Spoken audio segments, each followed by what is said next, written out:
Hey, good morning. I'm only like 2 minutes late. Welcome to Alternate Juror. I'm your host, Debbie. Today we're going to continue with the Travis Rudolph trial. We're almost finished. We have the cross-examination by the state of DJ Rudolph. That's Travis's brother. And then their mother will take the stand. And I'm not sure if we'll get to any of Travis's testimony today or not. But if we can, we will. So I was trying to start a little bit earlier. Sorry, I'm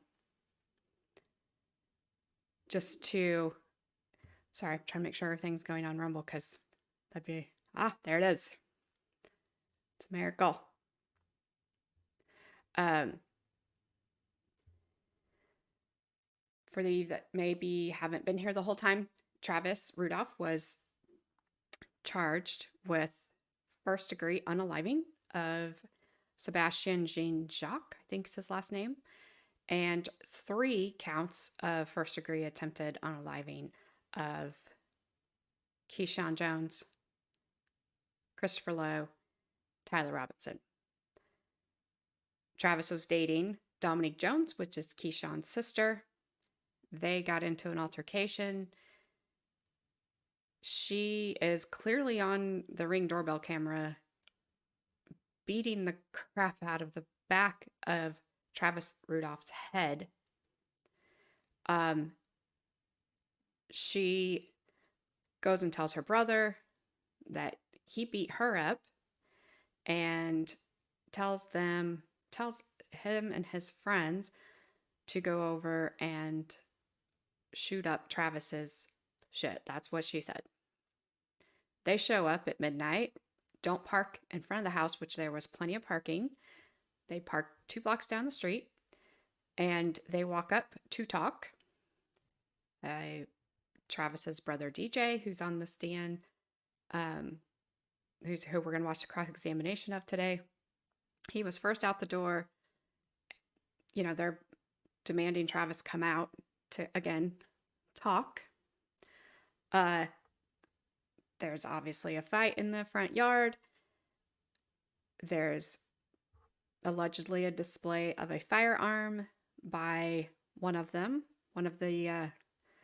men who showed up. The 4 men start going back to their car. Excuse me. Sorry, let me back up. Travis goes inside, grabs his firearm, and when he comes outside, he slips on the grass and falls. I'd say the grass was wet. It's Florida. They start running. Travis looks and he sees his brother getting beat up by 2 of the guys. One was, I think one was Sebastien, and the guy that came back, I believe was either Christopher Lowe or Tyler Robinson. So Travis gives chase. They all end up back at their car. And this is where everything kind of is, maybe they did, maybe they don't. The Rudolph brothers say that Sebastien raised up a firearm and that Tyler Robinson, I could maybe getting him and Christopher Lowe, I believe it was Tyler Robinson, was hanging out the back door, also pointing a firearm. And at that time, Travis Rudolph fired 39 rounds, unaliving Sebastien, wounding Tyler. There was only 1 gun recovered in this case. The lead detective did a horrible job of investigating. Her response to the defense when questioning her was that she cannot look for evidence unless she knows there's evidence there to look for. So she never canvassed the area or their path of travel to see if there were any firearms discarded, to see if anything was discarded. She never walked even the fence line that was by this abandoned business where their car finally broke down because it had taken bullets and only went so far. So it had rounds in it, and I don't know how far it made it, but they pulled into a parking lot. She never searched the fence line, which there was woods right back there. She never searched the top of the building. She did not do anything to see if there was another firearm. And the reason that the defense is stating there was another firearm is because if you look at the pictures of Sebastien's hand, it is basically frozen in what the ME called a death grip of a firearm. Where's that firearm? Nobody knows. It magically disappeared. So Travis Rudolph said this is self-defense. The state says it's not. So far, the state's witnesses have been very combative, very hostile, and don't seem very truthful. The detective didn't help. She really didn't have any answers for anything. She didn't know why she didn't get phones. She didn't know why she didn't interview people. She didn't follow up with anyone. She interviewed Keyshawn Jones for 10 minutes and Christopher Lowe for 10 minutes each and made her decision to go arrest Travis Rudolph. It was a horrible investigation by her. I understand she was she had like 3 or 4 cases underneath her belt at this point in time. I'm sorry. If you're not ready to go, then don't put detectives out there, because this is Travis's life is in her hands with the evidence she found, didn't find, or didn't even bother to look for. She ended up with Detective of the Year after this case. That's a scary thought. If you didn't see her testimony, I would recommend you at least go back and watch the cross by the defense, because it's long. But that's the only way you're going to get a grasp of what she did not do and how bad of a job that she did.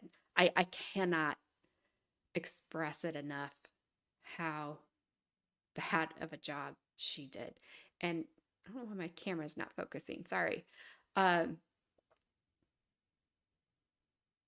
if nobody stepped up to point out her mistakes after this trial and how she handled this investigation, then I would have zero confidence in this department.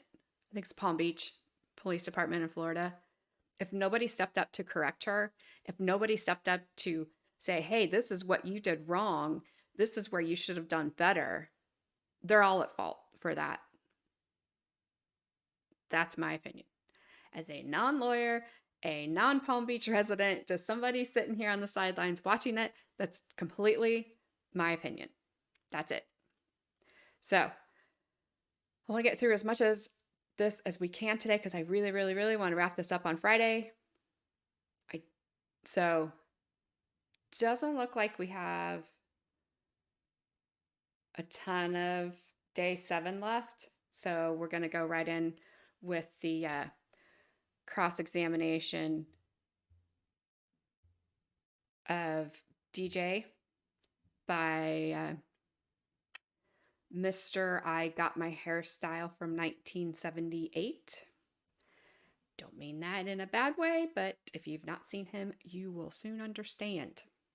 When I first started doing opening statements of this trial, my daughter sent me a message and asked me how old this trial was. This trial happened 5 months ago. He happened in 1978, and his hair has been, he left some of it apparently in 1978, and he just froze in 1978. So enough of him. Let me share the screen.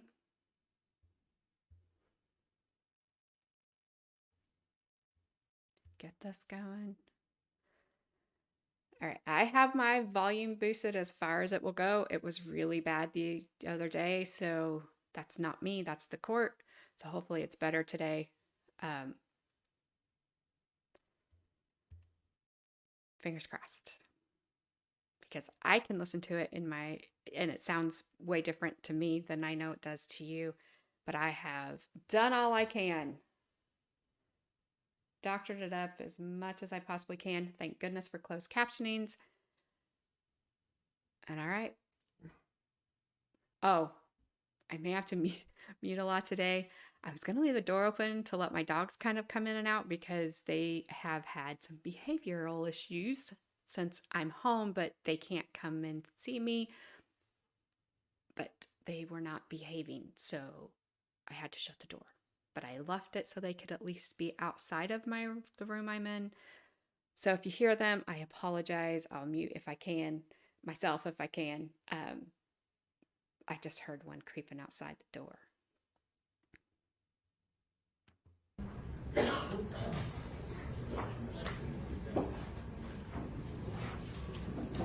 And let me know if my audio is okay, please.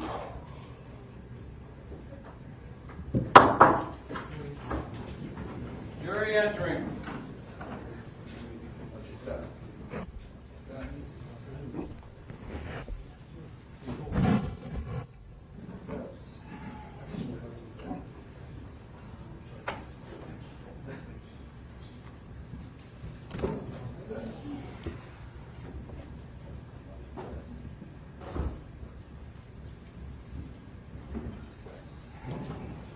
All right, everyone take your seats, please. Classy, you may inquire. Thank you, Your Honor. Good afternoon, Mr. Rudolph. Good afternoon. One of the first questions I'd like to ask you, sir, is something you spoke about at the end of the questioning with Mr. Shiner.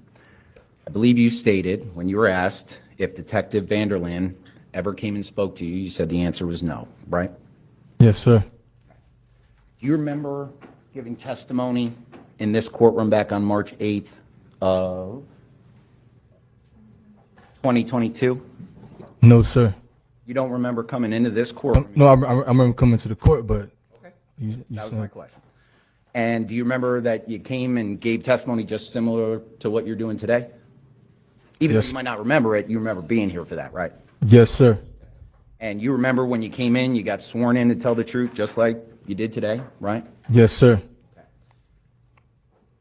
Just like the state's witnesses, which didn't tell the truth. May I approach the You witness? may. That. And the judge's audio has been horrible off and on throughout this whole thing. It's like he's trying to eat the microphone.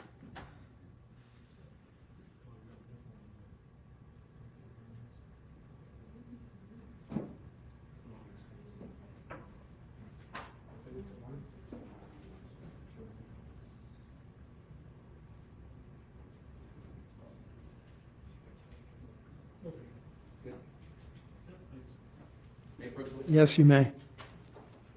All right, so I'm showing you a transcript of that hearing. What I'd like you to do is just, I didn't see that handheld mic anywhere. I don't know. It's here somewhere. Mike, where's the mic? Thank you, ladies and gentlemen of the jury.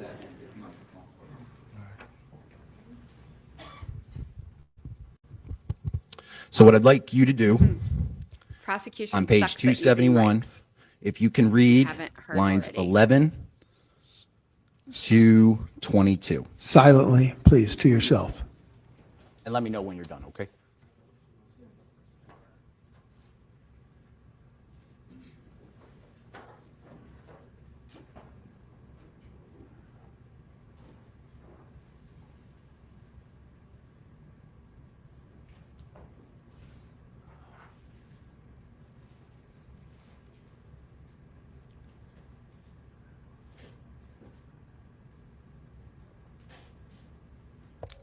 Okay.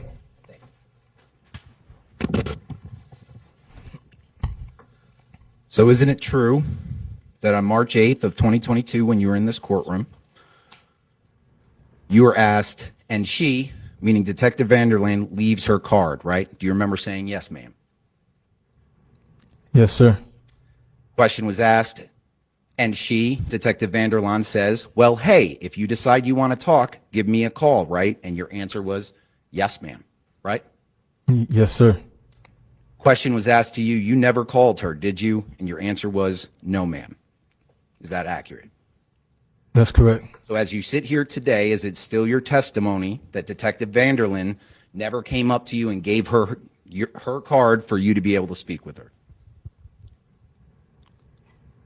That's my mistake. I mean, I didn't know who she was at the time, so. Okay, but as you sit here now and after reading what you said, And I honestly, after hearing Detective Vanderland's testimony, don't give a crap if she gave him her card, because she never talked to them. Now, they did the smart thing. So their sister, Tyranny, if their brother, her husband, his brother-in-law, and Travis's brother-in-law, he's ex-FBI. I believe he is the one that told them, do not speak to them without an attorney. So they had already said they were not speaking to her without an attorney. And I guess she just took that as, they're just not speaking to me, and never ever tried to speak to them again. Because they didn't call, so she can't force them to call, which is crap. I'm sorry. They have ways of forcing you to do all kinds of stuff. So she could have subpoenaed them. She could have set that up so that they could come in with their attorney and talk to her. And she could not be bothered to do so. So this line of questioning right here, I know he has to do it, but it kind of irritates me a little bit because she never followed up. said back on March 8, 2022, is it in fact true that Detective Vanderland gave you her personal card for you to be able to reach out to her and tell her anything you wanted to say? I mean, I couldn't really say it was true or not because I didn't know that was her or not. I didn't really read the card to say that there was Detective Vanderland's name or not. So when you answered back on March 8th, when they asked you, did Detective Vanderland give you a card? You answered, yes, you did. I mean, yes, because I was in court and I was nervous and under pressure. I didn't know if that was her or not, sir. Okay. So even now, you're still not sure whether Detective Vanderland gave you her card for you to talk to her, right? Yes, sir. In any event, you never called any police officers, did you? No, sir. And I think you said during direct examination that the reason you didn't call the police is because you heard sirens? Yes, sir. You just assumed that somebody else would call? No, sir. So I think you said on direct examination that there was a neighbor that said call 911, right? Yes, sir. So the reason you didn't call 911 is because you just figured somebody else would? Not figured, I knew somebody else would. Okay. Why don't you call? Why don't I call? Yeah. We heard sirens. We thought they was on their way. And plus, with the loud, they saying, oh, they on demon time. And before the gunshots, the neighbors, they could hear the commotion. And then you would think with gunshots, you hear loud gunshots. And then, I mean, it's basically, I ain't called because, like I said, I didn't trust, talking to them. Plus, I heard sirens. I heard a helicopter, as well as I heard somebody come out the door and yell, call the cops. So we thought that they was going to be on their way. So that person that came outside, you don't know who that was, right? It was one of our neighbors. I didn't pay attention. Okay. Was it a man or a woman? Do you know? It was a male's voice. Okay. And that male said, someone call the police, right? Yes, sir. Okay. That someone could have been you, right? Yes, sir. And you didn't do that, did you? No, sir. At that time, you're not sure those police officers are responding to your location, are you? Can you repeat the question? At that time, when you're walking back to your house, you don't know that those sirens are meant for what just happened, do you? Yes, sir. I actually knew that those was. How did you know that? I mean, you could tell, they saying, how did I know? It was pretty much common sense. Okay. So you end up walking back to your house, right? Yes, sir. You go inside your house, right? Yes, sir. Looking out the window, waiting for those cops to come? No, sir. I mean, I was in fear, walking back and forth inside my house, traumatized. Okay, but my question is, once you're inside of your house, you have windows in that house, right? Can you repeat the question? You have windows in that house you lived in? Yes, sir. Could have looked out the window to see if any cops are coming, right? Yes, sir. Could have peeked out the window if you were truly afraid, right? Just to make sure that you could look out and maybe nobody sees you, right? Yes, sir. You didn't do that, did you? No, sir. You didn't come out and talk to the police officers that were outside, did you? No, sir. Your mother didn't either, did she? No, sir. Now, I want to back up now. Let's go to, I guess, late evening of April 6th. You remember that, right? Can you repeat the question? The events that took place kind of earlier in the evening with your brother and Dominique. You remember that as you sit there today, right? Yes, sir. Correct me if I'm wrong. Today, in court, You said that by the time the fight between Travis and Dominique gets outside, your testimony here today was that she tried to throw a brick or tried to grab a brick, right? Yes, sir. And to you, or maybe even your brother, you assumed that she was going to maybe try to wreck Travis's car in some fashion, right? That's correct. Your testimony here today was that you went and stopped her, right? Yes, sir. And I think you even said that she still had the Patron bottle in her hand at that time? Yes, sir. All right. And you were able to stop her from throwing the brick, right? Yes, sir. And that's when you said she started hitting Travis with a bottle, right? Yes, sir. Back during testimony today, you said you got hit with that bottle, didn't you? No, I said I got hit while she was trying to hit Travis. I didn't say directly the bottle. Okay, so during that, she struck you. Yes, sir. Trying to reach over to hit Travis. Back on March 8th, 2022, do you remember ever telling anyone that she actually hit you during that portion of the argument? Yes, sir. You did. Yes, sir. You said that during your testimony. Yes, sir.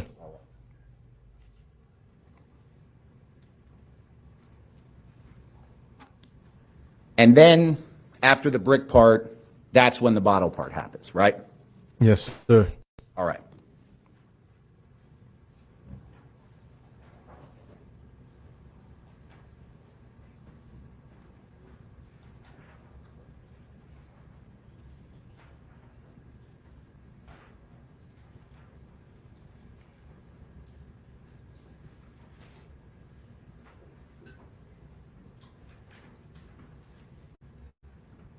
Sure, he's going to find where he misspoke.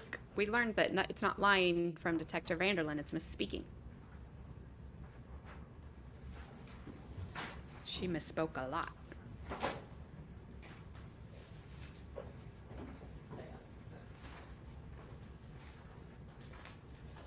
Do you remember during that hearing, sir, that you said that actually, after the brick part, that during that hearing you said that your brother got hit with the Patron bottle first, and then the brick thing happened? Do you remember saying it that way back on March 8th, 2022?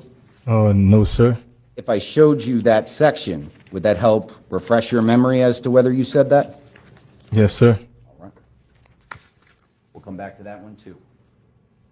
But your testimony here is that she picked up a brick, and then she then she hit him with the bottle, and then she eventually left, right? Yes, sir. All right. Now, after she attacks him, you say that, and during this attack, you're saying that she's saying threatening things about how she's going to get her brothers to come over, and what was it exactly? Can you repeat the question? What was she saying her brothers were going to do to your brother during that argument? She was saying she's going to get her brothers to come fuck Travis up. Okay. Did you take that seriously? No, sir. Why not? Because I saw Dominique as a little sister, and I thought she loved our family, so I didn't take it seriously at all. People can say things out of anger, right? Possibly. Possibly people can say things out of anger? Sometimes. Sometimes, right? Depends on the circumstance. Depends. So sometimes people out of anger can say things they don't mean, right? Yes, sir. Isn't that why you didn't take her seriously? Because you didn't think that that's what was going to happen, right? Correct. Now, during that argument, I think you said you came back, you had just gotten your car washed, right? That's correct. You said you thought maybe something was wrong with how the guy did it, basically, right? Yes, sir. You asked your brother to come outside and confirm or not confirm whether it was a bad job on your car, correct? That's correct. All right. And then how long do you say you all were out talking about the car? Approximately. I'm not going to hold you down to an exact minute, but how long were you outside talking to him about the car wash? Probably about maybe 5 minutes. Okay. And then you said when you got back in the house, you saw Dominique Jones holding your brother's cell phone, right? Correct. Now, I think you also said that they dated for about a year around that time. Somewhere like that. I can't really. I mean, I wasn't really paying attention to their relationship, so I can't give you an approximate. He did not but I care. say it seemed like a year. Okay. And just like you said, you weren't, every time Travis would come home, you wouldn't say, hey, how are things with Dominique? Tell me all the details, right? Correct. You just kind of let him do his thing when it came to him and Dominique. Correct. So in terms of their relationship, did you know whether or not he provided her with his passcode to his phone if she wanted to look in? No, sir. You didn't know that.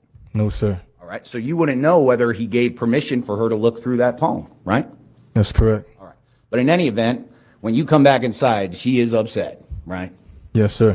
Can you tell why she was upset? She was upset by some girl named Kyla. Was she upset that she thought he might have been cheating on her? I mean, that's what it seemed like. All right. And again, I think you said, do you know if he was seeing other women at that point in time? No, sir. Is it possible he was? I mean, it's possible. I mean, they both weren't in no serious relationship, to be honest with you. How do you know they weren't in a serious relationship? I mean, they just ain't seem too serious to me. Hey, but aren't you the one that says I didn't really pay attention to the relationship? Yes, sir. But I mean, it's common sense.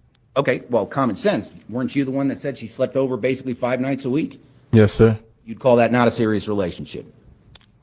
Honestly, you want me to give you an honest answer? I'm asking yes or no. Is that a serious relationship if somebody's sleeping over 5 times during a week? No, sir. Yeah. Oh, I'm sorry. This made me laugh. Well, the answer, he's already answered the question. Did you have something else to add to that? Yes, sir. All Yeah, right, go exactly. I ahead. was gonna say it just seemed like shacking up. I mean, they weren't married. Okay. Yeah. You don't know if they had any conversations about being married, right? No, sir. So it's possible they were even talking about that. Yes, it's possible. Now, you mentioned you saw her as a little sister, right? That's correct. All right. But it's still not a serious relationship between the two. That's correct. Now, you said there was some incident back on Valentine's Day of 2021 then, correct? Correct. You were present for that. Yes, sir. That's where you said she physically was violent with Travis, right? Yes, sir. But isn't it true that you thought that it was just a little argument that day? Yes, sir. All right. So even her getting physical with your brother, you characterized it as just a little argument on Valentine's Day, right? If that's what I said, then yes, I'm sir. asking you. To my around that particular time, I'm asking you, did you consider that Valentine's Day argument a little one? no, sir, it's not.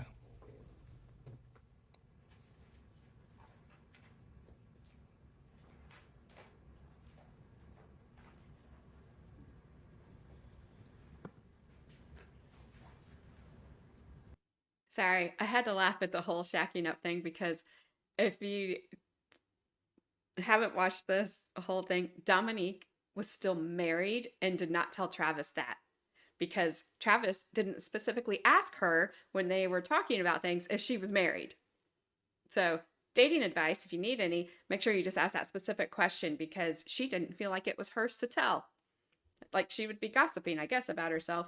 So, yeah, it was pretty much kind of shacking up, which is so that's why I was laughing. But yeah, they might have been talking about marriage, but somebody was already married, so it wasn't gonna happen.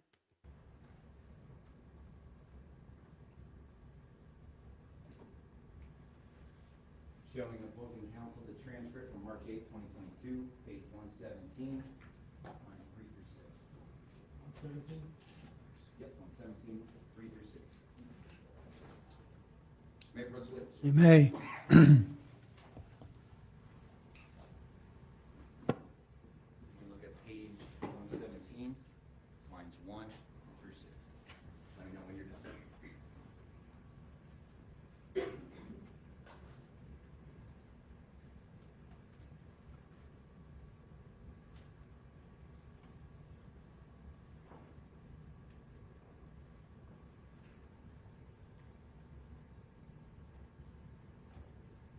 I'm gonna try to Yeah. put this on 1.25 speed. Let me know if it's too fast because he was kind of speaking really fast the other day.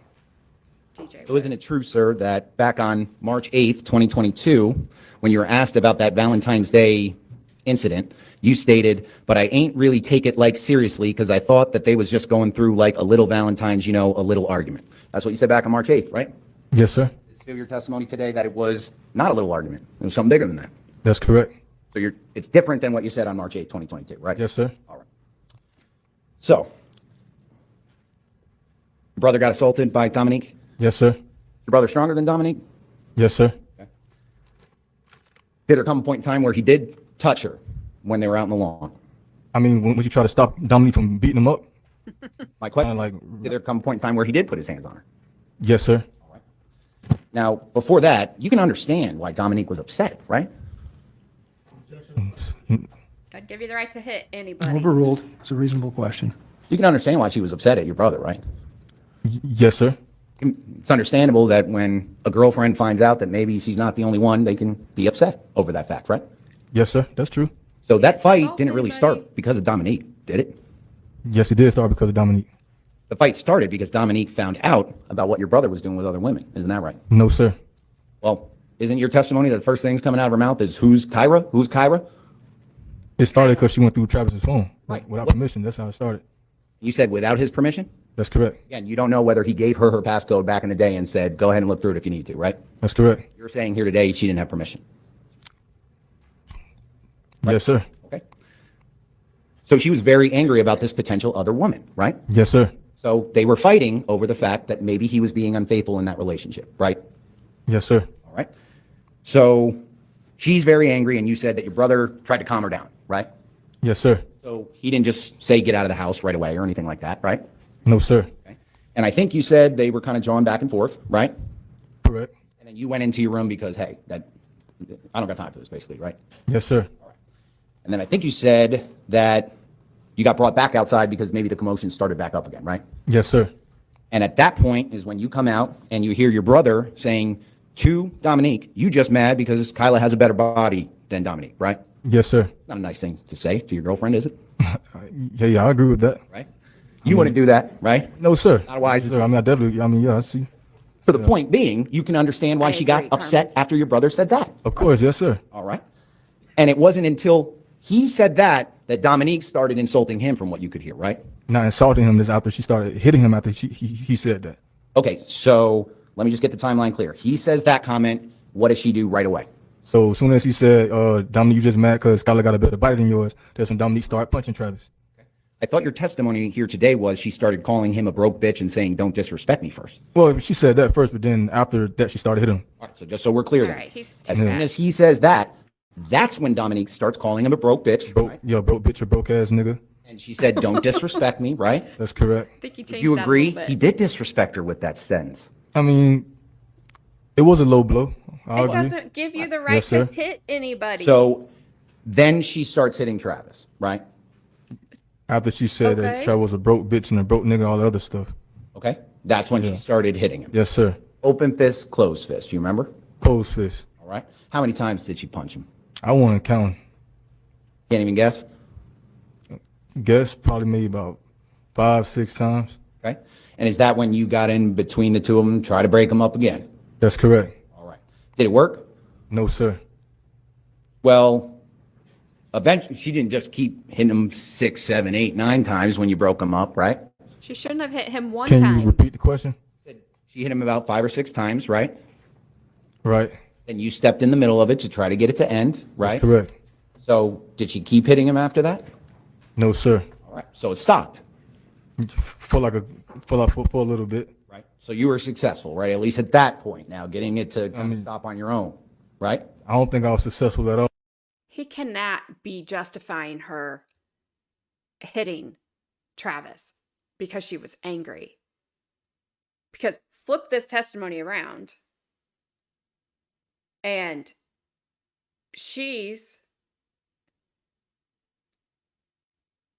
the victim here because Travis hit her, and he would be going on and on and on about how bad that was and about how much stronger Travis was than her and how men shouldn't do that to women and all the things.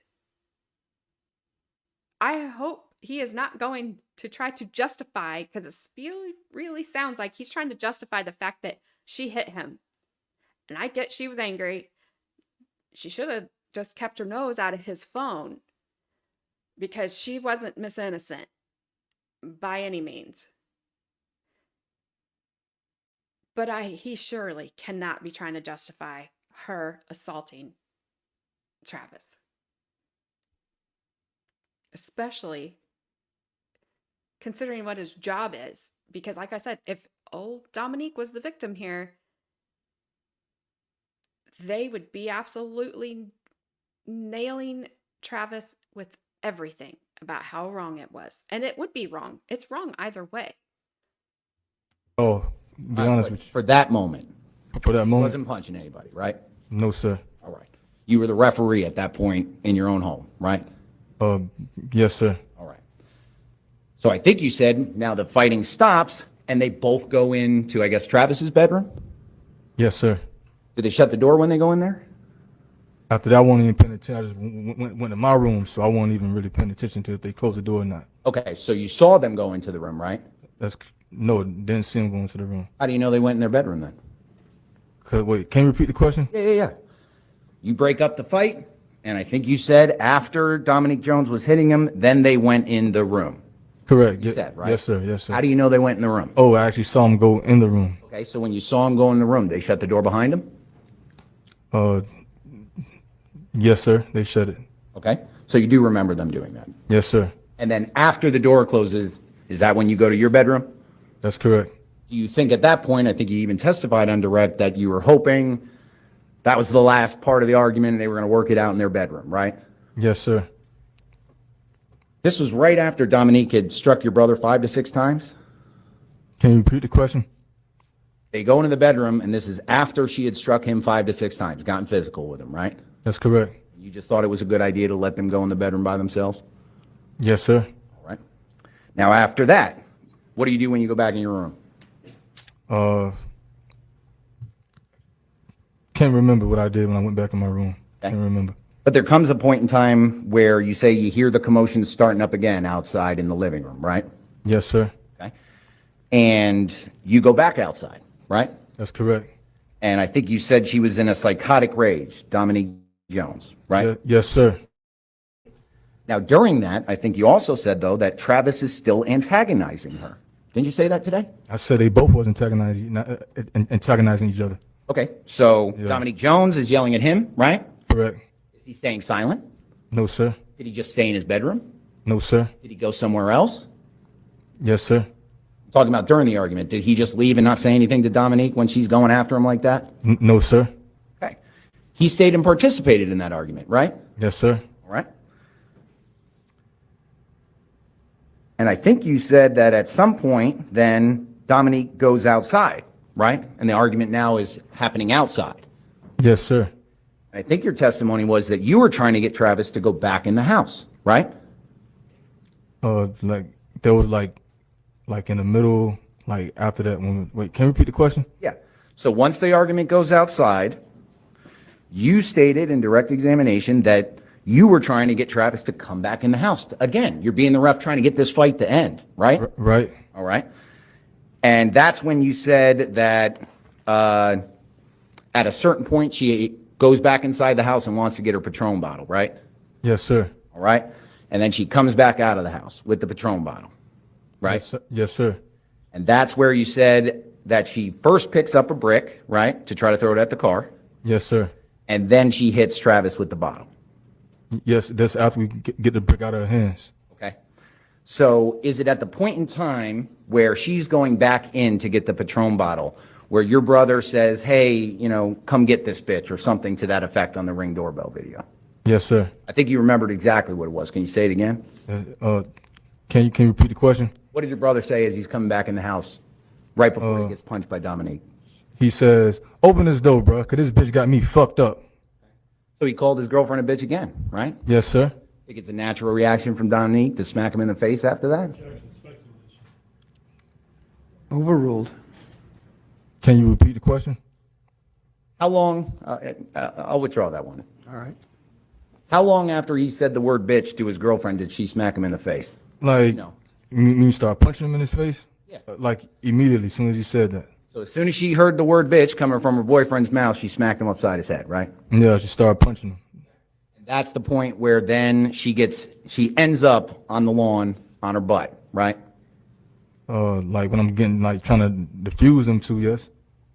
Eventually she ends up on her rear end out on the lawn, like that video shows, right? Yes, sir. But according to you, your brother, it's basically like she tripped on her own, right? He had nothing to do with her falling. That's correct. All right. Because he didn't. All of this happens, then eventually Dominique decides to leave, right? No, sir. She doesn't ever leave that house after all this takes place? Something like after the, no, it was more to that. Okay. So Patron bottle part happens. She falls down. She gets back up. At what point does she leave? What's the last thing that happens before she walks out? Last thing that happens was, I remember me and my brother, we go, like we actually get ready to go back into the house. Then Dominique, she cranks up a car and leave. Okay. Before she leaves, I think you said that she was threatening Sorry, you, I'm right? laughing at the closed caption. Yes, sir. Or not you, maybe more so your brother. Correct. What was she saying? What were those threats? I'm gonna come get my brothers to come fuck you up, Travis. You fucked with the wrong girl. What time was that about when she's saying that? Like 11 o'clock. He doesn't know. He's got So off on his at this times. point, Dominique had struck your brother multiple times, right? That's correct. Hit him with a Patron bottle, right? That's correct. And threatened to have people come over and kill him, basically, to you, right? That's correct. So once she leaves, when do you call the police about what Dominique had just done at your house? I want to take his comb over and flip it up on his head so it freaks him out because I hate this questioning. He didn't think she would actually do anything, so he didn't call the police. And your stupid state, you are trying to justify everything that she did, and it's disgusting.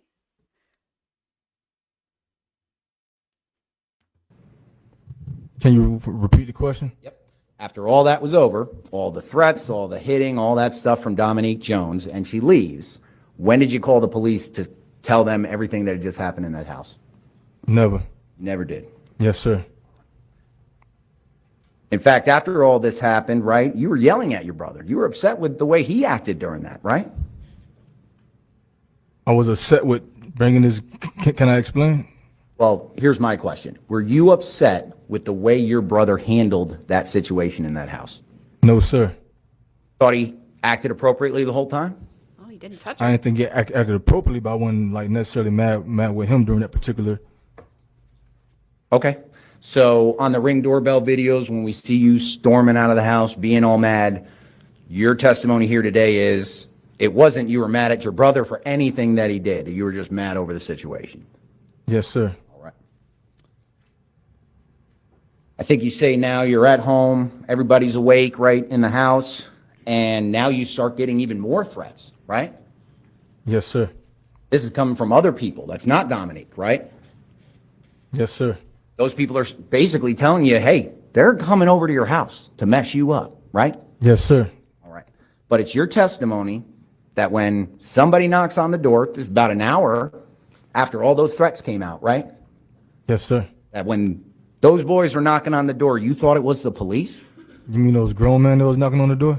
When they came to the door, you thought it was the police, right? Yes, sir. You didn't call the police, did you? No, sir. No one told you any police officers had been called.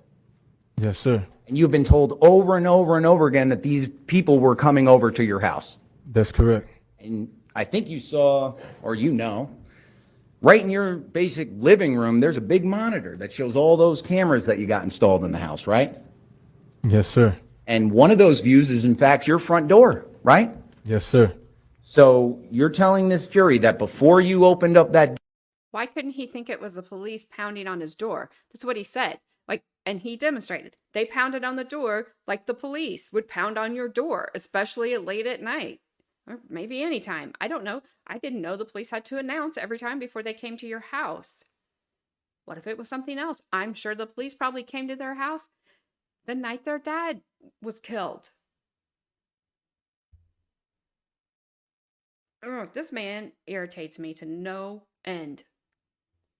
door, you had no idea who was outside. You thought it was the police. Yes, sir. All right. Why do you think it was the police?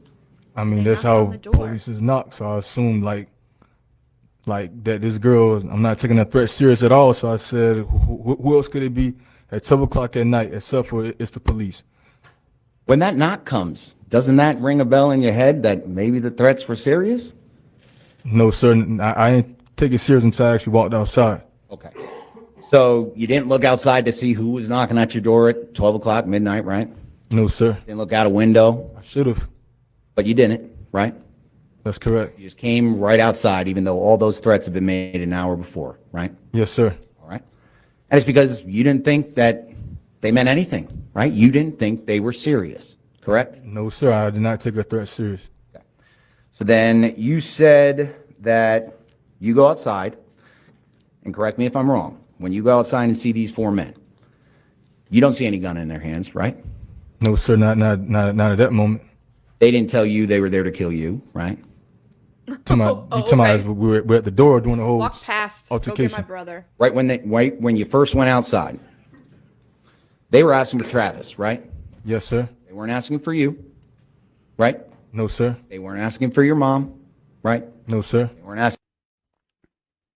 I hope the jury is listening to this and getting as angry as I am right now. Because he is blaming him for not taking old Dominique seriously about her threats. It's your fault. Oh, by the way, they didn't want to kill you, did they? They were asking for your brother. They didn't ask for you. They asked for your mom. You should have just shoved old Travis out there and said, there he is. Ridiculous. I hope the jury is listening to this the same way that I'm listening to this and getting just as angry with these pointless questions. Asking for your sister, right? No, sir. They said they wanted to talk to Travis, right? That's correct. Now, it's your belief, right, that if you were in their shoes, the four men that came up, that you now know who they were, and you got the same story from your sister about her boyfriend potentially committing domestic violence against them, it's your opinion that you would have called that person first to try to figure out whether it's true or false, right? Yes, sir. Do you know whether or not they tried to call his phone before they came over? No, sir. Okay. So if they tried to call and he didn't pick up, that would have been the first thing that you would have done, right? Try to talk to him on the phone. Get it all sorted out that way, They right? didn't. Yes, sir. They didn't call. But you don't know whether or not he was ignoring those phone calls, do you? I think they said they didn't Can call. you repeat the question? You don't know whether those calls were made and whether he ignored them, do you? No, sir. His phone was broke. Exactly. Okay. If there's phone records about showing maybe around that time that it was rejected, the phone call, that would mean his phone wasn't broke, right? Overruled. Right? His phone was broke. So, How do you know it was broken? cause Travis showed me that the girl broke his phone and it had spider webs on it. Okay. You ever crack a phone face before? Ever have to get it fixed? Oh, plenty of times. Right? Doesn't mean you can't use the phone. This is the very first time we are hearing that he rejected a call. Correct me if I'm wrong. I don't believe any of those other four people that were involved. I don't believe Keyshawn ever said, I tried to call, it was rejected. Who else would have called? Because apparently two of them didn't even know who he was, or three of them maybe didn't even know who he was. So when did we hear that at all? Phone, right? Now the way she slammed the phone, it was like literally broken. Like you can't really use it. Did you try to use it? Travis tried and he couldn't. He showed me. I was right there with him. Okay, but did you try to use it? No, sir. You ever try to make an outgoing phone call? Can you repeat that question? Did you ever try to make an outgoing phone call with that phone? No, sir. You ever try to send a text message from that phone? No, sir. When you were there were no calls coming into that phone at that point in time, right? Can you repeat the question? You didn't hear the phone ringing or anything like that. You weren't next to the phone the entire time that night, right? Travis's phone? No, sir. All right. So it's possible that it could have still gotten calls and he didn't want to pick up, right? His phone was broke. Okay. So now, I think your testimony was that you're outside and they're asking for Travis. And I think you said that the reason you didn't go back into your house is because you felt threatened. Yes, sir, because they wasn't asking for Travis. They was demanding for Travis. Okay. But not you, right? Correct. You could have said, okay, I'll go get him and went back in the house, right? And then never came back outside. No, sir. Why not?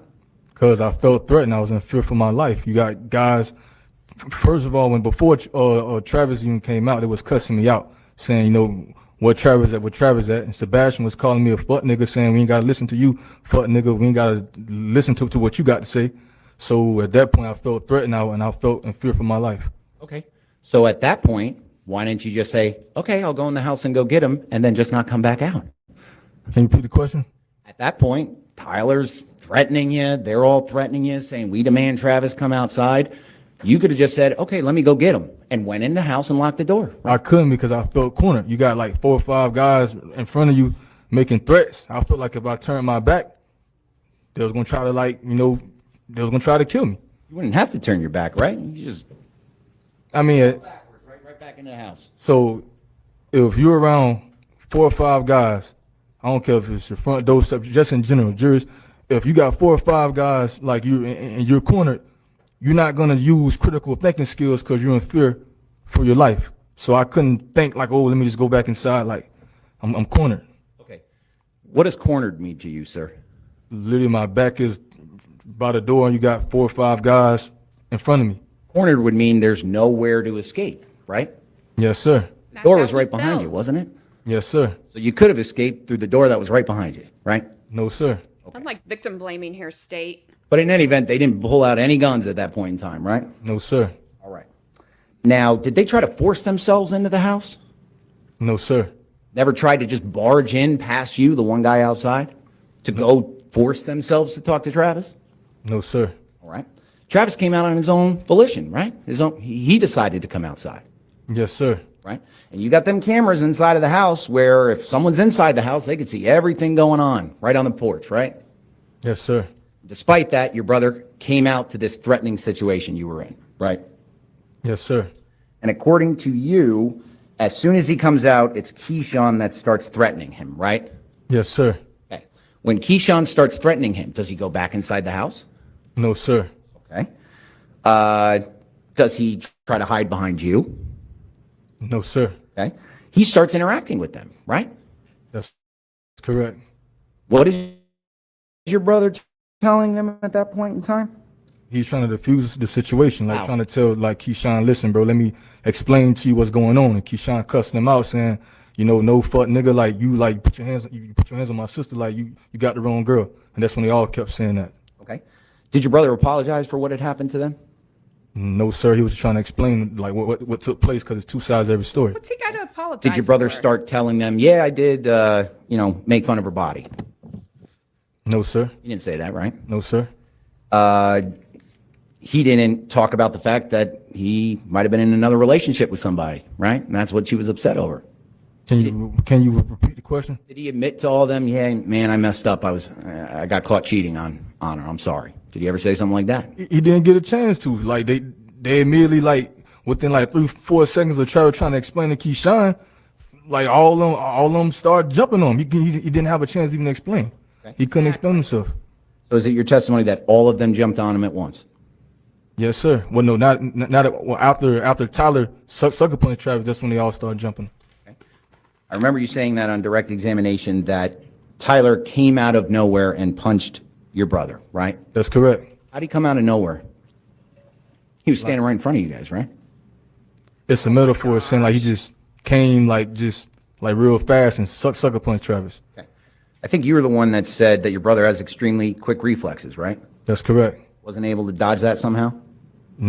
These guys seem See it pretty strong coming. and fast, and they seem very, they seem like they knew how to fight. So, I mean, just because you play football don't mean you supposed to be Superman or Bruce Lee from the movies or something. You just said they seemed like they knew how to fight. How do you know that? Because they basically they almost killed us. Basically, they basically beat us up in front of our mother. How many times have you seen like a video of a fight that takes maybe on the street, mostly probably in metropolitan areas because that's where videos are mostly at. Might be somebody taking the video, might be cameras capture it. When there is a group of, 4, let's just say 4-2, like this one was, or 4-1, that one person may be talking directly to another person, and somebody comes from out of nowhere, as he said, and hits that one person that's there by themselves, and then it's on. They all jump on. Like, we've all seen the videos of this. I hope he's not making any headway here. I hope that the jury is understanding that he is absolutely victim blaming here. And there was nobody there that came to talk that night. Nobody. Travis could have came out and said anything that that attorney just said, and it would not have mattered. They were there to F him up, and that's what they were going to do. They had us sore, so they knew, like, they knew what they was doing. Okay. Did you go to the hospital after this? No, sir. This is after they aggressively assaulted you, all four of them, basically, 2-on-1 at any given time? Sometimes it'd be 2, sometimes it'd be 3, sometimes it'd be 1 for like 5 seconds, and then there'd be another 2 to 3. Like, they kept switching up. Sometimes my brother would be fighting 3, or I'd be fighting 3, or he'd be fighting 2, or I'd be fighting 2. They'll just keep, like, they never gave us a chance to even, like, we were just defenses out there, basically. So despite all of that, though, you didn't have injuries serious enough where you went to the hospital, right? No, I had some serious injuries. Okay, but did you go to the hospital for them? No, sir. You're still, God willing, God bless, you're still sitting here with us today, right? That's correct. So they were not life-threatening injuries since you didn't get any medical attention, right? I was sore. Okay, but they weren't life-threatening, right, sir? Yes. I don't know, sir. Okay. And he might have been a little distracted because you arrested his brother. So you say they all start jumping Travis, and it looks like to you that they're trying to kill him, right? They was trying to kill him. Okay. When did you go inside and get one of those guns that your brother owns? I didn't have a chance to, Why not? because, like, put yourself in my position. If you see your brother with 4 or 5 guys on him, regardless of you can't fight or not, let's be real and honest. What would you do if you see your younger brother with 4 or 5 guys on him? If I know I have a gun in the house and my brother's being beaten to death, you're asking me what I would It do? was a 5-2. It was happening so fast, sir. All I thought, listen, I already lost my father, so I'm traumatized by that. Jury's already lost my father. I'm traumatized by that. What was my nephew? All I could think about when these 4 or 5 guys fiercely assaulting my brother, all I thought was they trying to kill my brother. They trying to take his life away. So as me trying to be the older brother, I'm trying to pull these guys off of my brother. Now I'm being fiercely assaulted. So it's Okay. So back to So- my question. You never decided to go in and try to grab one of those guns that you knew your brother had. no, sir. I'm trying to get these guys off of my brother. And I think it's at that point, there's, according to you, you're saying y'all on demon time, and according to you, it was a matter of life and death, right? Yes, sir. It's very serious, right? Very, very serious. And when we talk about why you end up, I guess everybody ends up, but why you in particular end up kind of around the road from the house you lived in, I think it was because you said you needed to create distance, right? Correct. Could have created distance by going back in your house, right? Sir, I didn't have time to, sir. Well, you had time to create distance going down the road, but you had no time to try to go back into your house? Sir, I saw about 4 or 5 guys trying to kill my brother. I can't just leave my brother out there being, like, sir, they could have killed my brother, sir. Right. So I supposed to just go back in the house when my brother being beat up? Well, my question was, during your direct examination, you said you were trying to create distance between you and the gentlemen that were attacking you, right? Yes, sir. Okay, so one way you could have created distance between you and the attackers was to go back inside your house, right? No, sir, my brother was still out there being, like, fiercely assaulted, sir. Okay. Then why were you trying to create distance between you and your brother, if that's the case? Sir, you talking about on the grass or when the fights broke into 2 different sections? All right, let's start with the first part of the fight. Correct. Did you try to create distance between yourself and these men that were attacking everybody? No, sir, I'm trying to get these guys off my brother. Now I'm being fiercely assaulted. Okay. Now, after that happens, what point in time comes up that you, quote, try to create distance between yourself and these men? What point of time? Yeah, when during this fight, you said it on direct, you said, I tried to create distance between myself and people attacking. Oh. When did you do that? When I'm being jumped by Sebastien and Chris Lowe. Okay. How did you get down the road already at that point? Sir, they basically, like, they was basically like fiercely attacking me down that way, towards that way. If you get what I'm saying, like it's like you're being jumped and you trying to like you can't just stand still to be an easy target. You trying to, you trying to have some type of distance. Okay. And so you chose Trying to spread out. So you Let's be honest here. The chances that Attorney Comeover has ever been in a fight in his entire life is slim. So he doesn't understand. He doesn't understand what's going on. I've never been in a fight either, but I can understand what he's saying. They're attacking him. They're pushing him down the road. It's moving. The fight is moving. It's not hard. Get with it. Attorney Comeover. That's your name. It's your new name. I don't care what your old name was. went further away from your home to create this distance that you were looking for, right? Trying to. Okay. Now, I think you said at a point in time that you're getting attacked by Sebastien, right? Correct. And that's now on Redwood, right? Yes, sir. Down the road. Yes, sir. I think you said it was halfway between your house and ultimately where that black Cadillac was, right? Yes, sir. Okay. And how did you get out of that situation again? How did you get Sebastien to stop punching you, kicking you, anything? That time I couldn't get him to stop, sir. Okay. But it did stop, right? No, sir. Him, Sebastien kicking, punching you, doing anything like that, it never came to an end. It came to an end at one point, but not like what timeline are you putting this at? I'm asking you when you were in that fight with Sebastien in the middle of the road, in between your house and where the black Cadillac was. How did that fight stop? Why did Sebastien stop hitting It did not stop, sir.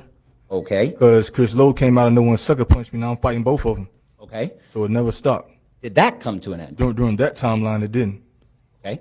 Did there come a point in time where Chris and Sebastien stopped hitting you or kicking you or punching you? Yes, sir. When was that? When I saw my brother running towards me, that's when it stopped. Okay. What did they do? They was cussing me out, and then they ran to I guess Keyshawn's mom's car. Okay. So they turned around and went back to the car, right? That's correct. This is before any shots were fired or anything like that, right? Yes, sir. All right. So they were going away from you at that point in time, right? Yes, sir. They weren't punching you anymore, No, sir. weren't kicking you no more, right? No, sir. Weren't threatening you anymore, right? No, they were still making threats, shouting, saying, "Y'all niggas dead, y'all gonna die." As they're walking away They did that from through you. the whole fight. As they're walking away from you, they're saying that you guys are still going to die. Yes, sir. All right. Now, before that even happened, now we're talking about out on the grass. Is it your testimony that Tyler Robinson pulled out a firearm and put it to your head? Yes, sir. Okay. He was threatening to kill you. Yes, sir. Okay. He didn't pull his trigger, did he? Oh my sir. gosh. Be very bad. You probably wouldn't be here if that were the case, right? Thank God I am here. Put it right to your temple, according to you, right? No, I didn't say he put it right to my temple. I said he had a gun pointed at my head. Okay. How far away was the gun from your head? How many inches? Sir, I can't really give an approximate inches of feet because like at that point when you already being fiercely assaulted and then you see another man with a firearm pointed directly at your head, at that point I'm not even thinking. The only thing I could think about is that's my last night on earth. That's all I was thinking. I wasn't even trying to use algebra or a mathematical equation to calculate, oh, Tyler got maybe this couple of inches away from my head. No, that's not how I'm thinking at that particular moment. Good answer, Has there DJ. been any point in time where you were able to say how far away that gun was from your head? I gave like I gave a guesstimation, Give it again. maybe about 10 inches. 10 inches away from your head. Yes, sir. All right. So very close to your head, right? Very close. Threatening to kill you. Yes, sir. But he didn't pull the trigger, right? No, Oh, sir. well, good for you. In fact, pull the trigger, Tyler. From the moment they arrive You're a to the man moment they now. leave, never took a shot at you, did they? No, sir. Never fired a weapon at you, your mother, or your brother, did they? They wanted to. They never fired at you, your mother, or your brother, did they? No, sir. They had every chance to do it, didn't they? Sir, I can't testify on Tyler on behalf. I'm going to testify on my behalf. Well, I, from your perspective, you said that Tyler had the gun 10 inches away from your head, right? That's correct. Could have pulled the trigger right then, you wouldn't be here, right? Yes, sir. Didn't do it, did he? No, sir. When you're fighting with Sebastien and Chris out in the middle of the road, could have shot you then, right? Yes, sir. Could have shot your brother, right? Yes, sir. You're out on the lawn fighting and having, did you hear your neighbor say it was a ruckus outside? Did you hear him testify to that? Mr. Estes? Mr. Estes, no, sir. All right. But during that fight, they could have shot you then, right? Yes, sir. Didn't do it, did they? No, sir. All right. So then I think your testimony was that Sebastien and Chris head back to the car, right? Yes, sir. Brother comes up behind you with his weapon, right? Yes, sir. Okay. And at the time, you said that you were about 10 feet away from that vehicle, right, when your brother starts firing at it? Yes, sir. Okay. And we saw the demonstration that was given. Pretend this was the car, the black Cadillac, right? That's correct. I believe you said. Microphone. Thank you. I always giggle when he picks up the microphone. This is where Travis was. So you would have been to his right, right? Right. Like, he'd be a little bit further than me. I'll be like to the right. He'll be like a couple inches like off to the side. Okay. So as you sit here today, your testimony is that you were on Travis's right-hand side, right? Yes, sir. All right. Your testimony here today is that you could see inside through the windshield, right? Yes, sir. Your testimony here today is that Sebastien pointed a gun at you, right? Yes, sir. Your testimony is also that Tyler Robinson pointed a gun at you, right? Yes, sir. Had it right at, like aiming right at you? Yes, sir. Never pulled the trigger, did they? Sir, I can't testify on their behalf. I'm asking you, you were there, right? Yes, sir. Did they ever pull the trigger, either one of them? No, sir. And then your brother started shooting at him, right? Yes, sir. After they pointed guns at you, he started about shooting the at car? Yeah. Dang, he walked him right into that. I knew that's what he was doing. He's, to me, kind of skipping. He's like, they never shot you, right? They never shot you, right? Yep, yep, yep. I knew he was walking him right down that path of, and then your brother shot them. Dang it, DJ. After they pointed guns, then when shots was immediately fired. Yeah. Okay. When your brother starts firing at them, tell me the time that Tyler Robinson shot back at him. Sir, he didn't have a chance to. My brother got quick reflexes and eye coordination. And like I said, jury, if it weren't for my brother, I wouldn't be a testifying. If my brother haven't. He said it. They pointed guns at us. Travis fired first. When did he fire back? Didn't have a chance. Too late, Tyler. Too late, Sebastien. Shot those 39 shots, the times that I know now, Tyler and Sebastien, they would have had got. I wouldn't be here talking to y'all right now, basically. Your testimony was they were pointing guns directly at you through the windshield. Yes, sir. They was pointing guns at me and my brother. Right. So they were pointing guns at you first, according to you, right?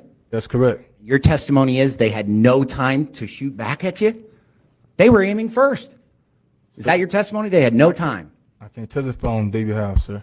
Say again? I didn't hear that. I cannot testify if they had time to or not. I'm not Tyler or Sebastian. He can't help it if they're slow on the draw. It's not his fault. They made a bad choice. Sebastien paid for it with his life. Tyler had some wounds. He's better. And who knows what the other two are doing. Well, I think you just did. You just said they had no time to because I think you said your brother has quick reflexes, right? That's correct. So your testimony here today is they had absolutely no time to shoot back at your brother despite the fact that they were pointing guns directly at you, right? If they had absolutely no time. Is that your testimony or is it your testimony? They did have enough time to shoot back at him. Basically, yeah, they did have no time, basically. They didn't, though, did they? Sir, I'm confused with your question, sir. You made And it. can you rephrase the Wait, question let's- another? Whoa. Mr. Rudolph, that was a confusing question. They didn't what? I'll rephrase. Tyler Robinson did not fire that gun back at either you or your brother, did he? No, sir. Is it your testimony he had no time to do so? No, sir. Okay. So he did have time to fire back at either you or your brother who was shooting at him, right? Yes, sir. He didn't do it, did he? No, sir. I think the correct answer here for DJ would be, I don't know. I don't know. My brother started shooting because they were holding up guns at us. I don't know if they fired or not. Unfortunately, this is a bad answer. And he really should. I mean, how would you know in that situation? Sebastian, is it your testimony here today that he had no time to shoot back at your brother as he was pointing the gun directly at him? Can you repeat the question? Is it your testimony here today that Sebastian had no time to shoot back at your brother when he was pointing the gun directly at him? Yeah, if he had no time, no, sir. Maybe it's a confusing question, so I'll put it this way. Did Sebastian have time to shoot back at your brother? Yes, sir. Okay, but he didn't, right? That's correct. Now, once your brother starts shooting, you know that Tyler Robinson starts to run away, right? Yes, sir. All right. And you chased after him, right? Sir, like I said, that was a dumb decision. I don't know what I was thinking. I know. Honestly, I don't know why I did it. Okay. But my question is, you did, in fact, run after him, right? Yes, sir. I ran after him. This was the man that came to your house at midnight, right? That's correct. This was the man that basically, since you started interacting with him, was either threatening you or your brother, right? That's correct, sir. This is the man that when you were in the grass, he put a gun, pulled it out, right, and threatened you with it?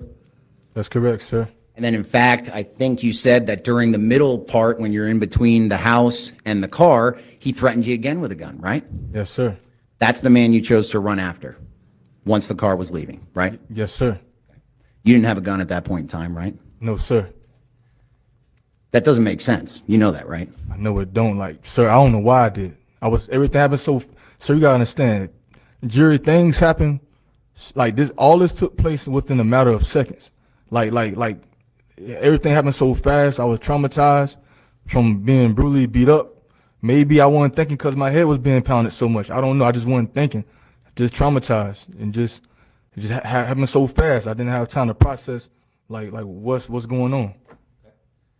In any event, you end up seeing that Tyler Robinson disappears into the neighborhood, right? That's correct. And according to you, you knew he had a firearm, right?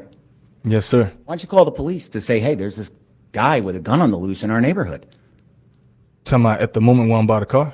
When you get back to the house. Sir, we heard sirens. We heard helicopters.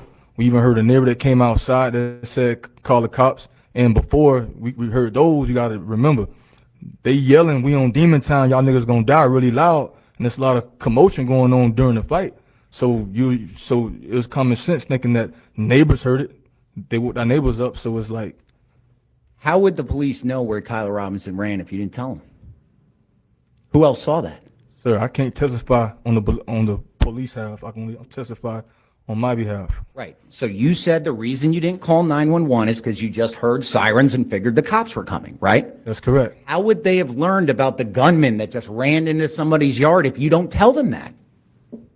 Sir, I can't testify on their behalf. No, I'm asking you, sir. All right, I'll phrase it this way. You didn't tell the police that Tyler Robinson ran off into someone else's yard with a gun, ever, did you? No, sir. You didn't call 911 to tell them, hey, there's a man on the loose in our neighborhood and he just threatened us with guns. You never did that either, right? Never.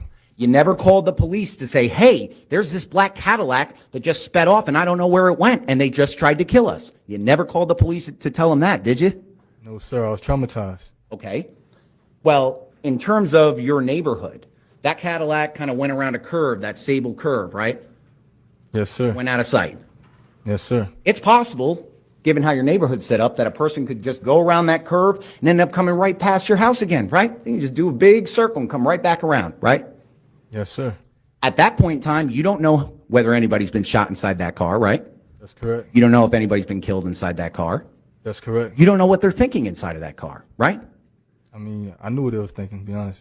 Okay? They was thinking the words that they were saying went through the whole fight that we gonna die. Exactly. So at that time, you're thinking they might still want to kill me, right?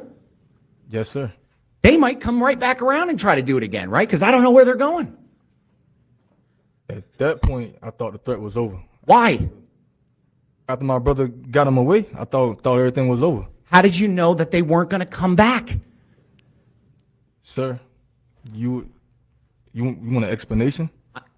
Please, why did you think they weren't just going to come right back and start shooting you up with those guns? I wouldn't come back after no 39 shots. I mean, that sounds stupid if they did. Right. Your brother made Be sure honest that they with you. weren't going to come back, right? Yes, sir. He got the threat away. Okay. So you just walk back to your house, right? Yes, sir. You don't run back to your house, do you? So, wait, can you repeat the question? After all this happens, the car drives away, Tyler runs away. You just walk right back to your house, right? I walked back.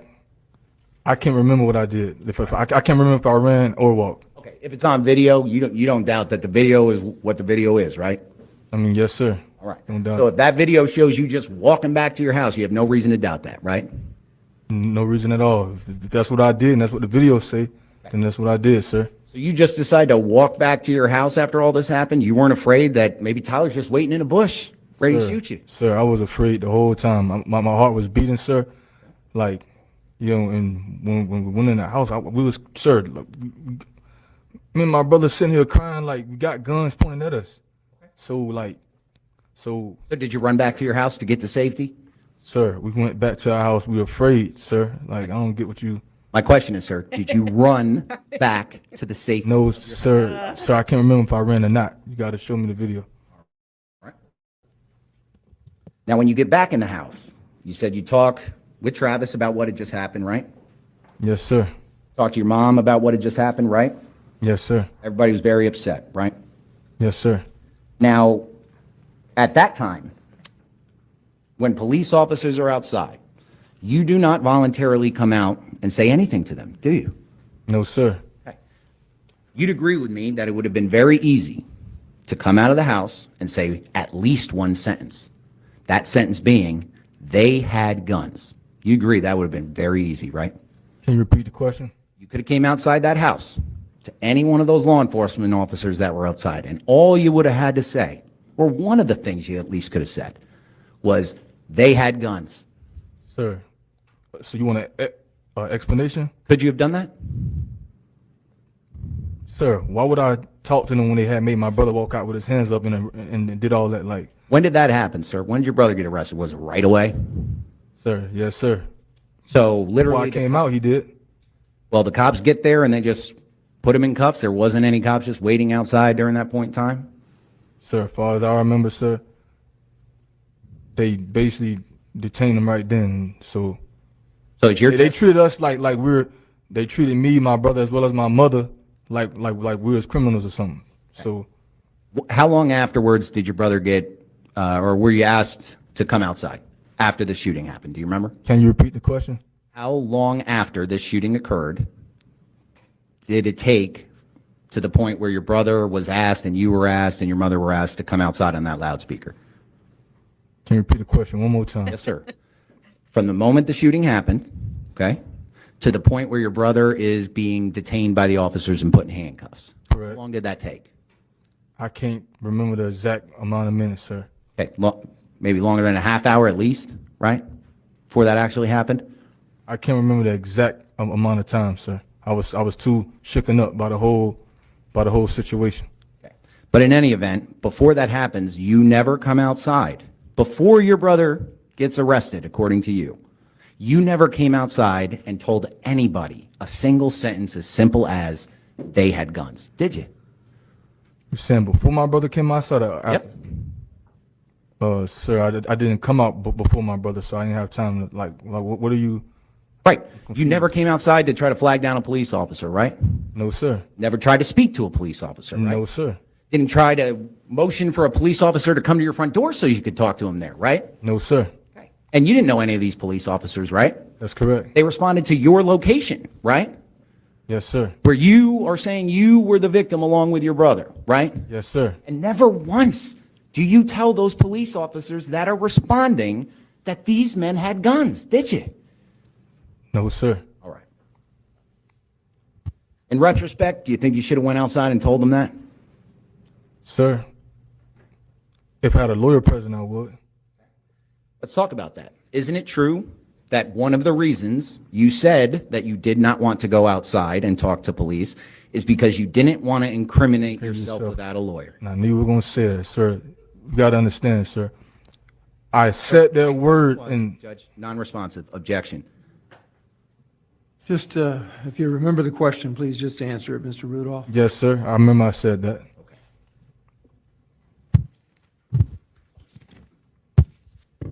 And his brother-in-law, ex-FBI, also said, don't talk to the cops without a lawyer. So he didn't. So during your testimony, now we're talking about when we're down by the car, almost when those shots start to be fired. All right? Just want to be clear. You said you saw 2 firearms pointed at you and your brother, right? That's correct. One of those was Sebastien pointing through the windshield, right? Yes, sir. Tyler, how was he pointing the gun at you? He was pointing like straight, like kind of demonstrate, Yeah. like directly at me like that. Right. So you were standing where, what we talked about, right? And he was pointing it at you. Exactly. And Tyler doing the same thing? Yes, sir. All right. And at that point, you said that you were to your brother's right side, right? Yes, sir. Judge, may I reference? I hate all this because it was a chaotic, traumatic event, and he just may not remember things correctly. But he's going to be held All right. to it.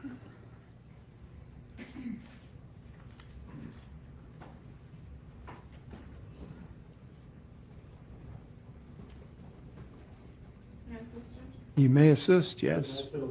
You may? Mm-hmm.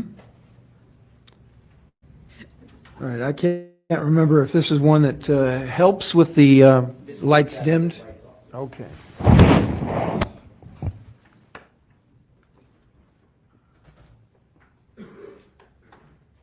Mr. Rudolph, you can step down too, if you like. It's up to you. If you can see better down there, that's fine.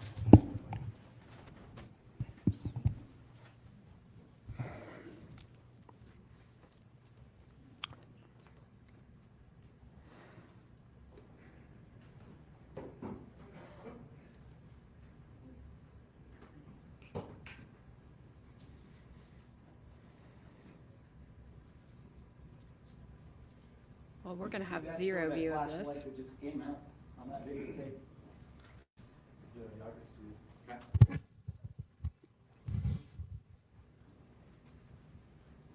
I don't think he's done, Mr. Rudolph. I'm sorry. That's okay.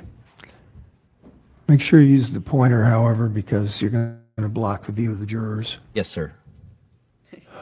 DJ's like, well, I was kind of done. I don't want to talk to this guy anymore. So this is stopped at 12:11:13 a.m. on this time stamp. You'd agree with me, right? Okay.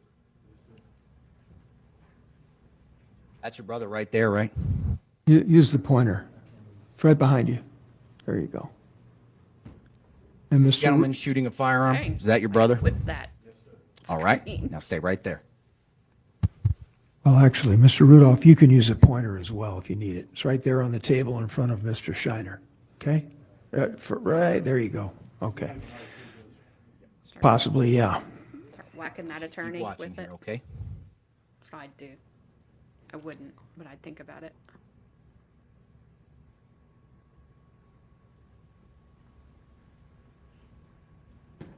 Hit that screen. Who's that, Mr. Rudolph? Walking right there. Yeah. So when you ask a question, pause for a moment, hand the microphone to Mr. Rudolph so we don't miss his answer. All right, so now we got to worry about wires. Be careful.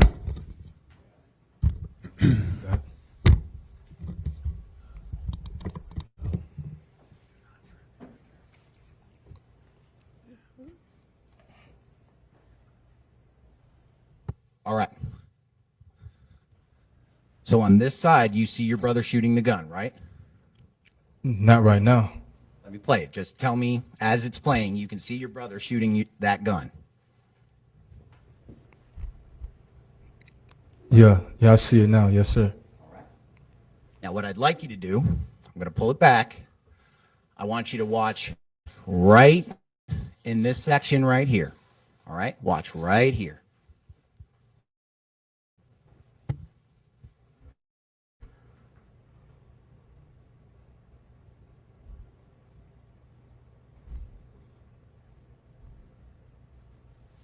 Do you not see a person moving right here? No, sir. You gotta play it one more time. I can't really.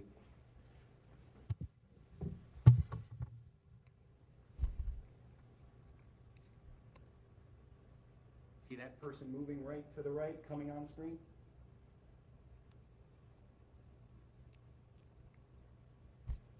I wish that prosecutor had it playing on her computer screen so we could see it. Right here.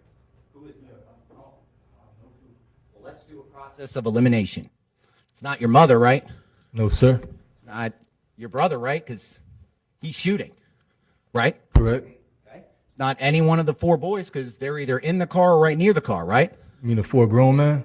Four grown men. They're either in the car or near the car, right? Sir. Boys. I have no clue. Okay. So you don't. So you're telling this jury that you don't know whether those four men that came over and assaulted you at this point in the video are either in the car or near the car. Is that your testimony, sir? Sir, gotta repeat your question again. At this point in time, as the car is leaving, is it your testimony that those four men that came over and attacked you and your brother, that they're Yeah. either in the car or near the car? They was in the car trying to shoot at us. Okay. So This person moving over here can't be any of them, right? sir, I don't know who that is. It's you, isn't it? No, sir. Okay, let's keep watching. You saw Tyler Robinson run away, right? Yes, sir. All right.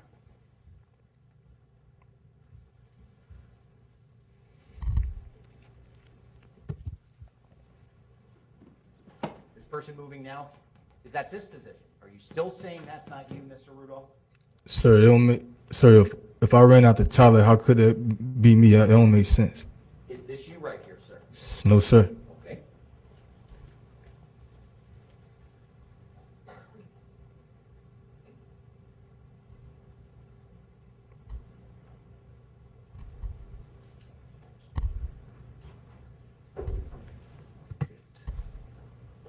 This way now.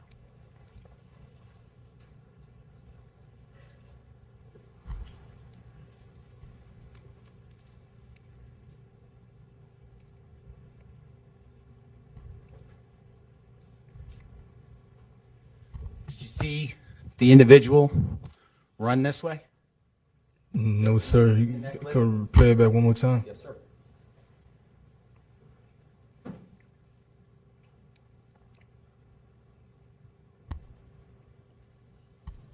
Can you see somebody running there?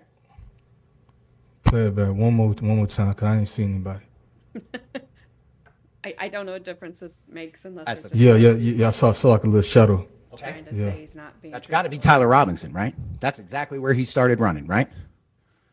I assume that's him. I can't really testify from this video. It's not like a clear. Okay, do it from your memory. Did Tyler Robinson run in this direction after the shooting occurred? Yeah, I remember he ran off to the right somewhere. So wouldn't that be Tyler Robinson? Isn't that the direction he ran? Yes, sir. Okay.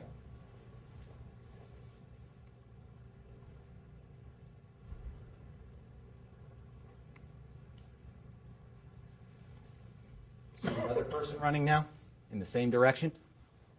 I can play it back if you need to. You play it back. Also, could you play it on the prosecutor's computer screen so we could see it? Please and thank you. See it right there? Yeah, I see it. That's you, right? Running after Tyler. Right? Yeah, I know it was dumb. I don't know why I did it. Okay. And there was nobody else outside that you remember, right? Other than the people we talked about. Somebody brought a car, and I guess. So isn't it true that this is you that comes on screen? I think it's at 12, 11, 18 right here. That has to be you, right? Sir, I don't know who On that side, all I know is I was on the right side of the car, so I don't know how I could get that way and then go. That don't make sense. Right, it doesn't I don't make know who that could be. Because this person right here certainly isn't to your brother's right side, right? He's on the left side, right? Can you repeat the question? This person right here would have been on your brother's left-hand side, right? Not his right-hand side.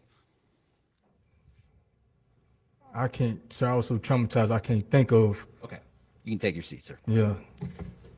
Watch your step going back up.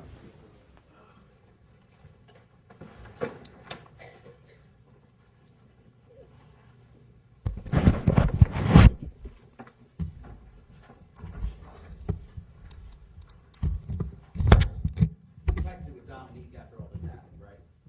Yes, sir. Okay. Tell us one time during any of those text messages you had with Dominique that you wrote the word gun. Did I wrote the word gun? I don't think nah, not one time. Okay. So you don't think or you know that you never wrote the word gun when you're talking about what had just happened, right? That's correct. I know I ain't mentioned that. Okay. The only things that you said was, why didn't you tell them the truth? Them N-word dead ass wrong for pulling up at my mama crib trying to jump my little brother. You remember texting that, right? Yes, sir. Nowhere in there do you mention that you had a gun 10 inches away from your head, right? No, sir. Sustained. I'm referring to his text messages, Judge, at this point. All right, overruled. So at no point did you say that in the text message, right? That's correct. Okay? You said, I don't know who them N-words is and what the fuck you and Travis got going on, but I don't like how you got them N-words to disrespect my mama's crib. You texted that, right? Yes, sir. Nowhere in there do you say that you or your brother's life was threatened with any type of firearm, right? That's correct. Next text message, you said, Dominique, on some real N-word shit, forget what the fuck you and Travis got going on. I understand, but them N-words, I swear on my life, they disrespected my mama crib, fuck this shit. That text message, never mention a gun, do you? No, sir. Okay? Next text message, nah, fuck that shit, bruh. I saw you as a sister. Them N-words came to my mama crib, where I lay my head trying to jump my little brother in front of my mama. Fuck that shit. Do you remember sending that? Yes, sir. That text message doesn't talk about any threats or guns or nothing, does it? Yes, sir. Okay. Next text message you send to Dominique. Now, this text message that we're going to talk about, this is after, according to you, Dominique physically assaulted your brother, right? Correct.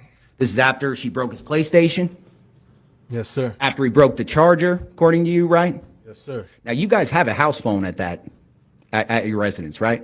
That's correct. Could have used that phone to call the police, right? Yes, sir. Didn't do it, did you? No, sir. All right. So even after all that stuff that you say Dominique did, your next text message at 12:59 in the morning is, I would have done the same for my sister, but the way that situation was handled was wrong as fuck and know it. Them N-words about my mama and to it, it's a wrap. That's what you said, right? Yes, sir. So you even say after all of this happened that you would have done what they did just in a different fashion, right? Same text, it says, like you said, I would have felt the same out the false allegations that Dominique made, but I would not have handled it the way that they handled it. Your later text message says, and didn't I just say, Dominique, I understand why your brothers pulled up, because they sister. Yeah, You texted that, right? Yes, sir. So you understand why they pulled up to the house at 12 at midnight, right? That don't mean I agree with what they did. Like the way they did the situation, I don't agree with it at all. Okay. But you understand why they did it, right?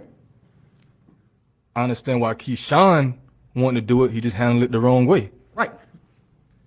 But according to you, the way he handled it is two of those people ended up pulling out guns and threatening you guys. Right? Exactly. The other guys that won Dominique real brother. Okay.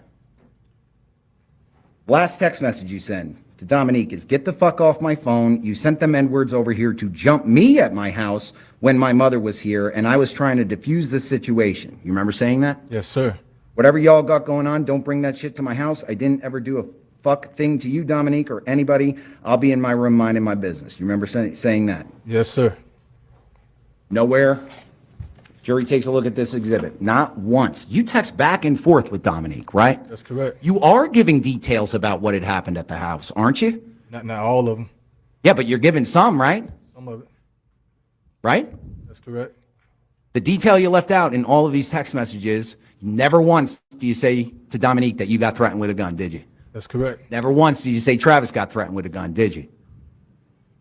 That's correct. You had every opportunity to text Dominique and tell her what, according to you, really happened, right? That's correct. Just like the police, right? That's correct. And you never did it, did you? No, sir. Just for clarification, in terms of that video that we saw, is it your testimony to this jury that you have no idea who that person is that comes into Travis's right, or excuse me, Travis's left when he's shooting that gun, right? Left. That's correct. Neighbor outside that you didn't see? That's correct. Sustained. Just one moment, Your Honor. All right. And next time, DJ, could you be a better victim and maybe tell everybody that everything you know, because you didn't do it. You're a horrible Sir, thank you victim. very much. I have no further questions. Good. All right, Shut ladies and up. gentlemen, unless you need a longer break, take a stand up and stretch 90-second break before redirect.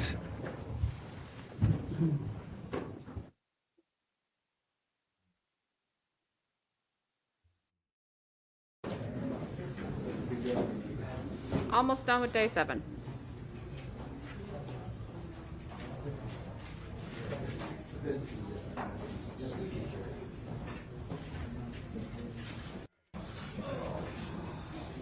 Don't sit down.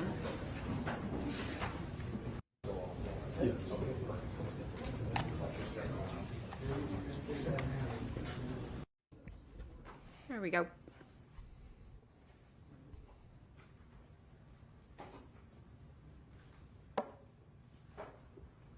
All right, let me ask you this. You were asked about page 117 of your statement on March 8th of 2022. Remember those questions? Yes, sir. Okay. And I guess you read something that, and the prosecutor read, I can't remember, that it was just a little argument, right? Yes, sir. May I approach the witness? Yes, you may. I'll put this in the proper context on page 116, lines 19 to 25.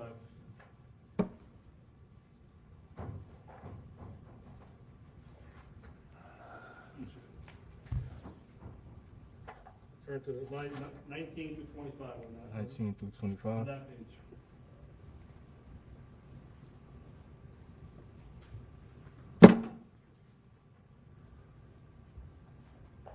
What was the rest of the statement you made about this argument, or little argument? What else did you say about it? Basically, I said was she was basically beating up on Travis. All right, so it was more than just a little argument, right? Exactly. You can close that, thank you.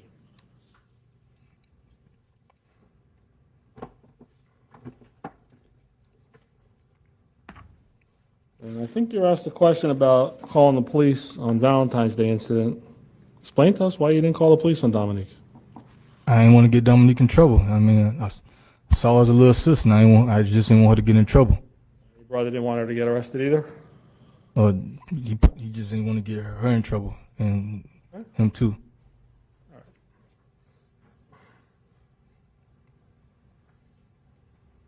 You're asked about more threats from other people, not Dominique, that you heard from other people that she was sending her brothers over to kill your brother, right? Yes, sir. Where'd you hear that from? My sister. Okay. When did you hear that? I heard that when she called Travis' phone. Well, called the house phone, actually. And was that on speakerphone? Yes, sir. So you knew from your sister that there was more threats about death threats to your brother. That's correct. And who else did you hear from? My mother. And did Dominique make death threats to your brother through your mom? Yes, sir. Still didn't take it serious even after all that. Yeah. To this day, I'm like, I really can't believe we even sitting here right now. To this day, it's like a nightmare, to be honest with you. Yeah.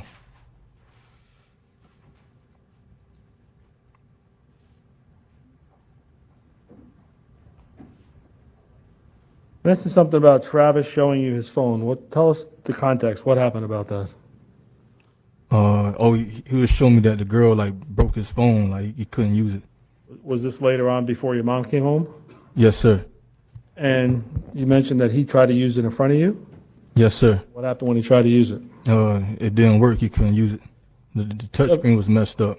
All right, there was, Mr. Clossy mentioned to you there was a text message that, or a call rather, that was rejected according to the phone records.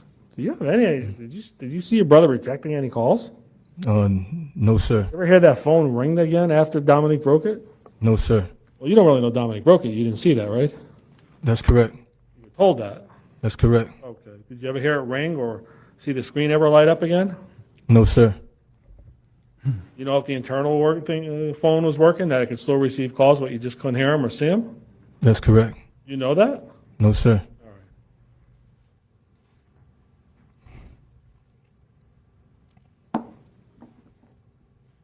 Did your brother owe Keyshawn Jones an explanation about what happened? No, sir.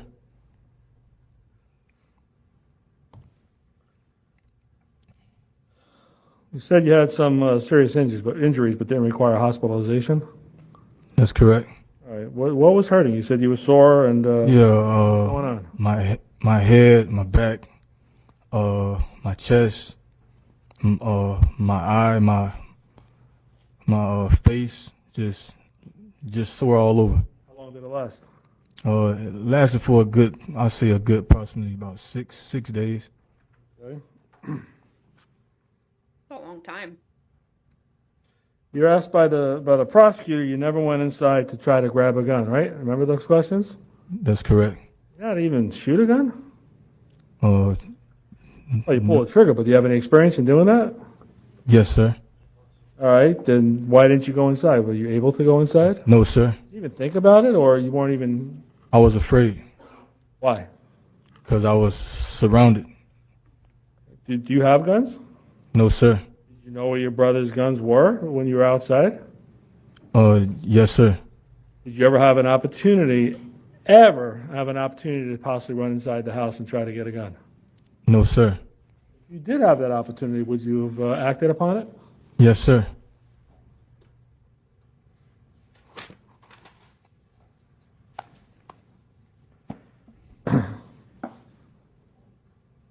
And just so we're clear, when Sebastian and Chris were beating you up, those are your words, That's correct. at the time they stopped beating you, is that when you saw your brother running towards you? Yes, sir. Did you get there at the exact same time? Yes, sir. Did the shooting happen within a couple of seconds from that, or was it longer? It was like after they Right, got to the car. seconds, minutes, I say like seconds. couple of seconds, or more than that? Yeah, like a couple of seconds. Very Yeah. quick. Very quick. Did you have time to dive on the ground when the guns were pointed on you? No, sir. You have time to turn your back and run home? No, sir. Why? Because I was traumatized and I got two guns pointed at me, so I was in a state of shock. I need to clear up where the guns were. One, you obviously said multiple times it was through the windshield, right? Correct. From Sebastian. That's correct. The other one in the car pointed at you or out of the car pointed at you? The other one was out of the car pointing at me. No doubt about that? That's correct.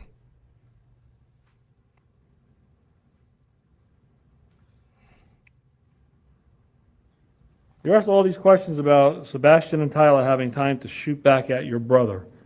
That's correct.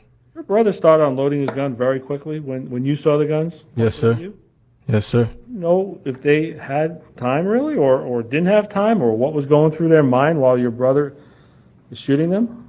No, sir. You know if the first bullet may have struck Sebastian and he was paralyzed or unable to even shoot back? No, sir. You were asked about the police outside before they made your brother come outside, about you not coming out and saying anything. Remember those questions? Yes, sir. Were you worried about going outside? Yes, sir. Why? What did you think could happen to you? I get shot at, get killed By who?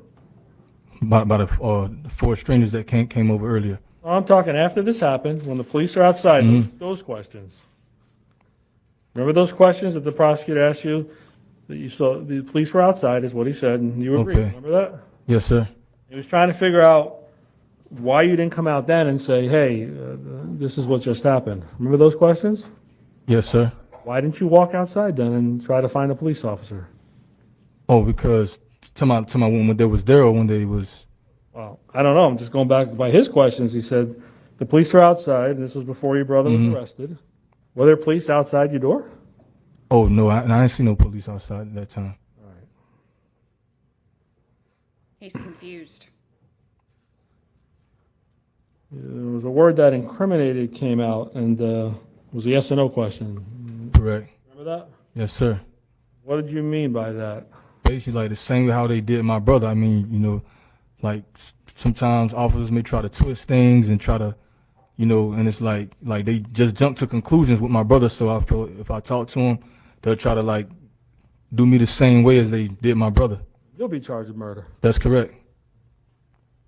That's why you wanted a lawyer, to make sure you were treated fairly? Yes, sir. You were asked all these questions about the text and read each one. That's correct. If there was more text than that, or no, or you don't know? No, not sure. Oh. Don't remember. That was kind of heated. Yes, sir. Why didn't you start telling her every detail about what happened, about them pulling up, a gun pointed at you by Tyler, the two guys pointed guns at you and your brother shot back, not first rather, well, maybe shot back, I don't know, but why didn't you do that? Just interest talking to him because I didn't have a lawyer present. Dominique. Oh, to Dominique? Why didn't you try to explain all the details to her? I mean, she orchestrated the whole thing, so I thought it was self-explanatory that she knew what happened. I mean, she the reason why we all sitting here in this courtroom. She's the reason why the jury there. She's the reason why Sebastian's side of the family there. She's the reason why my side of the family here. She's the reason why my brother here. So she orchestrated the whole thing. So you would think that the person that orchestrated the whole thing, it would be some things just self-explanatory. So I thought it was self-explanatory that she would understand like what happened. Any doubt in your mind, sir, that two guns were pointed at you? That's correct. No, any doubt in your mind? No doubt at all. Any doubt in your mind that Travis Rudolph is your hero? That's correct. That's all I have, thank you. Good All right, answer. thank you very much, folks. I promise you we'll be done by 5. We're just about done for the day. Your Honor, Yes, sir. You can't talk to me right now, all right? Go ahead and step down, go on to the council's table. If there's something that Mr. Shiner wants to bring to my attention, he knows how to do it, okay? All right, so ladies and gentlemen, I have never seen that. That was interesting. All right. That is day 7. So we've got their mother coming up next, and then should be Travis.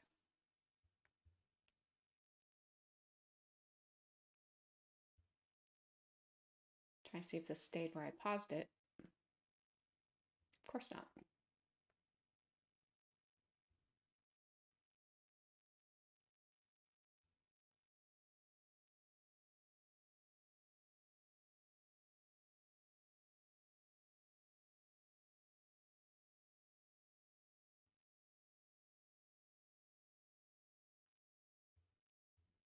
Give me a second.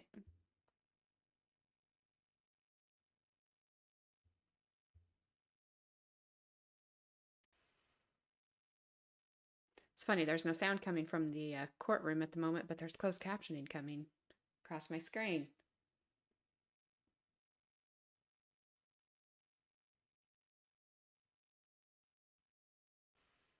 Like they're questioning somebody, but there's nobody there.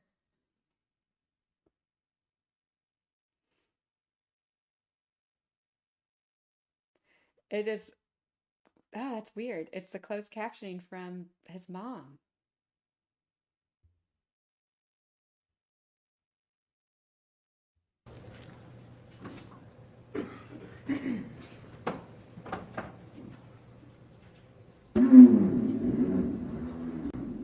That was on their court side.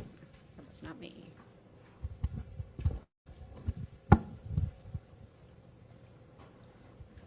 There we go. I have no idea where those closed captionings are coming from.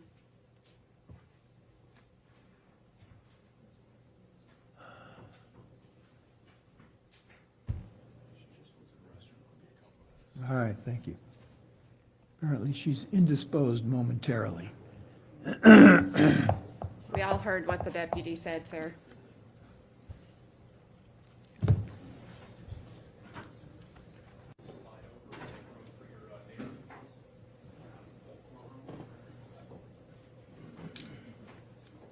Maybe if I turn them off.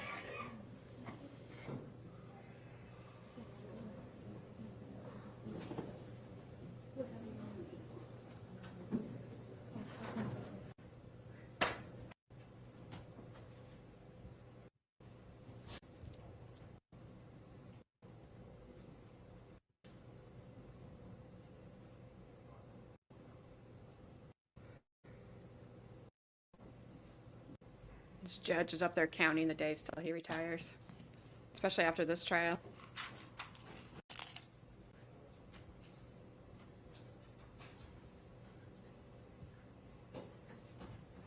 Ah. There's no way to not just get into her testimony. Are we ready? He sighs so much. Do you solemnly swear or affirm that the evidence you're about to give will be the truth, the whole truth, and nothing but the truth?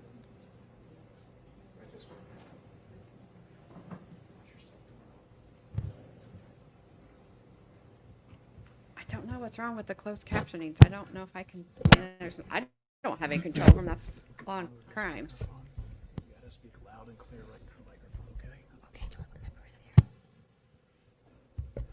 All right, Ms. Rudolph, will you please say and spell both your first and your last name for the record and for the jury? Linda, Linda, Rudolph, Rudolph. All right, thank you very much. You may inquire, Mr. Shiner. Thank you, Judge. I'm gonna have to leave him off for this one. Good morning. Good morning. Sorry. Where do you live, Miss Rudolph? 550 Teak Drive, Lake Park, Florida. Okay, and how long have you been living there approximately? 27 years. And are you married? I'm a widow right now. Okay, and when did that happen? When did your husband pass? He passed away in 2017. And just briefly, what happened to him? Briefly. My husband was working. You got to talk in the mic. It's hard to hear you. My husband, Darrell Sr., was working, and he had got shot, they said, accidentally at his workplace. All right. After that, did that kind of change how you felt about security? Yes, I was so, just for safety, I just went and secured my whole house with 9 cameras, and one I had a door ring bell, so I had 10 in all. And did your husband's death affect you? Yes, it did. Are you able to sleep even today? No, I haven't. All right. Do you have any children? I have 3 children. Is Travis your youngest son? Yes, How old is Travis? 27. And do you have any other children? I have my son, Darrell Rudolph Jr., and I have my daughter, Tierney Purnell Okay. How old is Coleman. Darrell Rudolph? Darrell Rudolph is 30, Okay. And how about? or maybe 31. Okay. Are you close with Darrell? Yes, And does he help take care of you? yes, Does he help financially also with bills? yes. How about Travis? Was he there the whole time, or was he missing from your home for a few years? He was going away to college, and then he went to the NFL, and then when he got towards ACL, he came back home, and then he was living at my home. Okay. Judge, is there that's kind of loud, isn't? Is there a way to? What? That's kind of loud. That fan. It's hard for me to hear. Maybe. All right. Thank you. Thank you, sir. All right, and Tierney, how old is she? Approximately. Tierney is 37. All right, now you a grandma also from some of her children? Yes, I had 2 grandchildren, one deceased, and Sorry about that. How about Darrell? Does he have any children? no, And how about Travis? no. All right, you said Travis went away for college. Yes. It must have been the nephew that DJ. It was very, very brief that he mentioned when he was talking about his dad. He said something about and my nephew. So that I had never heard that. But then she just said that one of the grandchildren was gone, which is sad because they had to be super young. Where did Travis, where did he grow up? What area? He grew up in Lake Park, at my home that I'm recently living in now, And was that with Daryl and with my Tierney? husband, Daryl Sr. and Daryl Jr. and Tierney. Then she got married and then she moved on her own. All right. Does Daryl, is he also known by another name? DJ. Now, when Travis, where did Travis go to school? What area? He went to elementary, North Palm Elementary. Then he went to the middle school of Jupiter Middle, and then the high school, Carnegie Newman, and then he went to Florida State. And was he a good student? He was a AB honor roll student. How about Daryl? Daryl was also, I say a B average student. All right. Did he go to school also in Palm Beach County, Daryl? Yes, he went to Palm Beach Garden, then he went to Palm Beach State and studied agriculture and farming. Okay. All right. So after your husband's death, you said you bought some cameras. Yes, I had ended up having 6 cameras at the time of the incident, and then afterwards I ended up getting 3 more flood ring cameras. All right. But let's go back to April 7th of 2021. Do you know what kind of cameras you had that day? Yes, I had Night Owl, had 6 of them, and also had the ring camera. All right, for the let's talk doorbell. about the Night Owl cameras. Where were they? I had 3 in the front, and then I had 1 on the east side, and then I had also 1 on the west side. How about facing the backyard? Any in the backyard? Yes, I had 1 in the backyard as well. Does Daryl or DJ have animals in your backyard? Yes, my son, he has chickens, he has a pig, he had ducks. He just a animal person. He had even some dragon lizard that he also have. Dragon lizard? That's what I call it. It looked like just a lizard alligator to me, but it's How big is it? Dragon I don't lizard. really bother with it, but it's about this long. Like a foot or a little over a foot? Yes,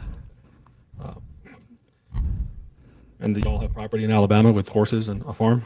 yes. My husband have like over 50 acres over in Alabama. Is that where Daryl actually wants to be? Yes, He's helping you? yes. Okay. Are you currently working? No, Were you working back in April 7th of 2021? I was. Then about 2018, I stopped working 2018 you stopped working? Yes. How come? because I had a lot going on. I just had a lot going on with my husband's death, and I just couldn't do it at the present time. What kind of work did you used to do before he passed? I was an office assistant at the Healy Center, and I also worked at the hospital also as an office assistant. What's the Healy Center? It's a nursing home. Okay. And what hospital did you work at? It used to be called Columbia, and now it's Palm West right now. All right. You did that for many years? Yes, and also worked at the bank for over 20 years, and then I changed my career field and got into the medical part as an office assistant receptionist. And then after your husband passed, you weren't able to do that anymore? No, All right, so let's go back to April 7th of 2021. You told us where the cameras were. Where was the recording device? it was inside my living room. I had like a monitor that was facing up on top of the wall, Why'd you have a monitor on the wall? so I can see who's coming in and out. Did you ever have that before your husband passed away? No, So why'd you put it up after? I mean, why'd you need that? because I'm a widow, and I was afraid that once my son Daryl Jr. DJ leave, that I want to make sure I had security, because I was really by myself. And you could see pretty much all angles outside? Yes, And this is the Night Owl cameras? yes. How did you record those cameras, or did you believe you were recording them? They was being recorded. I called the Night Owl because one time I had a problem, and with the Night Owl, you actually monitor your own cameras, and the gentleman told me as long as I had it on red, it's being recorded. So at the present time, I'm for sure that they was being recorded because it was on red. Did you have any kind of app on your phone to? Yes, I had an app on my phone with the Ring as well as the Night Owl. All right, we'll talk about the Ring in a minute, but I'm talking about the Night Owl. Did you have, back in April of 2021? Did you have an app on your phone for that? Yes, I did. And were you able to? What would that app do? What could you do with it? You can see each camera. Like I had 6 cameras, and you can see each one of them, and you can see from all surround my house. And how about at night? Were you able to see at night? Yes. You know if those cameras were motion activated or are they working all the time? They was motion activated. They was working all the time. So, well, motion activated means it works when. As someone walked by, you can see them moving. Was it on if nobody was walking by? Could you still see outside? Yes. Oh, you could. Yes. 24/7. Yes. Did you ever, and let's go back to April of 2021, before that date, did you ever have to look at the videos to see anything on there to see if it was being recorded? Yes. I had a problem one day, and I called the night owl because it wasn't. I didn't think it was working, and then one of the customer service rep walked me through it and told me that as long as it's on red, it's being recorded. So I never had to bother with it. But did you ever go back? And I'm not talking today. Let's go April, because you don't have your system today, right? The police took it? The police took it. All right, but let's go back before the police took it. Did you ever go back? Did you catch that? The police took her night owl security system. And she still doesn't have it back. And they have no video from that system. All they have is a Ring doorbell. I'm not saying she had it hooked up correctly or not. I don't know. But if there's nothing on it, give it back. She's sure there was something on there. If there's nothing on there, tell her there's nothing on there and give it back to her. They still have it. And this trial started it was this year. So I'm kind of curious to know what happened. Was there video? Was there not video? Somebody should have said something. Back before April of 2021 and have to find a video from a day before, a week before, a year before? Did you ever do anything like that? I have done it. And were you able to find the videos? Yes. All right. Who controlled whether it was being recorded or not? You monitored yourself. That was a system that you update and monitor everything. It's not like that you was paying for a service. Once you bought the cameras, it's your responsibility to activate it and look at it, see if it's being recorded. And then if you have any questions, you can call them. They had a number where you can call them. Well, but who was responsible in your family? Were you the one? Was it DJ? Was it Travis? Well, I gave them all the password, but we all can look at it. But normally I had it on my phone. I don't know if Travis or DJ downloaded it on their phone, but I did have it on my phone. Did you believe your recorder was working back on April of 2021? Yes. Because there was testimony it was only working a couple of days every month. You know anything about that? No. It was only set sporadically, a day here, a day there. No. It was when I called, they told me all I had to do is make sure that to know if it's been recording, it's on red. And that says that's being recorded. And that day, I know it was being recorded because on my phone, when I checked my Ring, I also checked that one, it showed that they both was being recorded. All right, so you have no idea why the police were unable to get the recordings? No. The only thing I can think of is when they took it out, they probably, because it's like a DVR, VCR rather, and I guess when they stashed it out, they could have had erased it. All right, but did you have anything to do with erasing any film? No. Anyone in your family did? No. All right, let's go back to April 7th, 2021. Do you remember what you did that day? Yes. I went to my sister's house for Bible study, and She lived, not the address, but what city? she lived in Revere Beach. And about how far from your home? I say about, if it's a good time, about 15 minutes. All right, and how'd you get there? I drove And there was what kind of car do you have? at a Lexus. And where do you normally park? I normally park in my driveway, but my sister's house I park in her side block. All right, Which but in your home, you park in your driveway. Yes. Where does Travis normally park? He usually park in the front on the side of the house, and then Daryl Jr., which is DJ, park right behind him. Okay. But that day on April 7th, before you left home, did you see anything or notice anything wrong? No. Do you know Dominique Jones? Yes. And I'm not asking you today. I'm asking you to go back to April 6th or 5th or 4th. What was your relationship with Dominique Jones? Dominique was my son's girlfriend, and I had a relationship with her. Like I treated her like she was my own daughter. Okay. Were you very close with her, or a medium, or how would you characterize it? I say just like you treat your own child. Medium. Like, I really had a lot of love for her. Were you ever involved in Travis's and Dominique's relationship before this incident happened? No, I just talked to her like, a daughter, and talked to my son as well. But did either one ever confide in you, hey, Travis hasn't seen me in 30 days, or I'm upset with him because he's in Miami? You know anything about that? Or, No, all right. So day to day, you weren't totally involved or really involved in their relationship? no. Do you remember what time you left your home that day on April 7th? Well, we usually have Bible study at 7, so I probably got to my sister's house maybe about 6:45. Okay, and that's PM, obviously. Correct. And when you get there, what do you do? When I get to my sister's house, we had Bible study. Immediately after Bible study, we was watching a movie, and then I got a call for Dominique. She was very hostile and irate, and she said, "Mom, you better come get your son Travis, because I'm gonna have my brothers and his friends to come fuck him up and kill him." But I didn't think that she was gonna put a hit on him. The phone dropped, or she hung up the phone, so I had text her. Let me slow you down. When you get that call from her, do you have any idea what was going on? No, because she was screaming and hollering, and I couldn't really understand her, but that's when I texted her. Okay. Did you try calling her back? No, I didn't call her. I just texted her. What'd you text her? I said, "Dominique, I don't know what's going on with you and Travis." I said, "But you both are grown." I say, "If you all not getting along, you need to move on." I say, "I love you like my own daughter.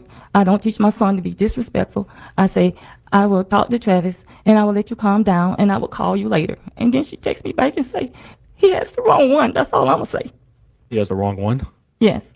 How were you feeling when you heard all these threats and he has the wrong one? Actually, I didn't know what to think, because I never thought that she would actually put a hit on my son, and I didn't know she was married. And I actually thought that she was just born off steam. I didn't have an idea she was going to. Were you concerned? I was concerned, so I told my sister that I was going to leave, and I left probably about almost 10:45, close to 11 o'clock. And then when I get home, I view my video cameras, and I noticed that she was the one that was beating on Travis and busting them all in the head. So as I was viewing the cameras, my son Travis, Let me slow you down. What camera were you viewing? I was viewing the Ring camera. Did you see any other cameras that night? Actually, I just looked at the Ring camera, because that's the normally one that I normally look at. The night eye camera, it's a monitor that I just look up in my house, but I also can look on the phone as well. So I had them both downloaded, but I actually looked at the Ring camera. All right, so you're looking at the Ring camera. When did you get that Ring camera? Do you remember? Approximately, not the exact. Well, my husband passed, so 2017. It probably was like either late 2017, 18. And you have that monitor. You pay a service and you have it on your Yes, phone? yes. All right, so what did you see? When you got home, you looked at the Ring camera on your phone? Correct. What did you see? I seen that Travis and Dominique was getting into an argument, and as Travis was going in the house, he was trying to tell his brother to open up the door. And as he was going into the house, she just started beating him all in the head. So at that time, I had went inside the room, and Travis was laying in his bed in his pajamas looking at TV. Let me slow you down. Did you ever see Dominique and Travis ever get into it like this? Valentine's Day, I actually didn't see it, but I seen it on my camera. And I told her that she cannot be bringing nothing like that to my home. That's not good. Similar type behavior? Yes. Violence? Yes. See Travis do anything to her back in Valentine's Day? No, because Hey, I really wasn't there. When I seen the camera, that's when I seen what was going on. All right. That was the first sign something was going on. Yes. That was Valentine's Day of 2021. Yes. All right. So where do you look at this video? In your car? No, actually, I have my cell phone, so I look at it on my phone, or I can look at it on my TV. All right, but where are you when you're looking at it? You're in the house? I was in the house. All right. And after you look at that, what do you do? I had went into Travis' room to find out what actually went on. And when I went into Travis' room, he was laying in the bed with his pajama pants on, looking at TV. And DJ also was in there.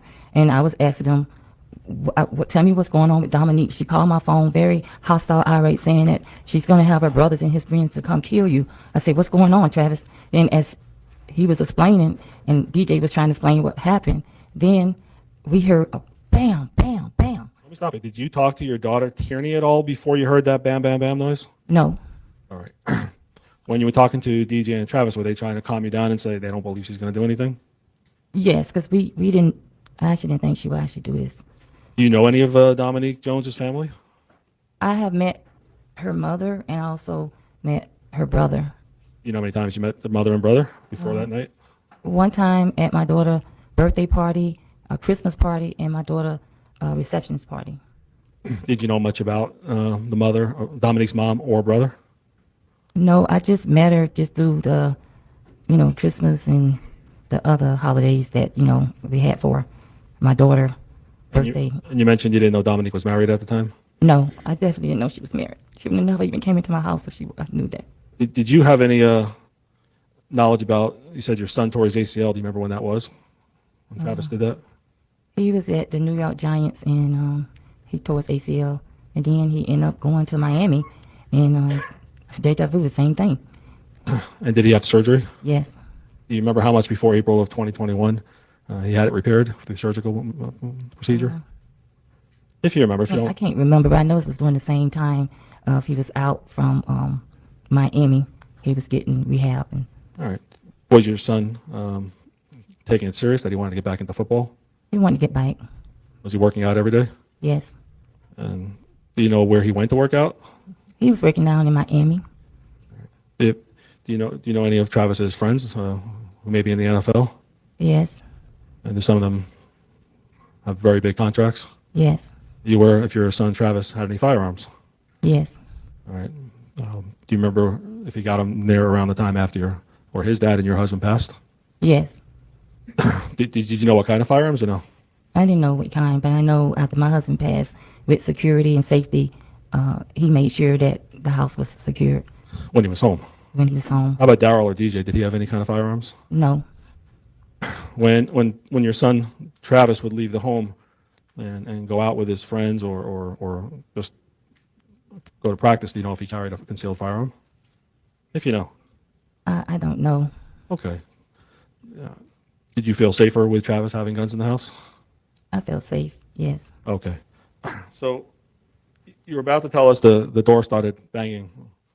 What time do you think this was about approximately on April 7th, 2021? It had to be close to 12 o'clock. It had to be close to 12 or maybe a little before 12. I'm not for sure because I wasn't looking at the time because at the present time, DJ Travis and I was speaking with each other. Okay. Did you get startled when the door banged like that? Yes. Did you know who it was? No, I actually thought that Dominique had done called the police at the time. So I actually didn't know who was knocking at the door, especially that time of night. Why did you think it was the police? Because something like that made sense, possibly? It makes sense because she was already said that she was upset, saying that she was going to have my son, Travis, I better come get him because I'm having my brothers and his friends to come kill Travis, and he got the wrong one. Okay. So you thought the police got involved somehow? Yes. All right. Was it the police? Repeat yourself. Was it the police who came to your home? No. After the door knocks or whatever fashion it happened, tell us what happened then.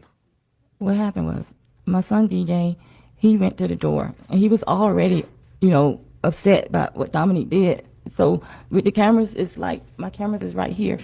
And when he went to the door, Let me slow you down. So your camera just set it right here. my cameras is What room is it in? it's in the hallway. His is Where's it facing? It's facing towards the kitchen. All right, how about if you're in the living room? Can you see it? Yes. In the kitchen, can you see the screen? Yes. When you say cameras, you mean the actual computer monitor? It was the monitor. Or do you have any cameras inside or just outside? Just on the outside, just the monitor on the inside. All right. So when you come out of Travis's room, if you look up, could you see the cameras, or can you see him if you just come out normally? Where you have to If look up? you have to actually, if you're coming out Travis' room and you're coming through the hallway, in order for you to see the monitor, you have to turn your head back to look at it. Okay. So you said DJ or Daryl, he goes first. Yeah, DJ went first. Would you see him once he leaves the room, or you No, lose sight? Travis and I were still in the room at the time. And what happens next? What do you hear? What do you see? Well, what happened was I heard DJ telling them, "This is my mom's house. Please don't bring this to my mom's house." And when I heard that, I immediately came outside.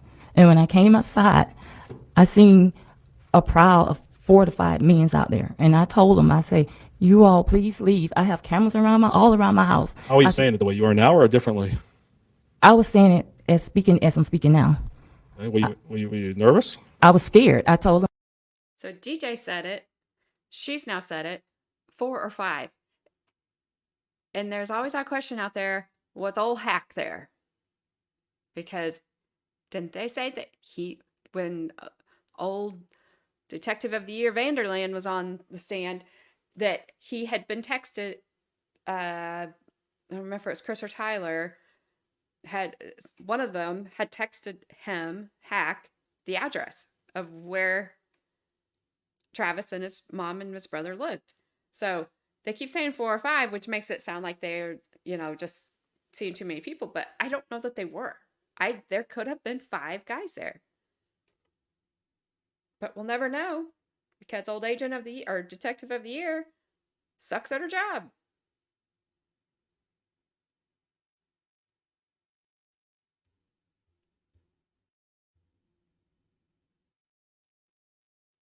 That's true, Carmen. I don't know if that the person on the left of the screen could have been hacked. Nobody knows because there was no evidence to look for, so she didn't look for it. She didn't know it was there. Nobody told her. She just went about sucking at her job, winning awards. If I was a betting person, I'd say Hack was there, and then Hack took off. And nobody talks about Hack because they didn't have to. Why incriminate him? Why put him in anything? And old detective of the year didn't even download anybody's phones to make sure that, well, I guess she did. She downloaded some people's phones, possibly Dominique's original phone that was admitted to have deleted stuff off of there. She didn't do her job. That's all I'm trying to say.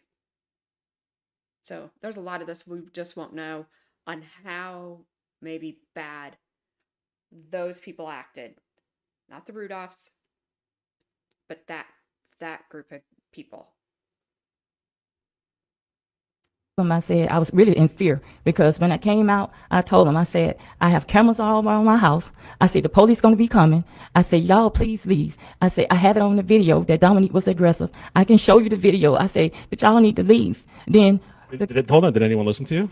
no, one of the men that had the high top dreads came to me. He said, we want Travis, Ma. You need to go back in the house because we come to handle this. We come to handle this. Why'd you go outside?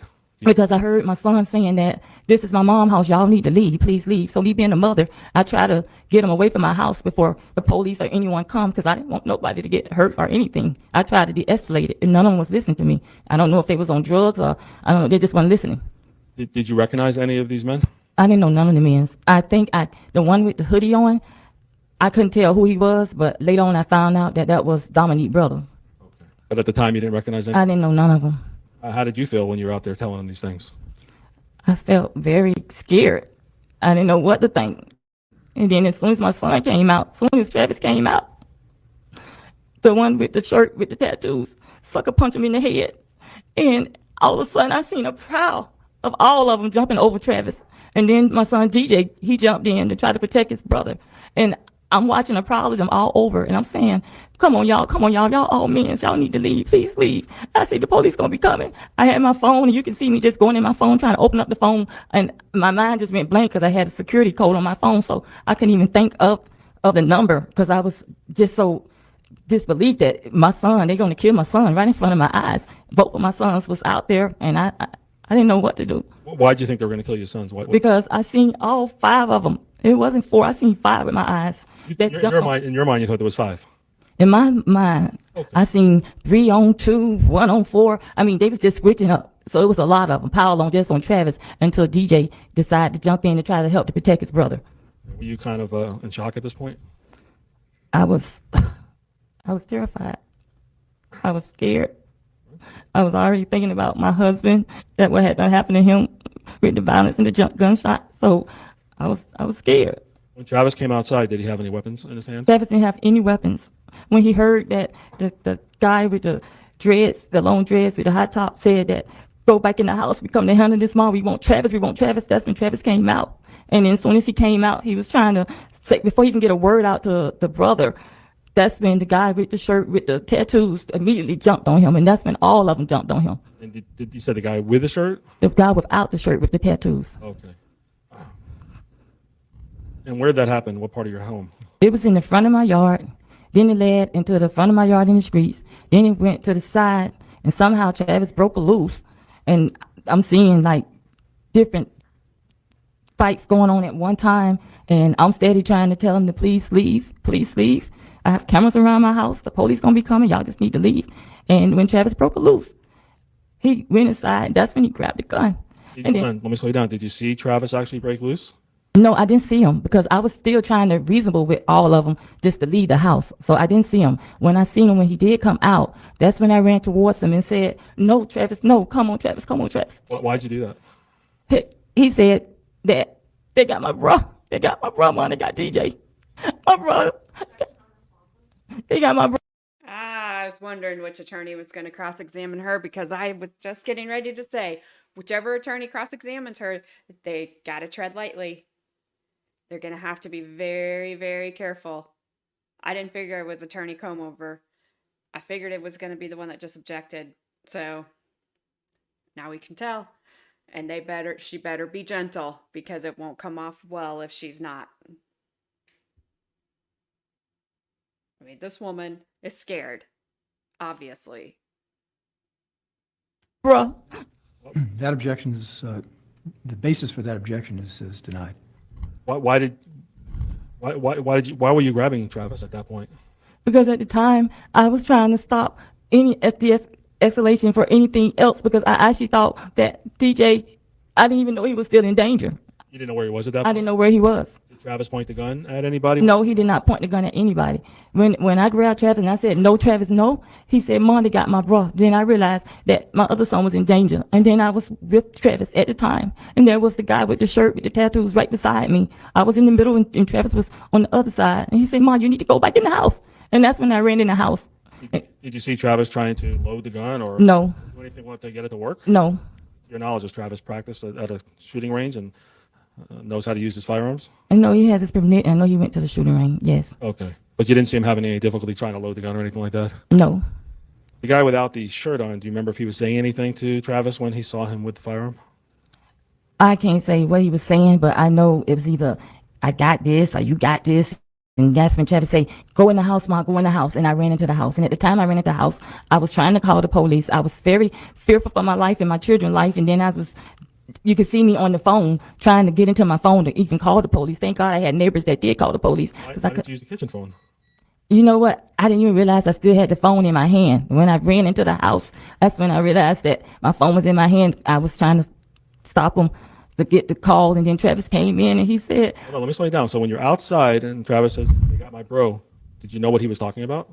he was talking about my son DJ. He said, "They got my bro. Like they got DJ, Mom. They got DJ." Did you know where DJ was at that time? No, You didn't see him. no, And before you went in the house, could you see DJ? no. So you lost sight of him. Yes. There's been some allegation that someone may have pointed a gun at your sons before the actual shooting. Are you able to say whether anyone pointed a gun at either one of your sons while you were out there?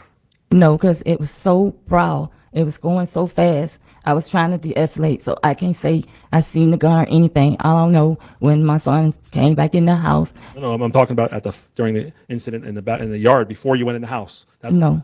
All right. Could you say they didn't point guns at your sons?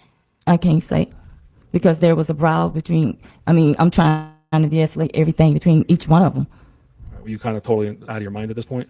Yes. Did you see people use these strange men? Did you see them using fist and feet or just fist? I seen them using anything that's necessary to try to kill my son. I have bricks out there. I have everything out there that you can actually do bodily harm without even having a gun or anything. So I seen two fights going on at one time with a prowler man. And where did the fight?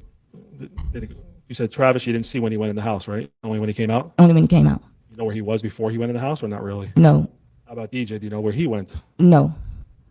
So you kind of lost sight of everything. I got caught like sight of everything because it just happened so fast in a matter of seconds. Let me ask you this. Did you see any strange cars near your home at all? No, You don't know how these men got to your home or left your home, do you? no. So you go in your home. Do you hear anything after that? When I go in my home, I heard gunshots. And then You heard or no, it's too hard to tell? I can't tell. I was so afraid and scared and traumatized. I couldn't say. Brian? Yes. So after the gunshots, you obviously can't say anything, right? How it happened or what happened? No, I didn't see anything. Okay. So you're in your home. What happens next? Then I was trying to get into my phone. I had my phone. My mind just went blank. I couldn't even think of because I have a security code on my phone. And immediately when Travis came in, he said, "Ma, you all right? You all right?" He said, Travis comes in first. "Travis coming first." You have a gun with him? Yes, he had a gun. And then he said, Mom, you okay? You okay? He said, I thought my life was gone. I thought my brother, my life was gone. These guys had guns pointed at us, and I thought our life was gone." And then DJ came right in after him. I'm sorry, let me slow you down. How was Travis's demeanor? How was he talking to you? He was traumatized. All of us was just in fear for our life because we didn't know if they had someone to come back or they'll come back and shoot the shit up just like Dominique instructed. Is Travis normally a calm man? Yes, Normally? yes. Did you ever see Travis get into fights in school? I never had a problem with any of my kids in school. Didn't Daryl either? No. So you said Daryl or DJ comes in next? Yes. Is he crying or what's his demeanor like? He was he was really worse than Travis because he thought his life was going to be taken. He said, "Mama, they had guns pointing at me. I thought my life was going to be taken." And we all like traumatized. And I'm trying to call the police and I couldn't get in my phone. I thank God for all of my neighbors that really, because we have a very good neighborhood. Everybody's like a family around there. We have never had any problem like this. Okay. So when they called, then I heard the sirens and I heard the police. So I know someone was coming there. When Daryl came home and he said he had guns pointed at him, what else did he tell you? Anything else? He said, "Ma, I thought my life was going to be over. I thought we all was going to be gone." Did he give you any details about where the guns were, or who was holding them, or not at that point? No. All right. How about Travis? Did he give you any details about the guns pointed at him? No, you just said, "I thought my life was going to be over. I seen all of them pointing a gun at me, and I was trying to protect my brother, and I thought I just tried to just get them all away, and the threat is gone." Did he tell you that he shot at them? Actually, it's like I know he shot at them because he didn't actually say that he shot at them, but I figured that he did because of the gun that he had and the gunshots that he had. Yes. Okay. You have some water there? You need any water? Okay. She's like, yes, I do. Remember, the neighbor said he heard 2 shots, I think, then one more, and then What happened after rapid that? fire. What did y'all do after this happened? Were you all in shock, or did you calm down, or what happened? We was in shock. My heart was just running. I relive this every day. I don't sleep. This has affected me mentally, physically, financially, emotionally, even with my health. I relive this every day. And just to see this going on, just to know that this girl betrayed and she deceived and not knowing that she was even married, it really hurt. So while you're in the house, does your daughter come home? Yes. Your home, rather. Yes. Are you expecting her? Yes, because she went out to a party and she know I don't sleep at night, and she told me that she was going to bring me my food so I could have it for the next morning, and she know I'd be up, so I was expecting her to come. Were you even thinking about her coming at this point, or? At the time, I know I didn't. I was so traumatized. What did Travis do with the firearm? Do you know? I think he put it in his room on his closet shelf. I'm not for sure, but I know he did get out the sight. Do you know why he did that? Did he tell you? Just for safety. You know if he took the bullets out of the gun? Do No. you remember how long before your daughter came? It was at the party, so I'd say it could have been about a half an hour, maybe to 45 minutes. Before your daughter came, did any of the police come knocking on your door, or were they outside yelling, "Come on out," or anything like that? That was after the fight. Okay. So before that, you just heard sirens, and Yes, I heard the sirens and the police. did you hear a helicopter also whirling? And helicopters, correct. How about lights, like police lights? Did you see them strobing around Yes. through your windows? Well, actually, I didn't see them. I just heard the sirens and the helicopters and the police. Why didn't you go outside during this time period? Why didn't you just? I was so traumatized. I was such in shock that I just couldn't believe it. And I didn't know even if I went outside, I'm going to end up getting killed or shot. By the police, possibly. Yes. So did the three of you wait inside the living room area most of the time? Yes. And when your daughter came over, did she come with anybody? She came with my son-in-law, Johnny. Okay. You see an ex-FBI agent? Yes. And did anyone, well, not anyone, but did Travis ask your daughter to hide any evidence or take anything? No. Did you ever see your son's phone at all that night? No. You don't know what happened earlier in the night with his phone, possibly? No. So Tierney gives you the food, and does she basically leave? Yes. And did the police at that point come to you or knock on your door and say, "Come on out"? Yes. Before that happened, did anyone stop Tierney from coming in your house? Did anyone stop my daughter from coming in my house? No. How about when they left? You don't know what happened to them I personally? don't know what personally happened to them until later. Okay. All right, so eventually the police come to your door? Yes. Tell us what happens. What do you remember? Well, I heard them. They must be at a speaker and said that Travis Rudolph, we need you to come out with your hands up. And then following after Travis, they want anybody that was in the home to come out with their hands up. All right, hold on. Let me slow you down. Did Travis go outside? Yes. Comply with what they told him? Yes. Did you see him outside, or you couldn't see what he was doing? I couldn't see until after I started coming out. All right, so Travis went out first. Yes. And how many police were there? Were there many police officers? When I came out, it was surrounded with police officers and dogs, and it was a lot of them. How many would you estimate? I could say about at least 10 or 15. You said there was more than one dog, multiple dogs? I don't know how many dogs. I just know it was a dog out there. What was the dog doing? I guess he was trying to know if he run, just to go attack him. Right, but was the dog barking or growling or quiet? He was, it was a dog. I can't say actually what he was doing because at the time I was so scared, and I just know it was a dog. Did you have guns pointed at you? I had a flashlight. I don't know about with Travis, but I had forgot I had my phone in my hand. So I had my hand up with the phone in my hand. And as I was going out, it was a bright light. And I said, please don't shoot. Please don't shoot. And that's when I came and seen a lot of police that was around me. Okay. Did you see Travis in handcuffs? Yes. Did you see where they took Travis? They put him down in the police car almost about 3 or 4 houses away from my house. Were you able to talk to him anymore? Actually, I really couldn't talk to him because they had already had him locked up in the car. Did you believe he was arrested right away Oh, he was arrested right away because he had handcuffs on him and put in a car? in the car. Okay. Back of a police car? Yes. Was he handcuffed behind his back? I can't tell because I wasn't able to get to the car. I was like nearby the car, but I couldn't see in the car. All I know, he was handcuffed. I seen his hand that was cuffed. How about you? Were you handcuffed? No, How about DJ or Darrow? no. All right. So when you're outside and you see all this, all these police officers, obviously you're scared, right? Yes, Whole height since you got home, you were scared. yes. You know what time it was in the morning when the police were there, or not really? It had to be about close to 1 something, maybe a little after. Is that a guess? That's a guess. All right. Did there come a time when you went outside where the police asked you any questions or tried to ask you any questions? No, because I think one policeman said something, and I said I'm not going to speak to anyone until I have my lawyer. You remember who that was? I don't remember. Was it a female?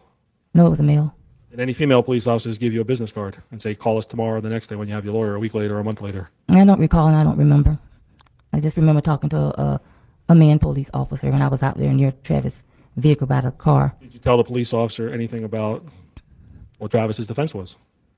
Well, when I was talking to the male police officer, I said that this was self-defense, and I'm not speaking to anybody until I have my lawyer. Why didn't you talk to the police? Because I was told not to talk to him, but when he came up, I was so afraid and traumatized that I was like, this is self-defense. I said, I can't talk right now until I have my lawyer. All right. Will you advise that you're going to possibly get subpoenaed and have to go give a statement right away? No, I didn't tell, no one said anything to me. All right. Well, why didn't you call the police a day later or a month later and say, or a week later, any time and say, hey, this is what really happened from my perspective? Why didn't you do that? I didn't call the police because I was waiting for my lawyer, and I was waiting for them to actually call me. You're waiting for the police to call you. Correct. They never did. No. Did you trust the police after they arrested your son right away? Well, I don't say that I don't trust. There are some good policemen and bad policemen, but the way the situation happened, no, I did not trust them. Why? Because I felt that they didn't do no investigation to see what really happened. And with my son being taken and not knowing what the full facts was, I was afraid, even for my other son, that he would have been locked up as well. So it was not a good situation. Right? Right. You thought that Darrell would possibly get arrested by the same police? Yes.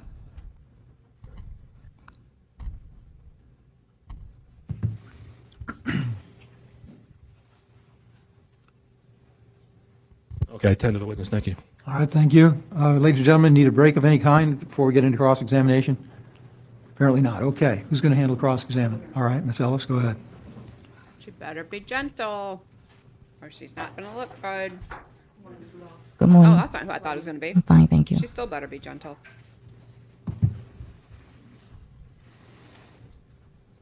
Rudolph, Is it fair to say that during the time that you were out there when this fight was going on, I think you referred to it as a brawl, right?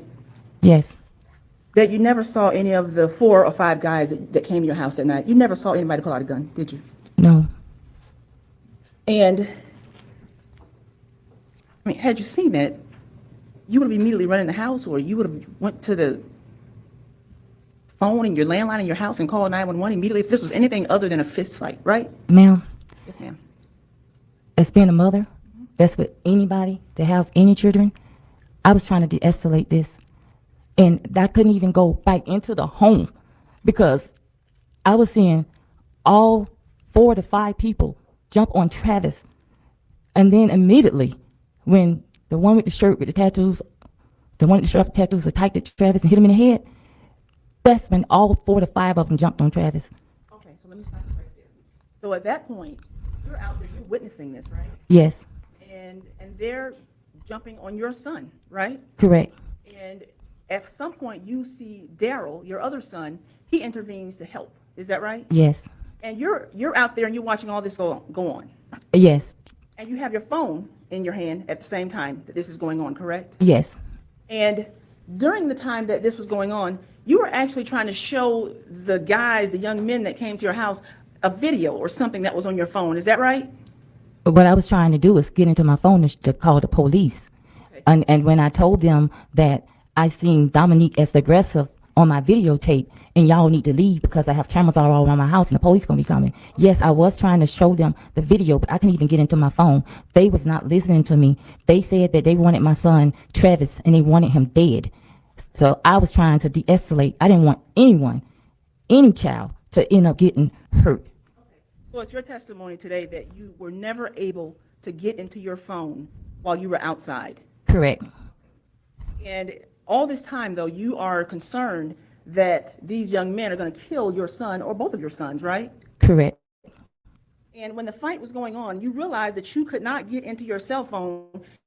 You didn't make your way into your house to use your landline phone, right? Ma'am, I was so traumatized and so fearful for my life, I couldn't even get into my house to even think of a house phone because I normally don't use my house phone. I just I know have it these as a bike. attorneys are just doing their jobs. I get it. I got it. I know.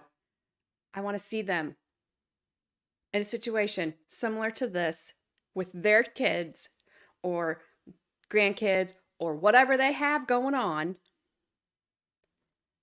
And I want to see how clearly they're thinking. Because I guarantee they weren't. And they're making me so mad because they are blaming these guys for not just acting perfect and doing step 1, step 2, step 3. But she's out there thinking she's going to lose her kids just as she lost her husband. Like it's so ridiculous. Up. I used to have my cell phone. So at the time, I was so traumatized, I didn't even think of a house phone at all. I didn't even think to even go back into the house. I was just trying to de-escalate, the situation. Well, at some point, the situation did become de-escalated. Is that right, Ms. Rudolph? Yes, Because, and you've seen the video in this case, right?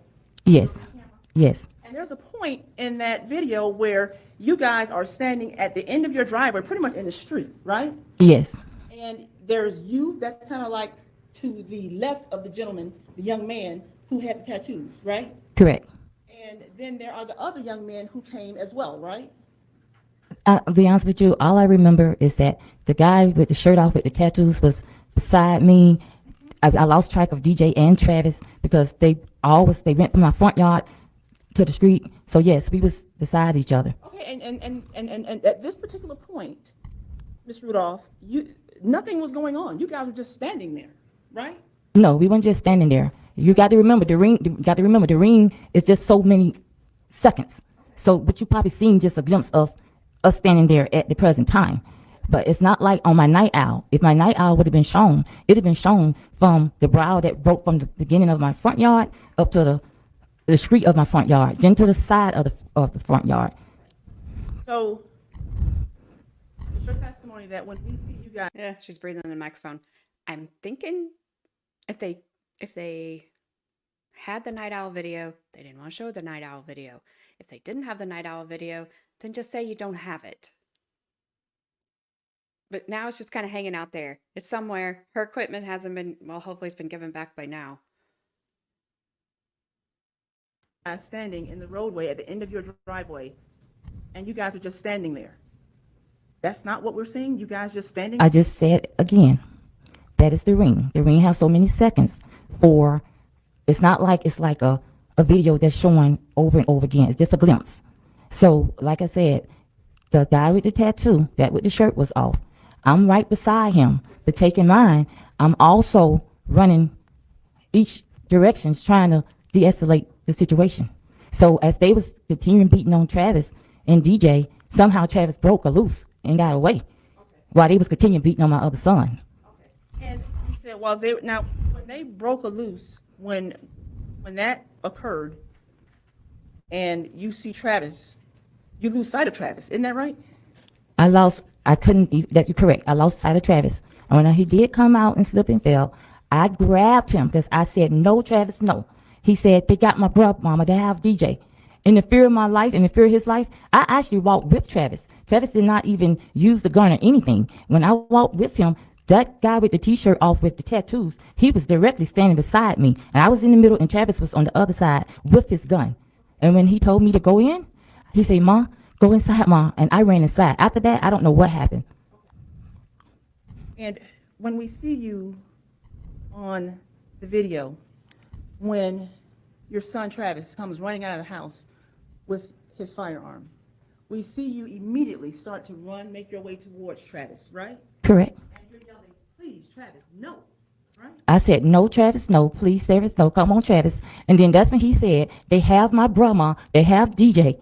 That's when I realized that my other son was still being tight. And you were yelling, please, Travis, no, because in your mind, there was no need for Travis to resort to. No, there was a need because, no, there was a need. And the reason for that need is because he was trying to protect his brother. The threat was still going on. I didn't even know that I didn't even know that my other son was lost sight. Good So let's talk answer. about that. That's You a said dumb there was a question. need. Because you on that video are to the point where you are running at him saying, please, Travis, no. You trying to stop him? That's correct. That's correct. That's correct. There was no need that day for him to go in the house and get a gun. Ma'am, it was either our life or their life, okay? That's not where DJ was. At the point that you're telling him no, Travis, no, do you know where DJ is? No, ma'am. So you don't know whether or not your son Travis is even being truthful about the fact that they got your son DJ and they have a gun at his head, or they pulled a gun on him, do you? Ma'am, it happened so fast. If you was in a situation, I don't know if you're a mother or not, but I was trying to de-escalate this, and I didn't want no one to get hurt or harmed. I said, I told Travis, no, Travis, no. And as a mother, my son have never disrespect me. I have very mannerable children. His character speaks for itself, and everyone know that. When he came and And it's very obvious. Her children versus the other children. It's very obvious. They are respectful. Who could think of a lie that quick in that kind of chaos anyway? And she's saying, you don't know where Daryl was. Okay, maybe Daryl's dead. Maybe they had already unalived him. Maybe that's what she was in fear of. And I can tell you right now, if I had that situation going on at my house and I saw either one of my kids coming out like that, I would say the same thing to them. No, stop. Not necessarily because I was worried about the other people that came to my house to cause problems and to hurt my kids, but because I don't want my kids to do anything bad. I don't want my kids to get in any kind of trouble. I certainly don't want them to unalive anyone. She's not wrong in trying to say that. And Travis wasn't wrong in turning to her saying, they have my brother. If I play this scenario and in my head, like she's saying it happened, or even DJ, we'll hear from Travis next, how they say it happens, I can place my son and daughter in either one of those two places, and it would play out very similar. They're not going to let anything happen to the other. And she also does not want to lose a child. She's just lost her husband. I don't know what this attorney's trying to do here, other than, I don't know what she's trying to do.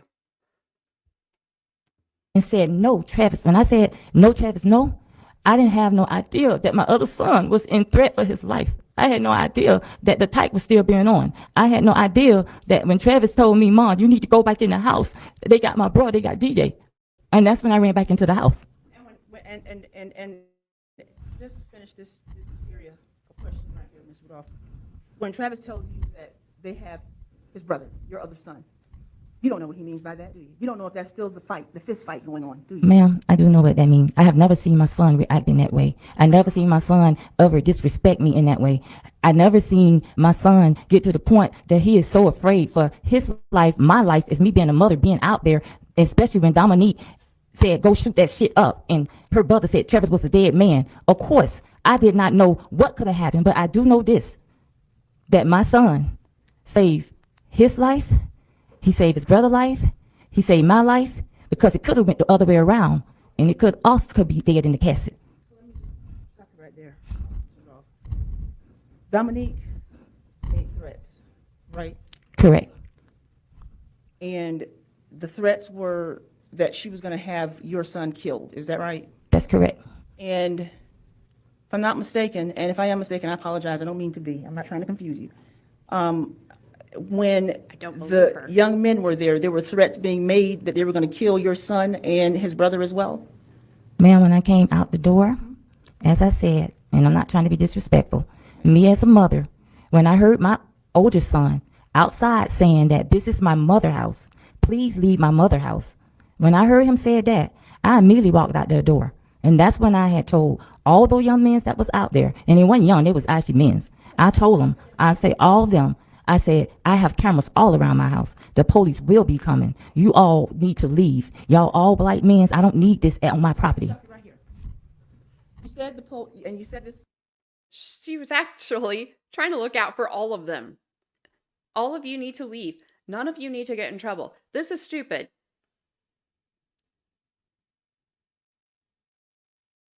She was looking out for everybody, and then it became very clear she just needed to look out for her own. So she did. Several times. Police will be coming. Who was going to tell the police to come? Who told them to come? When you walked out your door and you saw those young men, those guys, those grown men, whatever you want to refer to them as, when you walked out there and you saw them there, who was going to go back in the house and call the police? Ma'am, it went so fast, I couldn't even get back into my house. I was just trying to get them away from the house. When you couldn't get into your phone, Ms. Rudolph, when you couldn't get into your phone, when you forgot your passcode because so much was going on, it's your testimony that it didn't dawn on you, let me run in the house and call 911 for my... Ma'am, I'm seeing a gosh. crowd of 4 to 5 people on one of my sons, then another one on my other son. I couldn't just leave to go into, I didn't think about my house phone. Who even use a house phone? I just got it as a backup in my house just in case I need to use the phone if my cell phone go down. Well, would you agree your cell phone went down this time? You couldn't remember that? Actually, my cell phone didn't go down. The problem was I was so traumatized and so fearful of my life that I couldn't just get into my phone. That's what I'm saying. You couldn't access your cell phone, so Correct. you had a landline in the house, right? Correct. For situations that arise where you may not be able to access your cell phone, you have a landline, right? Yes. Now they're outside fighting, right? At this point, you're not in the fight. Nobody is hitting you, correct, Ms. Rudolph? Why weren't you thinking clearly, Miss Rudolph? Why don't you just say that? Just be straightforward. You weren't involved in any of this, Mrs. Rudolph, so why were you not thinking clearly? Just turn around and walk back in the house, leave your kids out there who they can take care of themselves. This doesn't involve you.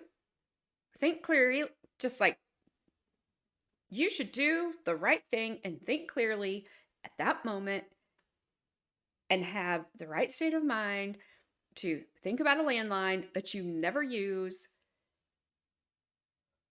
and walk back in the house. Leave everyone outside instead of just trying to get everybody to stop. What a ridiculous line of questioning. Another victim blaming. Correct. Okay, so at that point, when you saw that it was 2-on-1, 3-on-1, and going back and forth, Nothing told you, let me go in the house and call As 911? as I said, ma'am, as I said, I did not think to even get into my home because it happened so fast. I couldn't even think to even go into the home when this was a brow of men jumping on both of my sons. So when you were saying the police are coming, No, what I said, no, you testified earlier that when you walked outside and they started fighting, actually before the fight, you said when you walked outside, you told them, you guys need to go home, the police are coming. When they I started didn't, excuse fighting, me, ma'am, let me correct you. What I said was, when I first came out the house, when I heard my son, Daryl Jr. DJ, said, this is my mother's house, please leave my house. When I came out, I told all those men that you all need to leave my house, get off my property. I have cameras all around my house. I say, the police will be coming if you all do not get off my property. I said, I have Dominique on my videotape showing that she was aggressive. I said, y'all need to just leave. I said, I can show you. Before I can even get into my phone to even show them, to even access my code, I couldn't think of it because I was traumatized. Then the guy with the high top dreads told me, with the long dreads told me, we want Travis, we want Travis.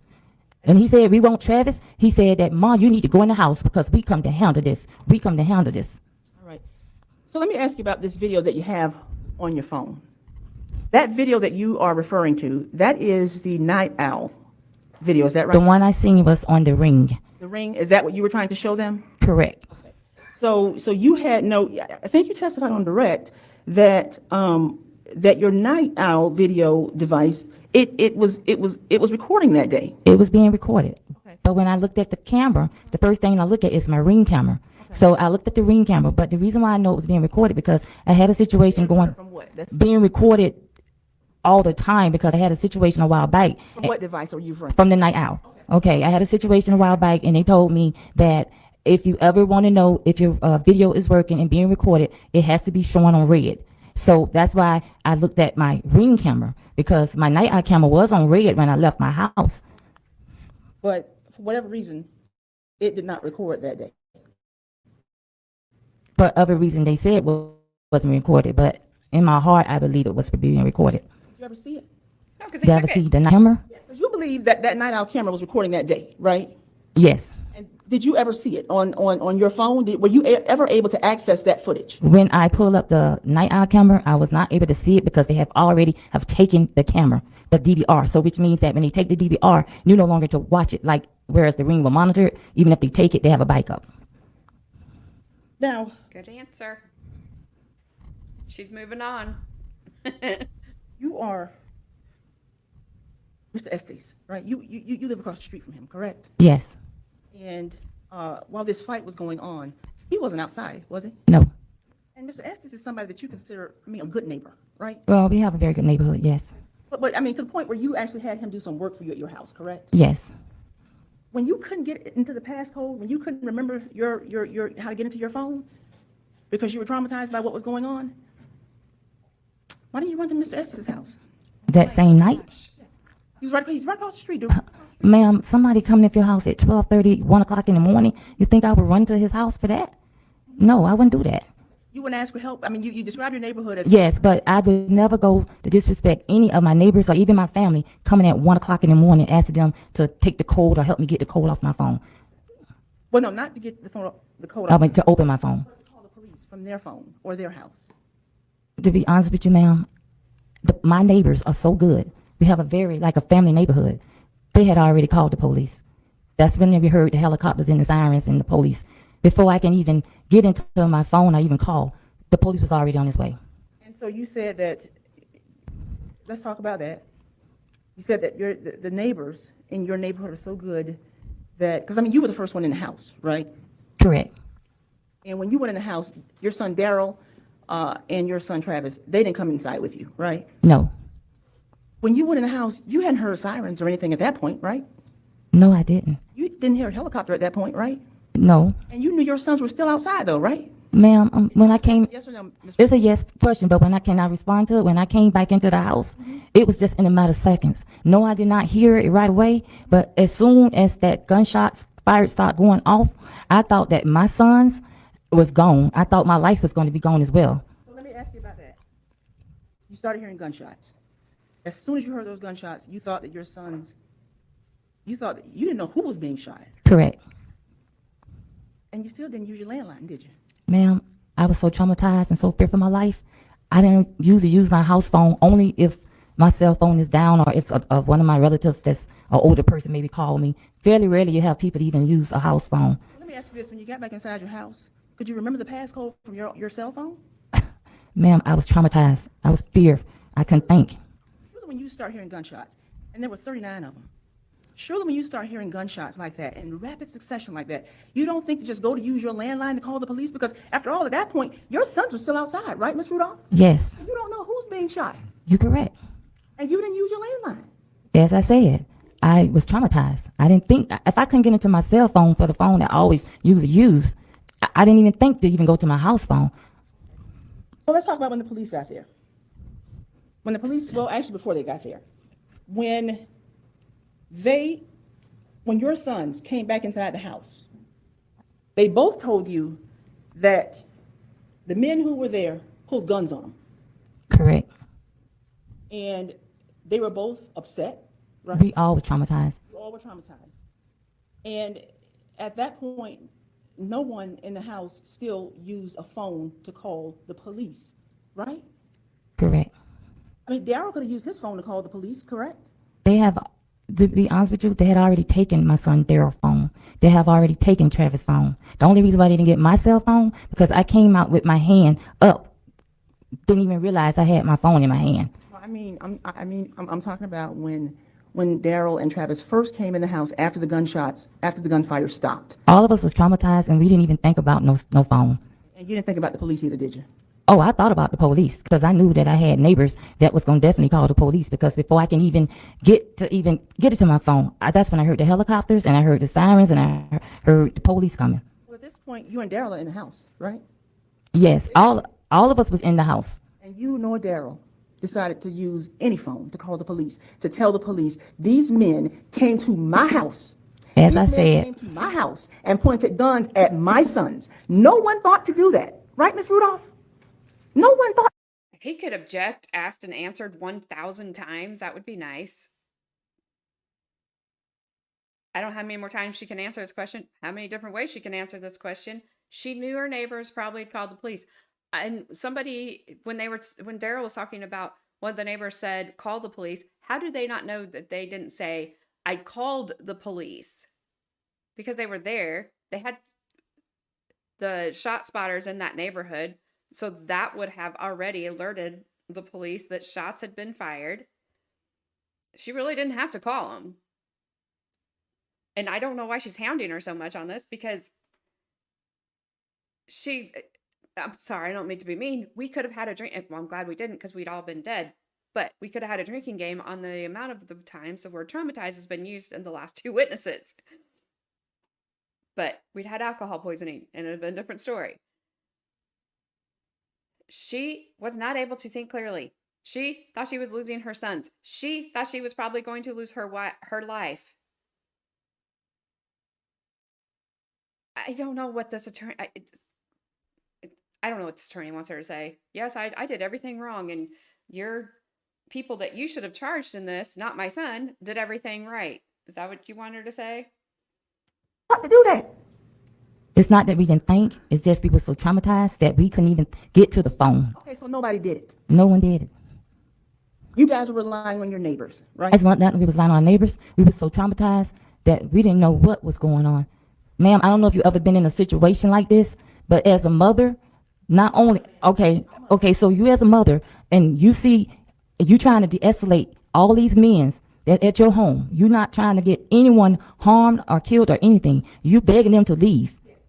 And then when they don't, And then, in a situation like this, one would call law enforcement to get these people off your property and away from your sons, right? not if you have all of them. First of all, use the microphone, prosecutor. I know you have an allergy to it. Second of all, you're thinking clearly. She wasn't. So move on. That's what I'd be thinking if I was a judge. Just shush and move on. But also, He can't tell her that unless the defense objects to her repeatedly asking her this question about using the landline. I don't know why he's not. Trying to attack your son right in front of your eyes, and how could I call when I'm traumatized and I'm feared for my life as well as my son's life, and I'm seeing all of them being attacked? How could I call? So now let's talk about when law enforcement did get there. At some point, you realized that they were outside. Is that right? Correct. And at some point, Daryl realized that they were outside also, right? Correct. And neither one of you walked outside. Well, the reason why we didn't. Opened the door and just said, "Hey, can one of you guys?" Hey. We can tell you what happened. Nobody. Hey, Well, for I think number the one, cops are gonna do just they wasn't say, around my house. What? We just heard sirens and we just heard the police that was outside. So, as I said, especially when you have someone to put a hit on your son, and call and said he have the wrong one, and then say that go shoot this shit up, and then the brother say my son is a dead man walking. You think I'm gonna go outside for them to have other people that they already had calls that probably already made for them to come to finish the job? Well, this is the point where I'm asking you if you saw law enforcement. I think you testified on direct that you either heard them or you saw the lights. I heard the sirens. I didn't peep out my window. I heard the sirens. I heard the helicopter. So this is the point where now it's your opportunity, or Daryl's opportunity, to go out there and say, "Hey, can somebody come in here so we can tell you guys what happened?" Even if you don't want to go out there, even if you don't want to send Daryl out there, and you don't want to go out there, isn't that the opportunity where you can open your? I am so sorry to keep pausing this. If the police show up to a place where they know that a guy has just fired 39 rounds, do you think that you can open the door and say, "Hey," or excuse me, "Oh, hey, officer, would you come into my house and talk to me?" Do you think they're going to come into your house? Give me a break.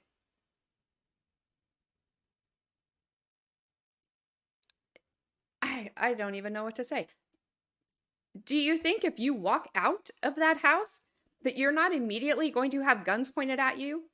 Because they know there's firearms involved. They have to maintain their safety too. So yeah, telling her walk out of her house with her cell phone in her hand could have got her shot. That is stupid advice. That's stupid. Just walk on out there. Say, "Hey, what's up? Can we talk? Can we chat a little bit?" It's not how it happens. Door and stick your head out and say, Oh, "Hey, yeah, can stick one of your you guys head come out. in here? I'm inviting one of you guys, one of you police Sure. officers. I'm inviting you into my home so I can tell you what happened that night." Couldn't you have done that? And they would have At the said present no. time, as I said, I was so traumatized.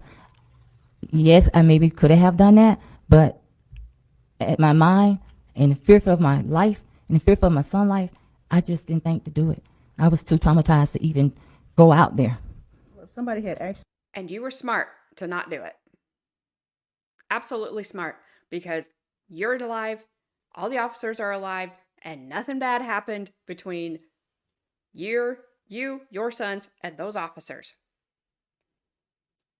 That is the dumbest, not the dumbest question I've heard this whole time, but it's up there. Just go out there. Just go do things.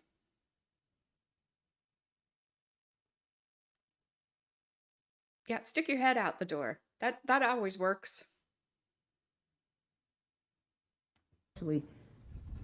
If those men had actually pulled guns, if those men had actually pulled guns on Travis or DJ nor you would have wasted any time telling the police, "Please." Ma'am, maybe wouldn't, because we probably would have been dead. You're correct. We wouldn't waste no time, because it could have been my daughter bearing all three of us in 3 caskets. You're right. You're right. None of us wouldn't have been able to call the police. Well, that's because there were no guns being pointed at anybody. Well, was you there? But was you there? But was you there? That's But right. was you there? Don't crosstalk. Wait Get her, for the Miss question. Rudolph. Go ahead. I wasn't there. That's right. You weren't, so shut up. Sit And down. your son Daryl, your conduct tells us that there were no guns pointed at anybody. That's not Isn't true. that true? Ma'am, I was not there to see it because I ran back into the house. All I know, when my sons came in and said they thought their life was over and guns was pointing to them, I knew right then that all my sons, including myself, could have been gone. So now I want to talk to you about, I do wish she'd quit chewing that gum. Though. police got there, obviously nobody went outside. We've established that. At some point, you indicated on direct that you could hear them from the outside telling your son Travis to come outside, right? Correct. And he went outside, correct? Yes. And then you and DJ went outside also? Yes. Now, at that point, when you guys went outside, I think it's your testimony on direct that you told them, this is self-defense, this was self-defense, but that's all you were going to say until you obtained or retained a lawyer. Is that right? Yes. Now, did you mean that? That I would have to have a lawyer before I be able to speak? Yes, ma'am. Yes, I did. I'm sorry. Were you really gonna invoke your right to remain silent? Are you kind of just stepping on the fact that she did that, Miss Attorney? That's bad. She has that right. She has that right to remain silent and to get an attorney before she speaks to you. Y'all read it. It's just unfortunately some of you don't mean it. Did. Why, did you ever hire one? Did you ever retain one? I did. Okay. Did you ever then get into contact with law enforcement to tell them what happened? Responsibility. I retained a lawyer, and that's what he did. Who? Mark Shiner. Did you ever ask Mr. Shiner to accompany you to Palm Beach County Sheriff's Office or to accompany DJ to the Palm Beach County Sheriff's Office so that either one of you could tell law enforcement what happened that night? And how long ago were you talking about this? Well, whenever you retained Mr. Shiner. When I retained Mr. Shiner, I got information. I didn't ask him about taking me to the police officer. I thought that he'll be the one to get all the information to be able to guide us in the right direction before we even go and speak to any police officer. Well, so when you retained Mr. Shiner, that was for the purpose, that was for all of you guys. Yes. And when you retained Mr. Shiner, was it your plan for you and DJ to go into the law enforcement and to go into the Palm Beach County Sheriff's Office to tell them what happened on April 6th going into April 7th? Ma'am, I was so traumatized. I didn't know how the law worked. That's why I wanted to retain a lawyer so that way they can lead us in the right direction. Or did he ever lead you to the Palm Beach County Sheriff's Office? So you tell them your side of the story. He didn't, but I didn't get any information for a police officer or a subpoena or anything for my son and I to come in to tell what happened. Exactly. That's why the purpose of retaining a lawyer. So that Did your detective of the year ever try to come and talk to them or do everything that she just said? No, she didn't want to talk to them. She made the arrest. She found out everything she needed to know about the whole entire situation in less than 20 minutes and arrested her son. Why in the world would she go talk to you? way they can guide you in the right direction. I didn't have no idea on which way to go unless I was subpoenaed to come in. Rudolph, She did nothing wrong there. you've had some conversations with Mr. Shiner. I mean, you said you retained him for you and DJ as well. Is that right? Correct. He told you, you know, that you don't need a subpoena to go and talk to law enforcement, right? No kidding. Thank you, Mr. Shiner. All right, feel free to stand up and stretch, ladies and gentlemen. Finally, objection. She's skating so close to violating this woman's right to remain silent, or the fact that she even invoked it. The judge should bop her over the head with his gavel. Tell her she knows better. Trying to. Yeah, I hope she had to move on. I hope she lost. Take your seats, folks. Thank you. Detective Vanderlaan, do you She lost. recall who she is, Ms. Rudolph? I heard of her, but I really don't know who she is. Do you recall speaking with her the night of this incident or going into the early morning hours the next day? I didn't speak to anyone. I don't recall and I don't remember. And so you don't recall, I think you testified on direct, that you don't recall her leaving her card with you or Daryl Rudolph, is that right? I don't recall. I don't remember. And at this point, I mean, after your son Travis was arrested for this and charged, you didn't go in to speak to police officers, right? No, No. Daryl would didn't go you? in to speak to police officers, right? no. Why? And as of today, this is the first time that you and Daryl, well, you, has told what happened on April 6th going into April 7th, right? Correct, to my lawyer. And You don't think that was important for the police to know? they already made up their mind. I actually thought the police already knew. I actually thought they was the one that will be getting in contact with my lawyer or getting in contact with me. So I don't recall speaking to anyone.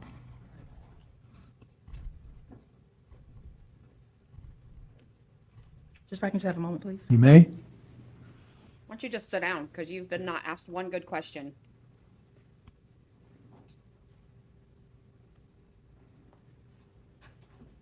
It's not her job to take the evidence. All right, to any the redirect? police. All right, is it going to be brief? If not, then I'm going to ask the, okay, very well, go ahead. It's their job, You whether ever they get a know subpoena it's from the there or prosecutors not. to give a Find it. deposition like everyone else in this case did? I didn't get no subpoena, no deposition. And if you did, would you have went there and told the truth? Yes, But that never came, did it? no, And also, were you told to protect yourself and not talk to the police without everything being recorded and a prosecutor there and a court reporter? yes, Did that ever come? The subpoena to have you do that? no. Police never cared what you had to say, did they? Correct. You see the police wearing body cameras at all when they were at your house? If you remember? I was traumatized. I don't know You what don't they know. had. Okay. Last question. Take the microphone. Is your son Travis a hero? Yes, he's my hero. He's DJ hero. He's the family hero. He even the neighborhood hero. That's all I have. Thank you, ma'am. All right. Any reason why Ms. Rudolph can't go on about her day? No, sir. All I can say is, hey, prosecutor, if you're going to ask a question, you better know the answer. You never subpoenaed her to come in and say anything. I guarantee you probably never subpoenaed DJ either. So if you want to sit there and rattle off, nobody's ever heard your testimony until today. You never asked. You never asked. So I hope the jury picked up on the fact that she was sitting there hammering her on that, on something they never asked for.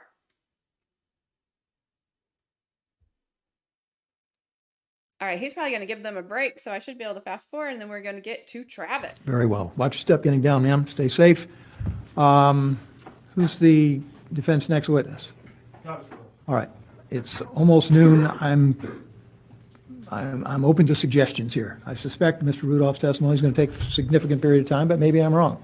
At least an hour, 2 hours. All right, so you all tell me. You want to take a break now for lunch? Yeah, okay. We'll take an hour for lunch. Be back, please, at 1 o'clock. Remember, and Can you imagine if he said, I imagine Mr. Rudolph's testimony is going to take a while, or maybe not. Nah, it's not going to take very long. He's going to get up, be like, self-defense. Thank you. And sit down. All right. Let me do this so that way if I mess up, you can't see it. I'm sorry, but I think DJ and Linda, Mrs. Rudolph, I don't want to call her Linda, that's disrespectful, but DJ and Mrs. Rudolph she did better than DJ. DJ was easy to get rattled, but he still did a decent job, I think. Way more credible than the state's 4 witnesses, the 3 witnesses that they put up. The other, 4, the 3 that were in the car, and then the one that started the whole thing. In my opinion, they were way more credible. They weren't combative.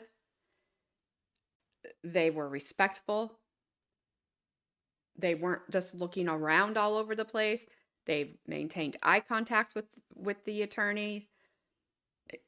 They did a good job.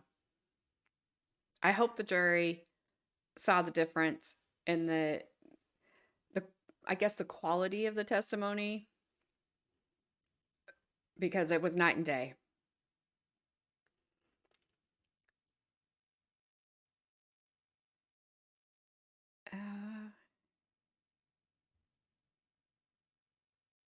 There he is. Oh, you can't see him because I haven't shared my screen. Sorry.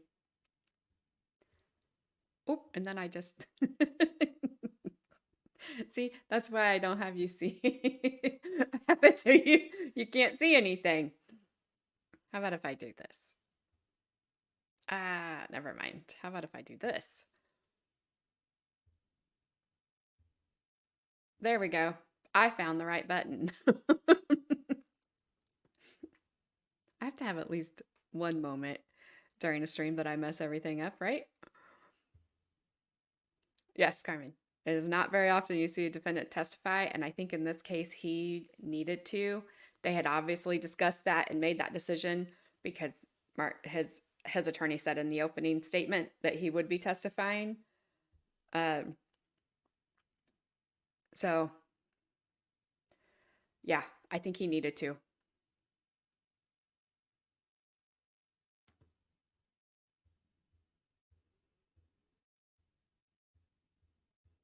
Alrighty then, let's get going.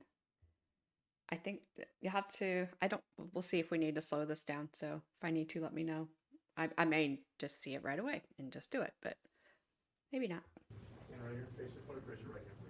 Do you solemnly swear or affirm that the evidence you're about to give will be the truth, the whole truth, and nothing but the truth?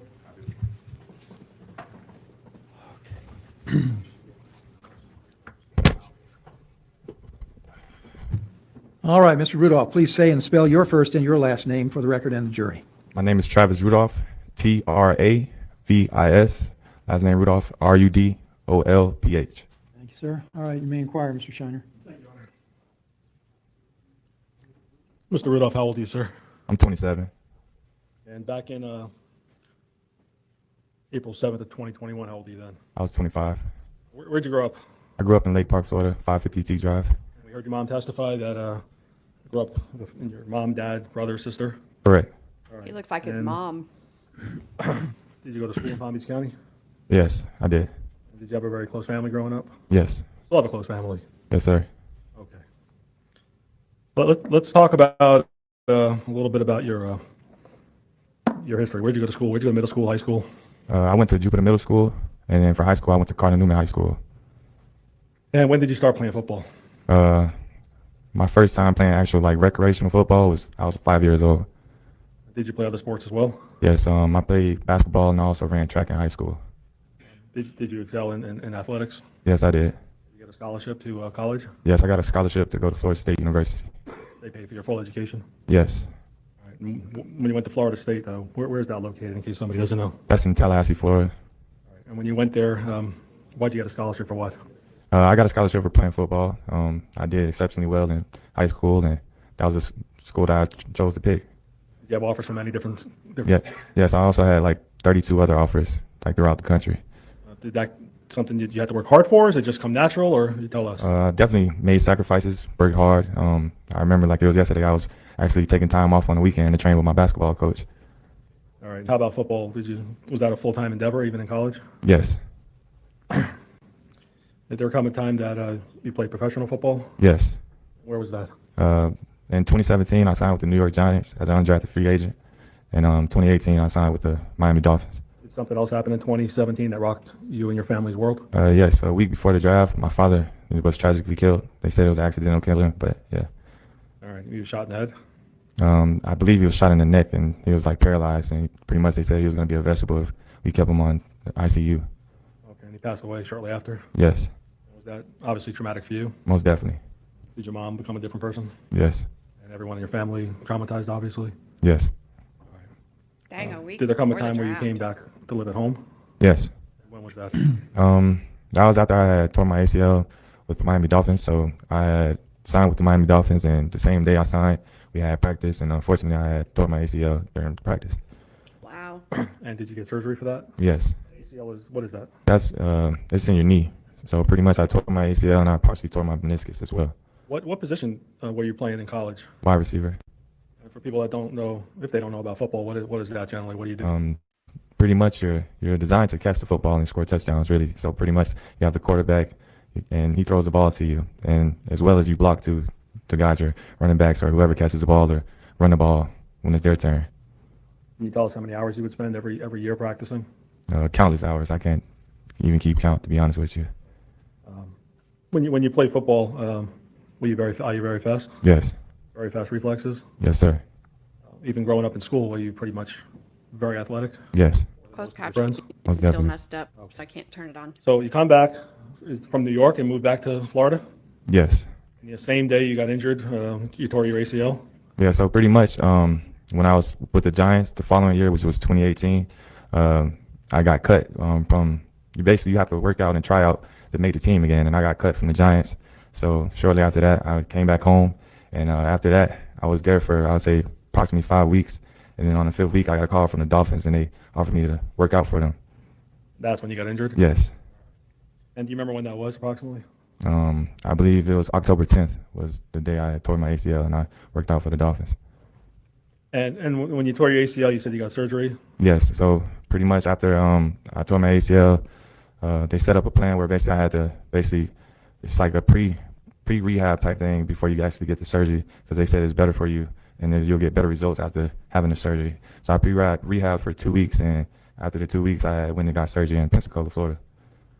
And was that paid for by the NFL? Yes. They gave you insurance? Yes. And did you also do rehab? Yes. Did there come a time where you started playing football again? Yes. Well, I was just pretty much rehabbing until I got the opportunity. Eventually, I had got a contract with the Canadian Football League with Winnipeg Blue Bombers. So that's pretty much what was going on. All right. And was that your path to try to get back in the NFL? Correct. And did it come easy getting back, trying to get into the Canadian Football League before the NFL? Is it something you have to work at? It's something you have to work at. Nothing in life comes easy, especially at a professional business. So pretty much I rehabbed, and I was just staying ready, so I don't have to get ready. Did you also have an agent helping you with this? Correct. What do you do? Like, can you give us, let's say, just February, March, April, well, before this incident happened? What were you doing to get ready to play football again? Dur- Like, So during my rehab process, I started off rehabbing. It was like probably a block and a half, not a block and a half, but 2 blocks away from like where my house was. It was on North Lake, and I basically started off just the beginning process where basically you gain your strength and your flexibility back. And then after that, I later like basically worked with athletics rehab. That's down south in like Fort Lauderdale, Miramar area, and just 5 days a week pretty much. And then later on, like pretty much going through this process of signing with the Canadian Football League, I started working out at Perform. That's in Miami with my best friend. what is Perform? What's that? It's pretty much they train like the NFL players. You know what I'm saying? Even UFC fighters are going there to train. So it's pretty much just working on your craft, pretty much. All right. And your best friend, is he an NFL player? Yes, sir. For the Vikings? Yes, sir. And were there other players that you know that are professional players that are friends of yours? Yes, sir. Okay. And that's who you associated with, obviously, throughout college Correct. and afterwards. Correct. All right. So during the time period, you said it was a full-time job pretty much getting back? Yes. Did you have to watch what you ate also? Yes.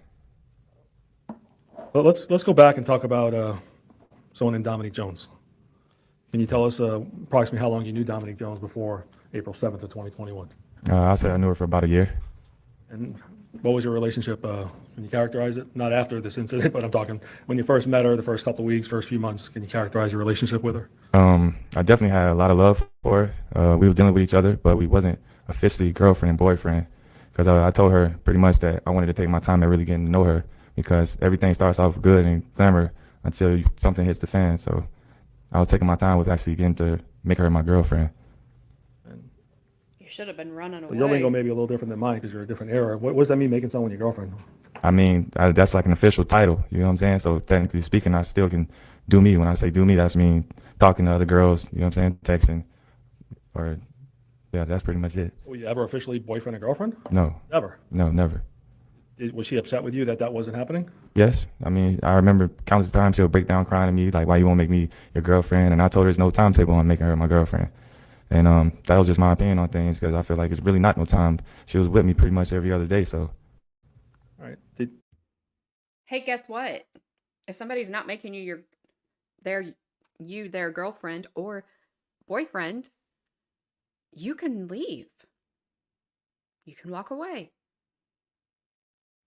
Same thing about marriage. If you don't think they're ever going to marry you and you want to be a married person, you can walk away. She could have walked away. He should have ran away. She should have said, "Hi, I'm Dominique." And he should have said, "Nope." Was your career in football and athletics, was that more important than having a full-time relationship? Yes, most definitely. I was mainly focused on myself. I wanted to get back on my feet. I still had my dreams to go back and play football. So, Right. Do you know how Dominique was supporting herself there back when this case occurred? no, not to my knowledge. No, You had no idea. no, Did she work as far as you knew? no. I don't think she worked. She said that she paid for everything in your relationship. Is that true? No, that's false. She sold one house. She was a good billionaire. Was she the kind of person that liked expensive gifts? Yes, Did you do that for her at times? yes, a couple times. Whatever you could afford. Correct. Were you having some financial problems after you got injured? Yes. Tell us about that. Just the funds was getting low pretty much. I mean, that's just what it was. Like I wasn't receiving any paychecks from the NFL anymore. So When you received your first contract, did you buy anything? yes, I bought a BMW X6. X6. It was a 2017 BMW X6. What is that? What kind of car? It's an SUV BMW. Does it have any kind of special paint on it? Yes, I got it wrapped. So pretty much I got it customized and I got like a car wrap on it, a matte black car wrap. And you paid for that car Yes, outright? yes, full. Is that the only thing you indulged yourself with? Correct. Were you and DJ helping your mom with bills since your dad passed? Yes, mostly my brother though at the time. Because you were still trying to get back into football. Yes.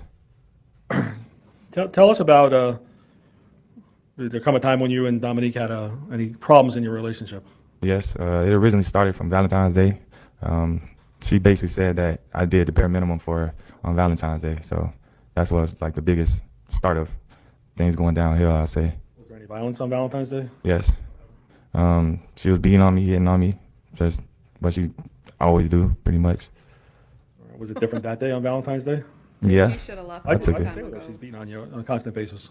I don't know. I guess I love hard, like she did have a significant place in my heart. So, I mean, I just stayed with her. Did your brother ever tell you that's not a good idea? Yes, he told me. Why didn't you listen to him? I mean, I just feel like I'm a grown man and I make my own decisions. You know what I'm saying? I feel like her good outweighed the bad. You know what I'm saying? Even after this situation, her good outweighed the bad during that time. After the Valentine's situation? Yes. Did your relationship get a little sour after Valentine's Day? Yes. Tell us why. What happened? Pretty much, I was pretty much like full time in Miami, pretty much to work out. Why? Because like I said, my goals was making sure I was good at first. You know what I'm saying? Like, yes, I loved her, but at the same time, I wanted to make sure I was good and kept pursuing my dreams, pretty much. Did you have plans to move in with this young lady and make her your girlfriend? I mean, maybe eventually if things would have went good, I guess. If But she stopped beating during that me, time, I was focusing on maybe. going to the Canadian Football League and having an outstanding year and getting back in the NFL. Did you have any plans to invite Dominique with you to the Canadian Football League? No, I mean, we talked about her coming to a couple games, but that's about it. Is she upset with you leaving? She said she didn't want me to go, but I guess it was just her saying that as if like she didn't want me to. You know what I'm saying? She's gonna miss me pretty much. So you were with her for about a year. Correct. So was she saying she didn't want you to go because she didn't want you to sell your career, or she didn't want you to go because she was going to miss you? Like she's gonna miss me. Okay. Was she hoping you would make it back in the NFL? Yes, I mean, she used to tell me that she was like proud of me to keep pushing forward and like working out and everything and pursuing my dreams.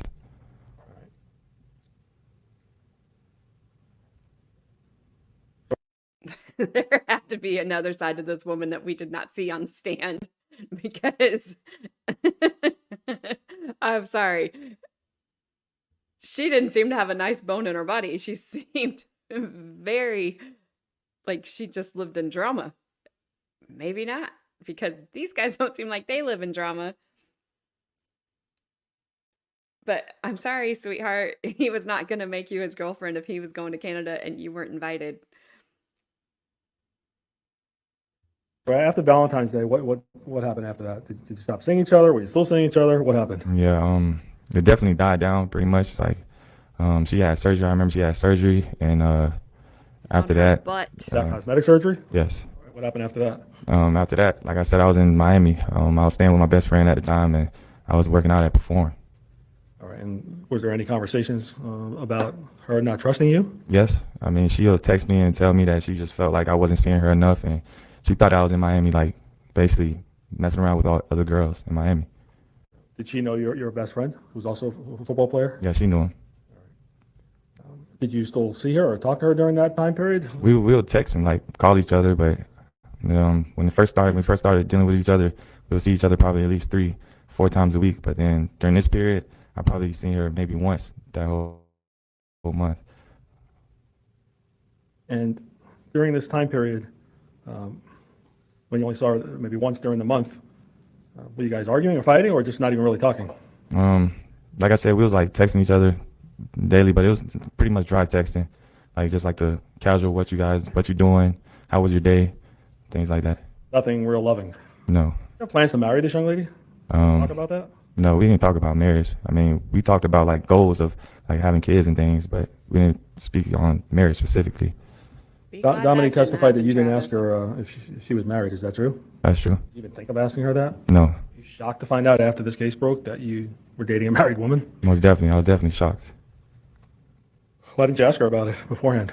I mean, I just feel like that's something that a normal human being would tell someone, like that they're married. Like, don't make the decision for me to deal with you, and not by keeping that disclosed. What was Dominique Jones's relationship with the rest of your family? Let's start with Daryl. In your opinion, what was her relationship with them? It was pretty good, but my brother, he's an introvert, so like it was more so like, hey, you know what I'm saying? What's up, sis? What's up, bro? Type thing. Did your brother DJ and Daryl was the same person, right? Yes. Did your brother DJ get involved in your relationship at all, No. other than telling you let this girl go? Right. You didn't listen to him. No, I didn't. How about your neighbor? Did you ever find out your neighbor told you to stop dating this woman? No, I don't even recall really speaking to him. Besides, like when I would go work out and stuff, we would probably wave at each other. That's about it. All right. Did your brother ever tell you that your neighbor was trying to send you a message to get rid of this girl because you guys are always arguing and fighting outside the house? No, I don't recall my brother speak on. But you remember your brother telling you that Yes. more than once? Yes. Did you kind of tell your brother to mind his own business? I kind of just like brushed it off, like whatever, DJ. Like you don't know what's going on, type thing. Are you and your brother close? Yes. How close? We're real close. I mean, that's my brother. That's my big brother. Of course. All right, so when you see her on April 6th of 2021, you remember her testimony about the movies and Yes. coming over and going to the liquor store together? Remember that? Yes. Tell us what happened that day on April 6th. On April 6th, I Hold on, remember let me just stop you. What was Dominique's relationship with your mom? I didn't ask you that. it was a real good relationship. I know her and my mom used to always have freaking conversations like daily type thing. Like sometimes I'll be gone to go work out with one of my friends, and I'll come back and Dominique would tell me how much my mom had told her about like her life pretty much. So it was a real good, close relationship in my opinion. How about Dominique and your sister, Tyranny? Was she close with her as far as you knew? Yes, they had a pretty good relationship. I remember Dominique used to call my sister and ask her like how to cook this special mac and cheese my sister cooks. So They were pretty close as far as you knew? yes.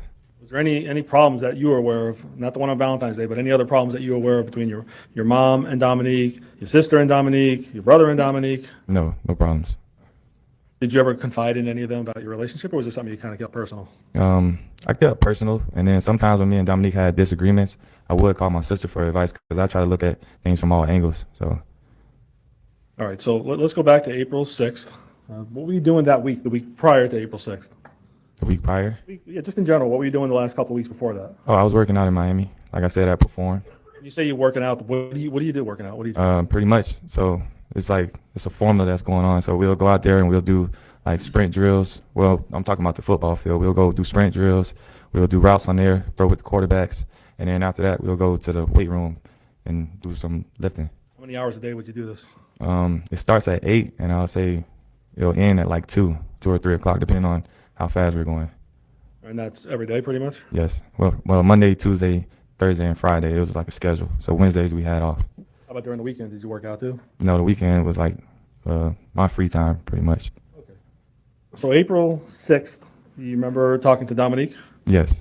You remember when you saw her before that date, the time before that? I don't remember when the last time I saw her before that day. Would it be days or weeks? Probably weeks. Okay. And how did that come about where y'all were going to see each other that day? If I remember correctly, I believe it was basically she said like she just felt like I was neglecting her and I wasn't spending time with her. And like I said, I had a lot of love for her, so I came up with the idea that we should go to the movies on April 6th. When you say you had a lot of love for her, were you also talking to some other women?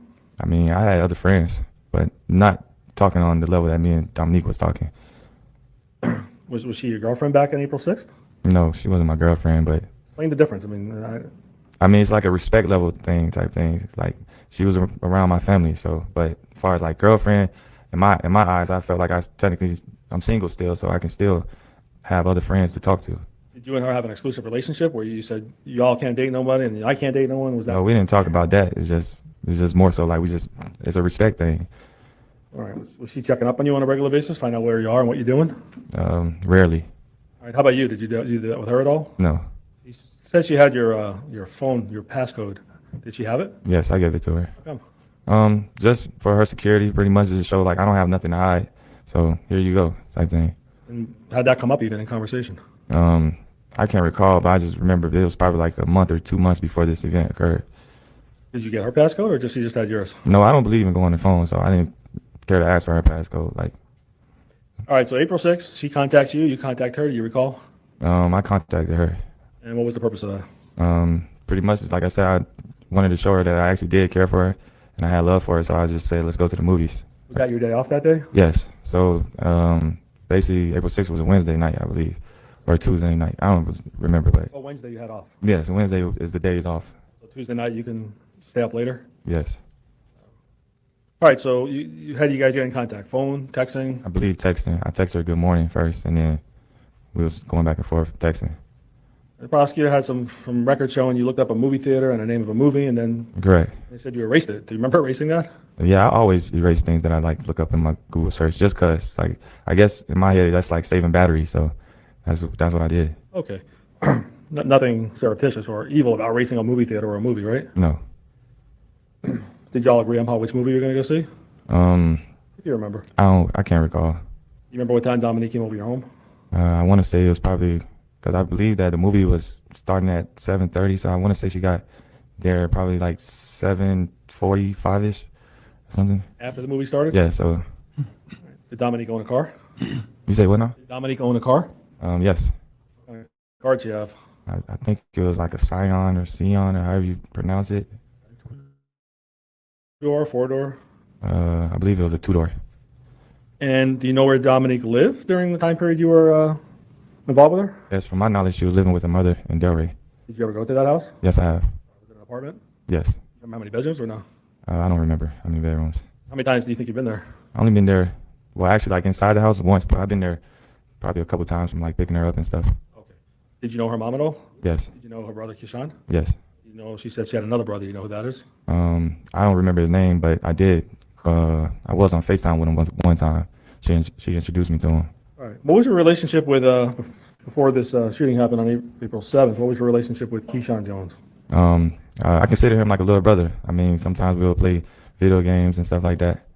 When Oh, you play yeah. video games, he's like next to you playing the game? No, like basically it's like virtually type thing. It's like you can play online. You guys can like add each other as friends online and play the games through. Where he lives or wherever he's at and you're where you're at? Correct. And did you ever see him in person and socialize with him? Yes. He came to my sister's wedding reception, and one time I went to the gun show where he was there too. Okay. Who was at the gun show? It was Keyshawn, Sebastien, and then it was 2 other of his friends, but I don't know who those guys were. You remember when that was in relation to April 6th or 7th of 21? I can't recall when that was. And were you with anyone when you went there, or did you go there to meet them? I came there with Dominique, because Dominique, she basically was like, hey, let's go to the gun show. Keyshawn wants us to go to the gun show with him. And when you did that, did anyone buy any guns or you check them out, or what happened? Do you remember? We was checking the guns out, but I don't think anyone bought any guns that day. Do you own, well, back in April 7th, 21, obviously you had some guns we saw. When did you buy those guns? I bought those guns like shortly after my dad passed. So sometime around, just for protection, you know what I'm saying? It's a dangerous world out here, and I have friends that, you know what I'm saying, are very, very like NFL and professional players. So like I said, it's a dangerous world, so I bought those guns for protection purposes. Did you also buy them for home protection as well? Most definitely. Did you ever carry a concealed weapon? Yes. Yes. Did you carry a gun when you left the home on occasions? Yes. Which one would you take? I would carry my handgun, the FN57. And would you put it in your pocket, or how would you carry it? I have it in the holster, and I put it in the middle part. Did you carry it concealed where nobody can see it? Correct. And did you ever have to use it? No. Did your friends know that you had it? Yes. Does some of them have guns too, as far as you know? Yes. How about Dominique? Did she know you have guns? No, not to my knowledge. Never talked about it or showed her? We talked about it, but she said she was thinking about getting a gun, so she never mentioned that she had a gun. So But did she ever see your guns or know you? yes, Okay. And was your mom okay with you having guns? yes, You feel more secure? yes. How do you know? We talked about it. I mean, at first she didn't believe in firearms, but then when I explained to her about everything, she's just more at ease with things. So All right. Did your mom ever see your firearms other than this night that this incident occurred? no, All right. So Dominique comes over. You said it was about 7:30 p.m. yeah, 7:45ish, I would say. And what did y'all do? So after I just told her we can go to a later movie, which was gonna be probably around like 9:30ish, and she was like, okay, let's go get a bottle of liquor and like basically chill for a little bit until we have to go to the movies. Did you go to a store to buy the bottle? Yes, Where'd y'all go? we went to this liquor store that was basically like around the corner from my house. And what'd y'all buy? We bought a bottle of Patron. Well, she bought a bottle of Patron. And Patron is what kind of liquor? It's tequila. And she mentioned something about Uno and taking shots. Do you remember that? Yes. Tell us about that. Yeah, we played Uno, and Was that a card game? yeah, it's a card game. So basically, the winner wins, and then like the loser take a shot type thing. You know how many shots you had that night, approximately? Only a couple. How about Dominique? She had a couple as well. Either one of you intoxicated? No, not at all. Do you watch your alcohol intake? Yes, You also watch what you eat, like calorie-wise and correct, health-wise? correct. Was Dominique experiencing any pain during this time period? Did she complain to you that she was in pain or injured still from the surgery, or what was her state of mind or the way she was acting?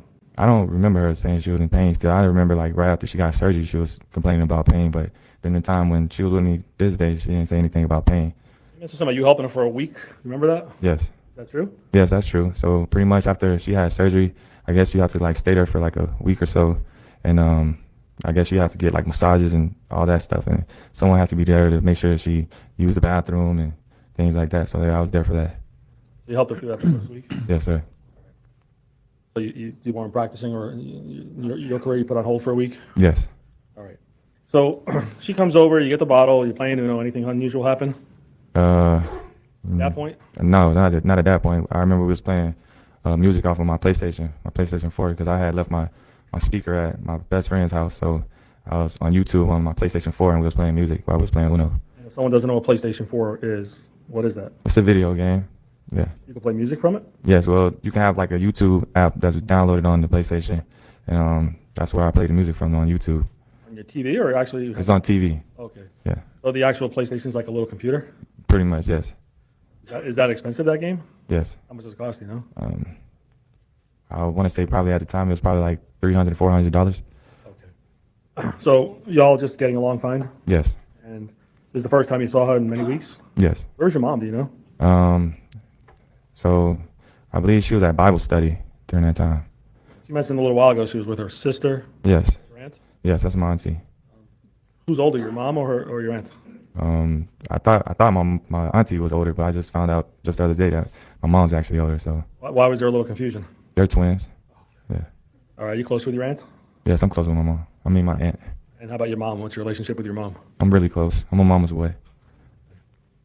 Are you close with your dad too? Yes, I was close with my dad. Was your dad involved in a lot of your sports and things like that? Yes, he's the reason why I first started playing football. I remember like it was yesterday. He used to like play catch with me outside of like yard and everything. Was your dad a former athlete as well? Yes, to my knowledge, yes. Sorry? To my knowledge, yes. From what he told me. All right. How about DJ? Darryl, was he athletic? He was actually more athletic than me. It's just his heart wasn't into sports. He was more of a farmer and agriculture guy, because he's like a country boy. So my dad, he's from Alabama, and my brother, he lives in the city, but he's really country minded. He sacrificing himself to help your mom? Yes. You ever see your brother get into a fight other than the incident we're going to talk about? No. Never, your whole life? No.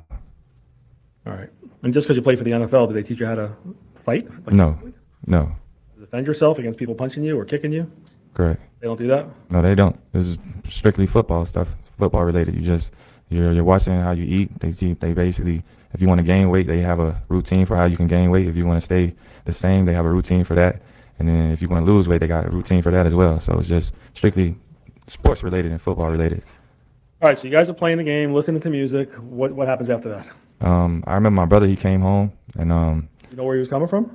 no, I didn't know where he was coming from at that time. Said he does some kind of Uber Eats. Yes. Does he do that full time? I believe so, yes. All right. Do you remember roughly what time he came home, or? No, I can't recall him when he came home. All right, so what happens when he comes home? When he comes home, he pretty much parks in the driveway, which my mother was talking about. That's like the law that you can't park in the driveway.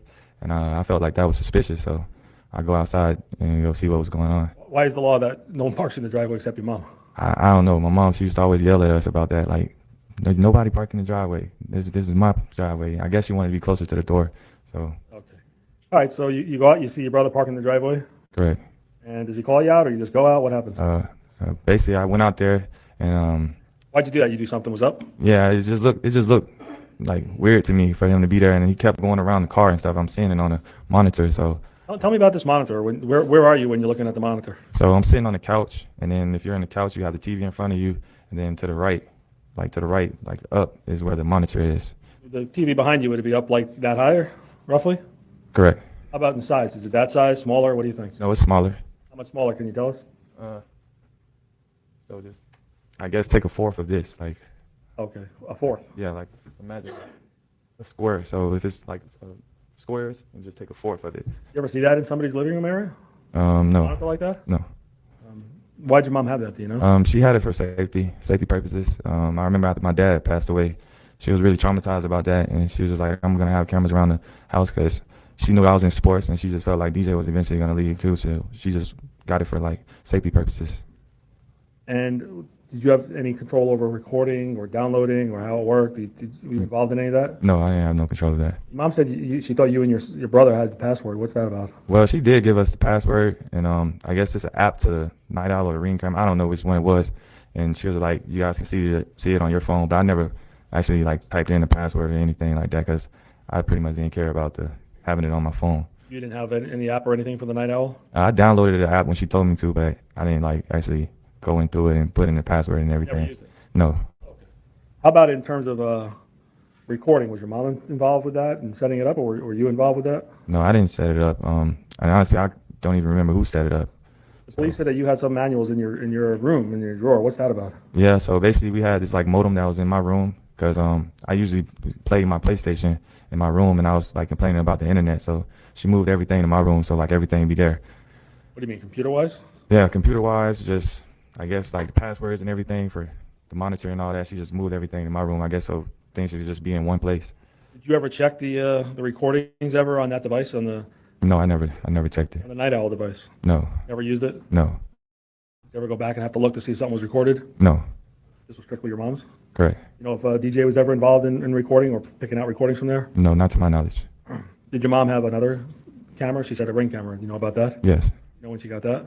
I think it was after she set up the cameras that was outside, because pretty much how our door's set up, it's like a circle, but it's blurred out, so you can't see who's actually in front of your door. So I guess the Ring camera was there to actually see who's actually in front of your door. So the Night Owl camera doesn't show you who's in the front of the door? Well, it does to an extent, because it was like we got these poles in the front of the yard, and one of the poles, like if they're like to the side of it, you can't see who's there. Your mom got the Ring because of that? Yes. Did you have the app for the Ring, or was it just your mom, or everyone have it? I think I had the app. I don't know. Ever use it? No. So you go outside, you see your brother walking around, he's parked where your mom normally does. What happens then? He basically asked me, Travis, what you think about my car? I got it washed just not too long ago. I don't think they did a good job. And I gave him my opinion on it. I told him they didn't do a good job, and I asked him why he didn't like go to the guy that I recommended him to, because I had a personal like car wash guy at the time. All right. And what happened after that? After that, he was like, "You're right, bro. Next time I'm gonna just go to your dude." Then I go inside the house. And what happens when you get inside?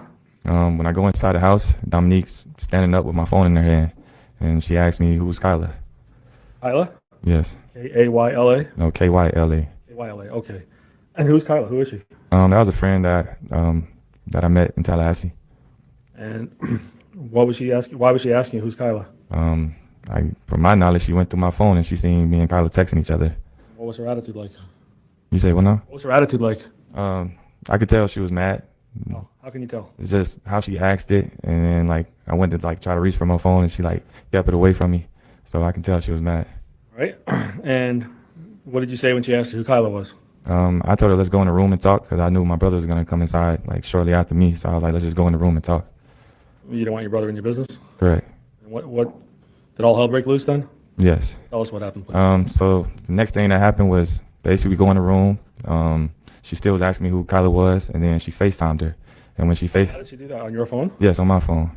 Your phone was working? Yes, it was working at this time. When she FaceTimed her, what did she do? She angled the phone to where as if it's just me that called her, and basically she had it set up, and I guess she was looking for answers or something. And me and Kyla had a short, brief conversation, and then after that she was like, "You ain't shit." Dominique said that. I'm saying. Did she hang up the phone, or did she let you? Yes, the phone hung up. She hung up. Yes, She was testing you to see who Kyla was? yes. Why'd you even participate in this? I mean, like I said, it wasn't nothing to hide, and I was just like, "All right, you want to go do that, pretty much." Okay, so you figured no big deal? Yeah, no big deal. At the end of it, No, it wasn't. what happened then? So after she said, "You ain't shit," I asked her, I was like, "You doing all this? Let me see your phone." And then that's when she started spazzing out. She started hitting me on my head, and How was she hitting you? hard. Like she was like trying to hurt me. Why'd you hit her back? I mean, I don't believe in hitting females. My mom always told me that if you ever get to the point that you want to put your hands on a female, just leave her. Just leave the situation. And are you defending yourself, like blocking her, or what are you doing? Yeah, blocking her. Like basically falling up pretty much because I knew she was mad. So at that time, I took it as like maybe I deserved it because she seen me texting her. You deserve to get hit? I mean, that's how I took it. I guess because that's, like I said, it was just a respect thing at that time. So I just felt like, well, she felt like I was texting this girl and that's disrespectful. So How about on Valentine's Day? Do you think you deserve to get hit then too? no, not that time. Why didn't you just leave her then? Like I said, I love hard. So her good outweighed the bad. That's just what it was. Thought. Yes. All right, so she's hitting you and using any objects or just her hands? Well, actually, before she hit me, I forgot to say this point. She threw my phone like and just like broke it. Like Where'd she throw it against something? she threw it on the ground. Like I had like this like tile floor, and she threw Your it. bedroom? Yes. And did you pick up your phone? And yes, I picked it up and like, man, you really just broke my phone. How do And you know it was broke? I looked at it, the screen cracked, it's black and everything. Like you can't even like open it. You couldn't see the screen at all? No light would come out? No, You know if it was still receiving calls? no, I don't know. I didn't think it was receiving calls because it's broke. Like you can't even see the phone. You shut it off, or there's no way to do that? No, there's no way to do that because how this iPhone set up, you gotta like press one of the side buttons and then the volume button, and then you gotta like swipe it on the screen. So You couldn't do that? no. All right, so what happens after she breaks your phone? Do you hit her, or does she hit you? No, that's when she started like hitting me and everything. And then in the midst of that, she had like picked up a trophy and like hit me on the top of my head with it. Did she hit you full force, or was it partial force? Yeah, it was full force. And did you get injured, or not really? No, I didn't get injured because I pretty much braced for it. I seen it coming. Did you try grabbing her and stopping her, or what'd you do? Yeah, I tried to grab her. Like after she did, I'm like, Dominique, stop. And then she put the trophy down, and then that's when she got her stuff and she was like walking out of my room. Did you act like she was injured and she couldn't hit you or anything, or she pretty strong at that point? Yeah, she's pretty strong. Did you ever hold her hostage and tell her she can't leave your room and block her from leaving? No, not at all. Did you start raising your voice during this time period? Yes, because she's like, fuck you, broke ass bitch, and you a fuck nigga, and all things like that. Saying terrible things. Yes. Did you start saying some terrible things back to her? Yes, I was saying things back to her. Why were you doing that? I mean, because I'm obviously frustrated that it even got to the point where she broke my phone. Like, it's one thing that you're hitting me, but you broke my phone. Like, I don't think that was right. Did the fight spill out of the room? Yes. And what happened after that? I'm sorry, sir. It is not one thing that she's hitting you, but she broke your phone. So now we're serious. Reverse those. She should have never. Sorry, now my dog's going to go walking out of the room that I've unmuted myself. She should never have been hitting you, period, ever. Not multiple times, not any time. That wasn't okay for her to do it to you. You didn't do it to her. You knew that wasn't okay, but it's not okay for her to, well, she was hitting me, but then she went and broke my phone. So now I'm pissed. No. Be the other way. I hope you learned and you pick better next time, sir. I thought she was leaving, but when she came out my room, she makes a right. That'll be where my living room is. And she goes to my PlayStation 4 and picks it up and slams it and breaks that. Did the police ever take that or take pictures of it to your knowledge? Not to my knowledge, no. It was Completely smashed? Correct. Did you try stopping her or you couldn't? Nah, she beat me to it. Like, she did it fast at that moment. So He was fully recovered in your opinion from whatever? most definitely. Most definitely. But where was Daryl or DJ at this point? I think after the PlayStation was smashed, that's when he came out the door and was like watching us. Out of his room? Yes. He's already in the house at this point. Yes. So, to the best of your knowledge, what happens after the PlayStation gets broken? After the PlayStation gets broken, me and her going back and forth at each other. I'm saying things to her, she's saying things to me. How about physical force? Not at that time. Horrible things. There's just horrible things being said, and she's walking out. I'm following her, and then I remember us being outside at one point. Did you ever tell her to leave? Yes, I did tell her to leave. I don't remember. I just remember I told her to leave. In the house? Probably. I don't know. Stained. Where did you ask her to leave? Do you remember? I can't recall. How about your brother? Did he ever ask her to leave? Yes, he did. When was that? I would say that was probably like after the fact. When you see like on the doorbell cam when she was hitting me and stuff and he got in between us. He was like, Dominique, just leave. So let's talk about that. How did y'all wind up going outside? She was on the process of leaving and I was following behind her, still yelling at her. She's yelling at me. Right. And then I remember I told her, go back inside and get her bottle. And when I went back to the door, I basically tried to open the door was locked. So that's how we got to that point. Your brother locked you guys out. Yes. He was tired of it. Yes. All right. Does he open the door for you? Yes, he opened the door. What we saw in the video, is that what happened? Yes. All right. What happens when y'all get inside? She goes and grab her bottle. And at that time, my brother's still in between us. And she's going outside, and I go back outside, still yelling at her, going back and forth. Yelling back at you? Yes. Any more physical violence at this point? No, not at that point. What happens then? And then after that, I remember like right before she got to her car, I told her she's just mad because Skylar looks better than her and her body looks better than her naturally. And I sent her to a rage. She came back. My brother, he's like pushing me back type thing, but she went back to where there's like the palm tree that has bricks around it. And I was like near my car. So she went back and she had grabbed a brick and she went to pick it up as if she was going to throw it at my car. And Did she throw it? no, she didn't throw it. Me and my brother got there in time to get the brick from out of her hand. All right. And what happened after you guys got the brick from her hand? After that, she was still swinging on me. Well, she started swinging on me, and then she like took the bottle that I believe it was in her purse, and she took the bottle and she like hit me on my head with it. Tequila bottle? Yes, the Patron bottle. Where'd she hit you on the head? Do you remember? It was like on my right side because she was like in the right in front of me, and to the right of me. So Top of your head? yes, the top of my head. Right here. Show us approximately where it was. So, Like in this area. in your scalp? Yes. Top of your right ear? Yes.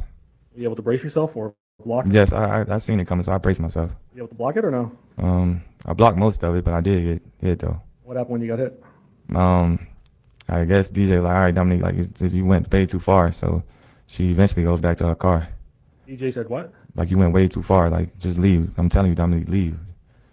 Okay. Was DJ getting upset? Yes, he was upset. You know if DJ ever got hit while he was in the middle of you two? I can't tell you that. I don't know.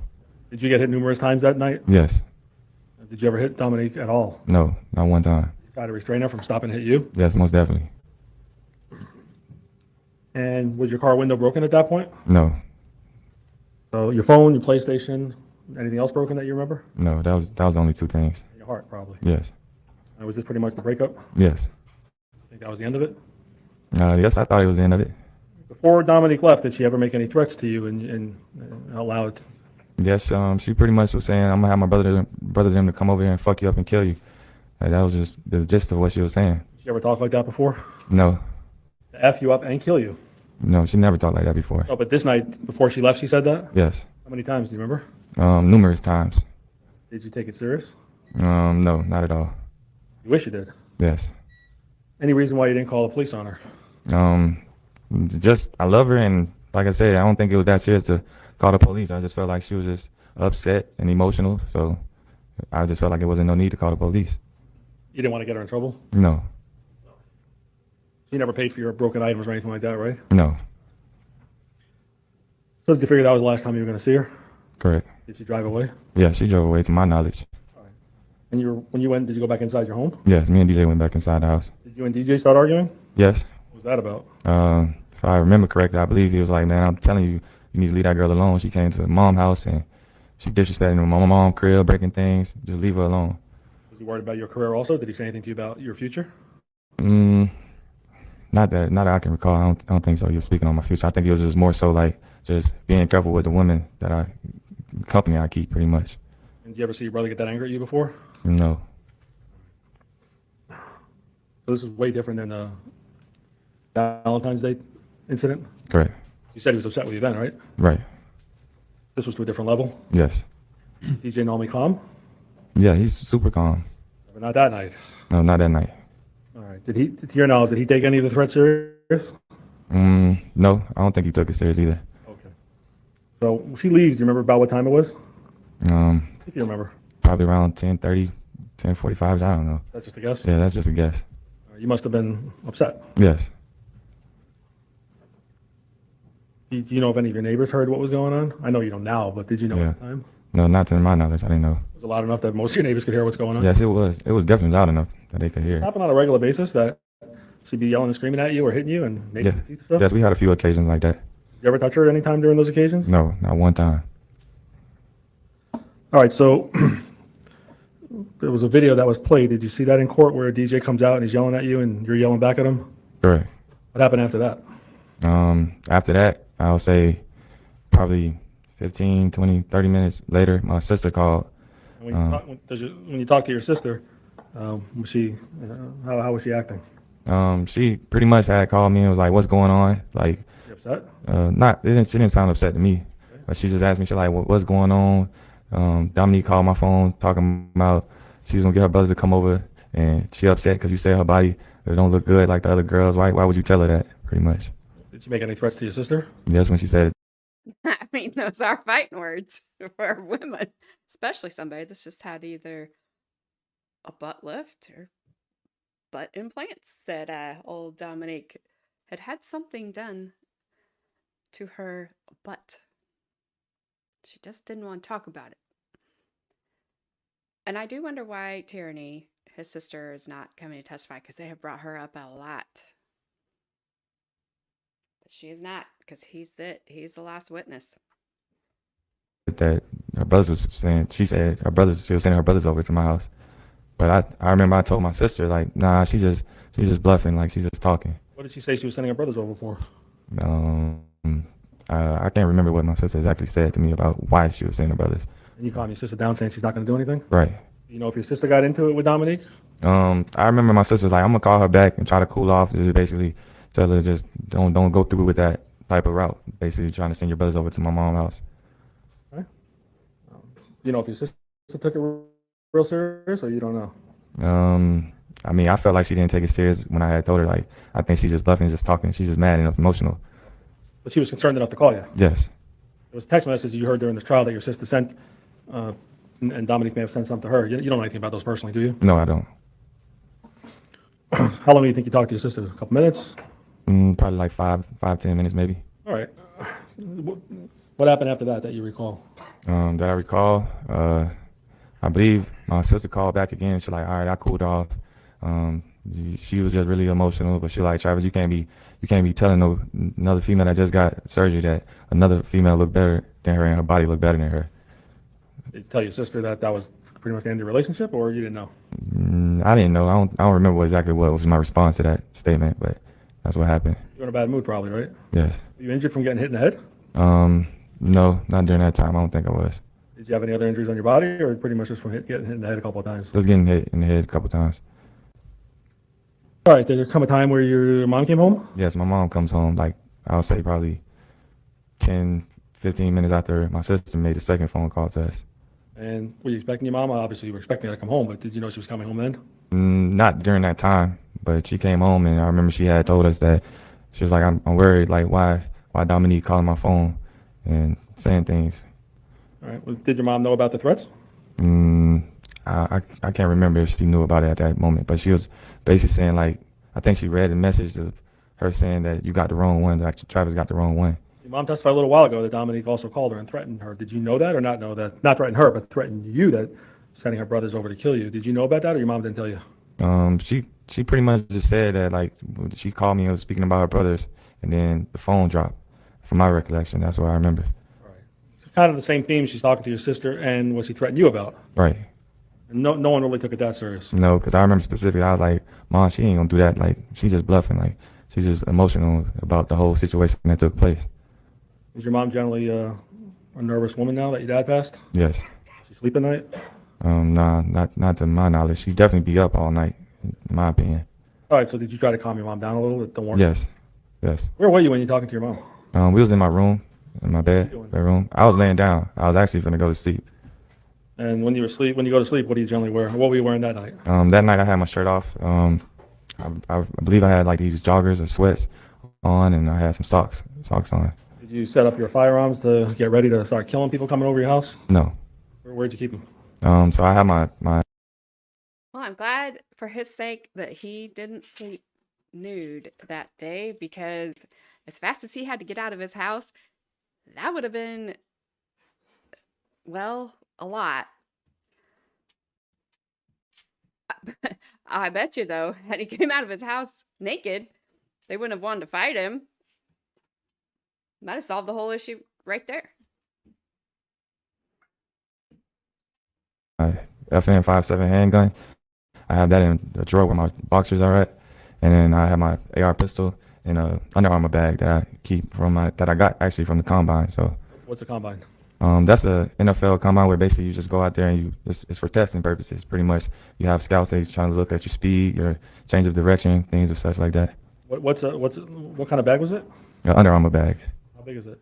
I Approximately. guess like this big. How many feet would you say that is? I don't know. Couple feet? Couple feet, yeah. He's like, I Why measure did you- things why'd in you keep yards. the, I'm a football player. The Sig Or Sauer I weapon in there. was. Well, I usually have that because I go to the shooting range often. That's why I put it to have it concealed, like going into the shooting range. Is that where you normally keep it in that bag? Yes. Where's that bag normally kept? It's like right next to my bed. You also keep that there for security? Correct. We saw 100 rounds drum. Or when'd you get that? Probably a couple of years before this incident. As far as you know, that was perfectly legal to buy? Correct. I asked the people from Shoot Straight Through about if that was legal to buy. Okay. And why did you have a drum with 100 bullets? Just for protection purposes, like I said. Did you ever plan on using it? No. In a million years, you'd be here. No, not at all. All right, so your mom's in your room. Where's Daryl at this point? He's in the room with us too.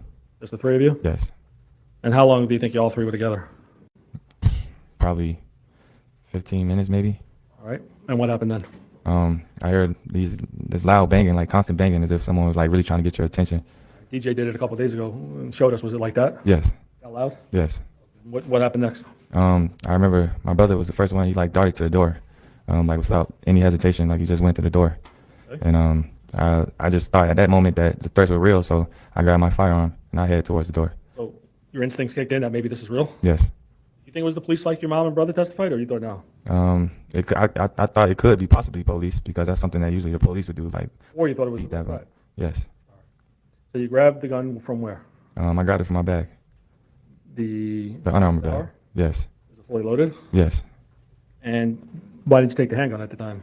I mean, it was just instincts. Like the first thing that I just grabbed, and it was the nearest thing to me. So that's just what I did. I grabbed that.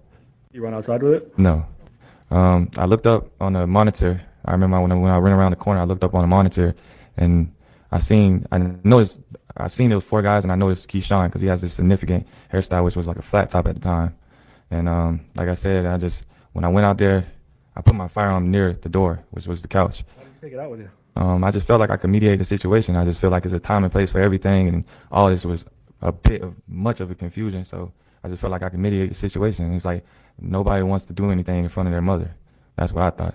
Nobody wants to do anything in front of you? You mean your mother? Yes. They wouldn't want to do anything? Right. That's what I thought. So you figure once they saw your mom, that'd be the end of it? Right. You can calm everybody down? Right. All right. Could you hear what anyone was saying before you went outside? The only thing I could hear them saying, like, "Where's Travis?" That's it? Yes, that's it. All right. So you put the firearm down. Do you remember where you put it? I put it on the couch. And were you able to mediate everything? No. What happened? Literally, I walk outside, and I was going to approach Keyshawn, and I said, "What's up?" But before I even get the up part, the guy with the shirt off with the tattoos, he had sucker punched me in my left eye. And Know him at all? no, that was my first time ever seeing him. Yes. Never met him to your knowledge. No. Okay. How does he hit you? He hit me as if he was trying to knock me out. Very hard. Yes. Did you see the hit coming or the punch coming? No, he caught me off guard because, like I said, my eyes was directed towards Keyshawn because I was the only person that I recognized at that moment. Which eye did it hit you in? My left eye. All right, what happens after that? Right after he had punched me, it's like all those guys was like in unison, and they started like jumping me to basically they're coming from my right. So Tyler hit me from my left, and they started jumping me from my right to the driveway. So all of them were jumping on you? Yes. You ever experienced anything like this before? No. You wish you had your firearm at that point? Yes. You would have got scared? Yes. Left? Yes. How'd you get him off of you, or did you get him off of you? I remember my brother coming in, and he pretty much helped me out a little bit. So yeah. What do you remember? Let me ask you this: going back earlier in the night, did you ever slam Dominique to the ground twice? No, never did that. When you were trying to get her off you on that video, did you put your foot down so she would actually stop hitting you and fall down? No, I don't recall that. How did she fall down? Was that you slamming her? No, I didn't slam her. I thought she slipped because it's sometimes that pavement right there is slippery, and I think the grass probably was slick or something. I don't know how she fell. Bounced right back up? Yes. She said there was something blocking the view when Ms. Perlette was questioning her that it was blocking the video. You couldn't really see her slamming you. She's saying you still slammed her. No, I didn't slam her. Not one Up by the time. shoulder and something with the leg. Did you ever do anything like that? No, I definitely like tried to grab her arms and like so that she can stop swinging on me because she was in a rage. Never slammed her to the ground? No. And anything you did touching her that was in defense of making sure you didn't get hurt? Correct. All right. So what's your mom doing during this time period? Did she say anything? Oh yes. We talking about once we all started fighting. Yeah. Yes. During that time, my mom, she's like, "You guys, please go home. Like, you guys are on camera. Please just go home. Stop, you guys." Yeah, things like that. Is your mom pretty much an emotional wreck? Yes. Before this incident happened? Correct. Did you think she could even ever come into a courtroom and talk in front of people? No. Are you shocked that she was able to do that here? I was definitely shocked. Okay. All right. So, did you see any weapons at this point? Any guns? No, not at this point. The fight that was going on, was it 1-on-1? No. Tell us about that. It was a bunch of back and forth. Sometimes it'd be 2-on-1. Sometimes it's 3-on-1, 4-on-1. You know what I'm saying? Between me and my brother. How were they fighting with you? They was like trying to hurt us really bad, like trying to kill us. I took it as they was trying to kill us. They kicking us, punching us. I got choked one time, everything. Okay. And were they saying anything to you during this battle? Yes, they said, "We on demon time. Y'all gonna die today." And what did that mean to you, demon time? You know about that? Like, they basically, like, they don't, excuse my language, jurors, but they basically saying that I don't give a fuck about nothing. I'm coming to handle my business. Is that a new term, demon time? Yes. I never heard it. That's why I was asking. Yes. All right.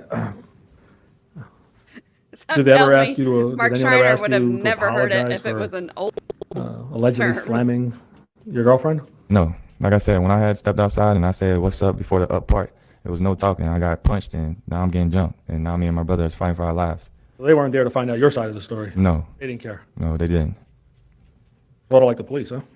Right. Sustained.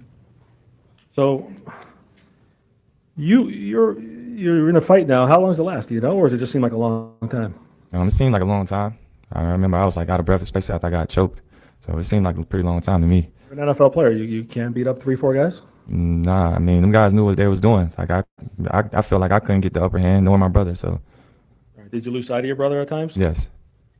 Tell us the best memory after the guys jumped on top of you. What do you remember after that? I remember, like I said, it was at one point in the driveway I was getting choked by Tyler, I believe, and my brother had came and like got him off me. You say Tyler, that's the guy without Yeah, the guy without the shirt. You know his name now, obviously. Yes. Okay. And then after that, like I was trying to like distance myself, and then I remember I went from like the bottom of the driveway to east. It'll be east. From looking from outside my house, I went east and Is then that towards Miss Estes' home or away from his home? away. It'll be away from Miss Destiny's home. Okay. And I remember at some point I get near the palm tree with the bricks around it. What happens? During that time, it was just me, Tyler, and Sebastien, and they were kind of trying to like angle me in. And when they was trying to angle me in, Sebastien was saying, "You fuck with the wrong girl, you finna die today." And then simultaneously when he was saying that, I seen Tyler, he pulled out a firearm from his right pocket. And where did he point it at? I didn't give him a chance to point it at me. When I seen him pull out his firearm, that's when I went inside to grab my firearm. You immediately Yes. Ran in. Yes. There's some testimony that someone said you were going to run in. They said, what are you running? But don't worry, according to the state, they didn't fire. So they were okay. They did nothing wrong. They just pointed at you, but they didn't fire at you, did they? So I guess that absolves them from doing anything wrong. Although, as somebody pointed out, I don't know in the state of Florida what their laws are as far as just arbitrarily pointing a firearm at somebody. But I think in a lot of cases, or a lot of states, it's illegal to just point a firearm at somebody. So I can't wait. The long-haired prosecutor, I believe, is going to cross-examine him.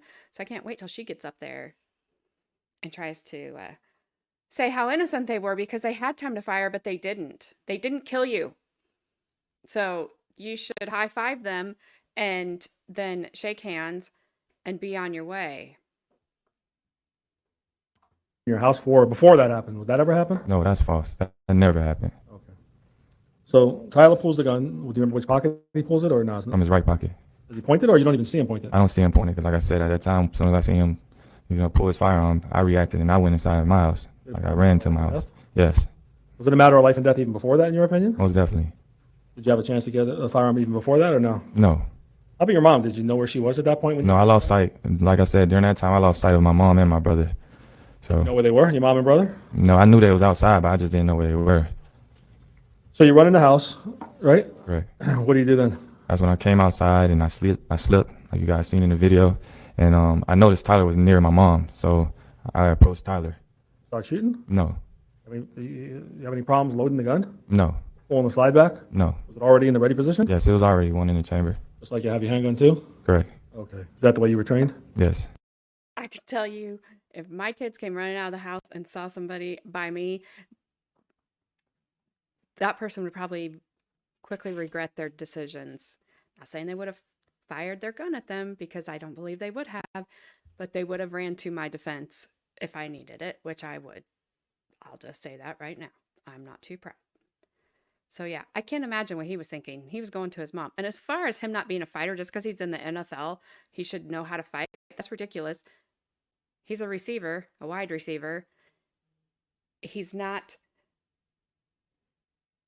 like some center or I don't know the rest of the football things. I haven't watched football in forever. But he's not like one of those huge players that maybe could have taken on 4 people at once. I mean, geez, Travis, do better or something. I don't know. That's what the state will probably get up and tell him. So no problems loading it. No, You start shooting at Tyler? no. Your mom testified in this video about her grabbing you. What happened there? She said, no, Travis, no, Travis. I remember she said, no, Travis, no, Travis. Tried grabbing you or stopping you? I can't recall if she tried to grab me, but I remember her saying, like, no, Travis, no, Travis. Could you have shot Tyler Yeah, at that point if you wanted to? yes, most definitely. Right in front of you? Yes, Bree, thank you. A linebacker. Oh, and then here comes Carmen. I think they're just Googling things. Linebacker, a defensive tackle. I got it. The big boys. I just couldn't think of them. But thanks. Appreciate it. I did say Travis, right? Not Tyler, because I really don't want to confuse the two of them. Two totally different types of people. Yes. Was he attacking your mom? No, Was he attacking you at that point? no, Attacking your brother at that point? no, There may have been a couple other people in that video frame. Do you know who they were? no. You're more focused on Tyler? Yes, I was more focused on Tyler because that was the guy who I seen pull out the firearm in the palm tree. So, Your brother testified he had a gun pointed at him. Did you see that? no, I didn't see that. Did you lose sight of your brother during this melee? Yes, All right, so your mom's saying stop, right? correct. What happens then? I remember Tyler was like, you got that, you got that, you got that. And after that, What does that mean to you? Like, don't shoot me? yes, that's how I took it. Or I don't know, maybe he was trying to throw me off or something. Like, I can't really specify on his behalf, but that's the only thing I can think of. You didn't perceive a threat from him, did you, at that point? No, not at that point. Did you know where his gun was at that point? No, I didn't see a firearm at that point. He pointed it at you. Would you have shot him then? Correct. That didn't happen. No, All right. So you didn't perceive a threat from Tyler. correct. You let him go. Right. Where's he go? He started running in the direction which was south. Redwood. He started running towards where it happened to be their car, I guess. Did you know that car was there? No, I didn't know. I didn't know where they parked that. I was confused the whole time when we was fighting. Like, how did these people even get here? So, Was there plenty of parking in front of your house? yes, Side of your house? yes, Across the street from your house? yes. All right. So Tyler is running and walking. How's he getting to the car? He's running. You start shooting him as he's running? No, Why not? I mean, he wasn't a threat to me at that moment. All right. And what do you do after your mom tells you to stop and he's running? What do you do? When he started running, he drew my attention to my brother being down the street. How far away do you think your brother was from you? I would say at least 200 feet away. 200 feet? Yes, 3/4 of a football field? Or yes, All right. Is it dark in that area from where you're standing? yes. It was dark. But you can still see him. Yes, How's your eyesight? Pretty good? yes. It's really good. Your mom's eyesight, same as yours, or you don't know? I think I got better eyesight than my mom. You're a little younger than her. Yes. So what do you say anything to your mother? I told my mom, go in the house. They got my brother down the street. You said something about my bro. Do you remember saying something like that? Yes. What's that mean, my bro? It's just a shorter term for brother. Like my bro. Like big bro, little bro. Okay. Like- So bro means brother, obviously. Yes. And why'd you tell your mom to go in the house? Because I was worried about her safety as well. You know what I'm saying? And That's just the first chance you got to tell your mom go in the house where nobody's attacking you? correct. All right. Tell the jury what you see. What do you actually see when you look down the block to him? When I was looking down the block, I seen two men jumping my brother, punching on him, kicking him. I mean, he's defending himself to the best of his ability, but I mean, I'm afraid for my brother at that point. So You shoot at the guys? no, Why not? because my brother's in that direction as well. So I mean, like I said, I didn't want to shoot anyone that night, honestly. Okay. So what do you do when you see your brother? I run down the street. You have no shoes on? No, Socks? I believe I had socks on. Yes, You run fast as you can? yes, Are you pointing the gun at anyone at this point? no, You take a shot at anyone by the car when you get there? no. Why not? I mean, like I said, I didn't think any one of them was a threat at that point. The only time when I thought it was a threat is when I got down there, like where I was basically near my brother. Hold on. So you run to your brother. Where are the two guys that are fighting with him? I'll say I was probably like 40 or 50 feet away. They stopped fighting with my brother, and then they go to the car. You think they saw you? I don't know. Okay. Did they just stop all of a sudden? Yes, they probably saw me though. I don't know. All right, but when you're about 40, 50 feet away, they just stop hitting your brother? Yes, pretty much. And you still running full force? Correct. How long does it take you to get to him? A couple of seconds? Yeah, a couple seconds. All right. When you get to your brother, what happens? When I get to them, one of them went to the passenger side, and then one of them went like behind the driver's seat. Does he go in the car? Yes, I seen that one that was fighting with my brother going to the driver's side. I mean, What? I seen one of those guys Okay. go behind the driver's seat. Where's the other guy go, do you know? He went to the passenger seat. The guy without the shirt. No, I don't think he went inside. Like he was like halfway in, halfway out type thing. Let me stop you. So the guy fighting with your brother, you know his name? It was Sebastien and Chris Lowe. Okay, Sebastian with the high dreads like your mother described? Right. Where did he go? He went to the passenger seat, In the front or the back? front. And how about Chris Lowe? He went to the driver back seat. And those are the two guys fighting with your brother? Correct. And so you get there, does this happen in a split second, or are you Yes, standing this- there for 10, 15 seconds Yeah. watching this? Yes, jurors. This all happened within a matter of seconds, like literally seconds. So you see the guy get in the front passenger seat, you see Chris Lowe gets in behind the driver in the back seat, Correct. and do you see this guy without the shirt with the tattoos? Yes. What's he doing? He gets to the car, and like I said, during this time at What side of the car does he get? the driver's side, Front or back? back. What does he do?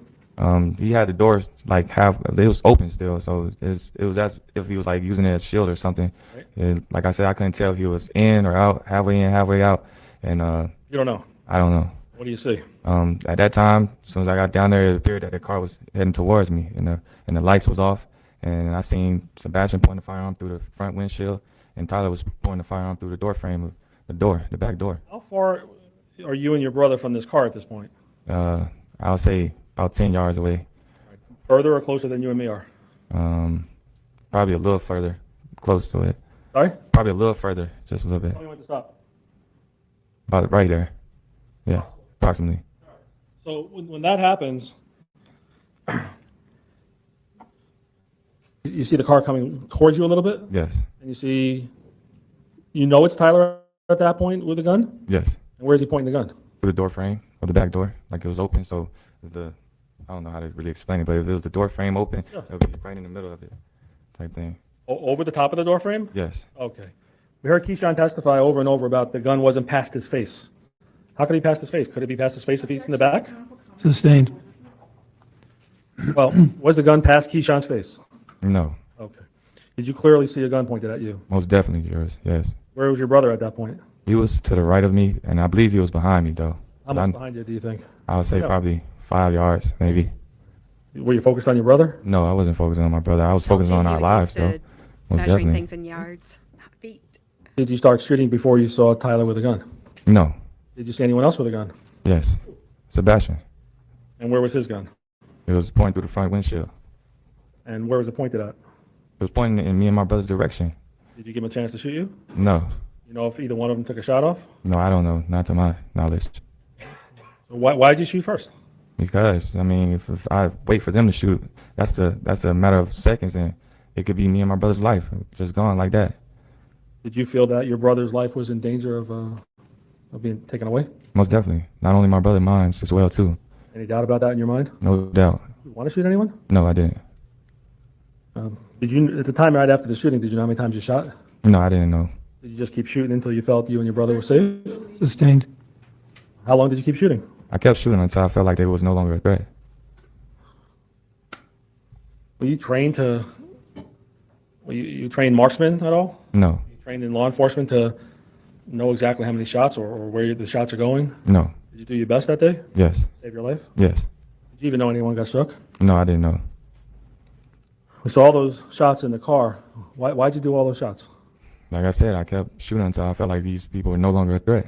Did you have to pull the trigger over and over? Yes, We heard how the gunshot sounded.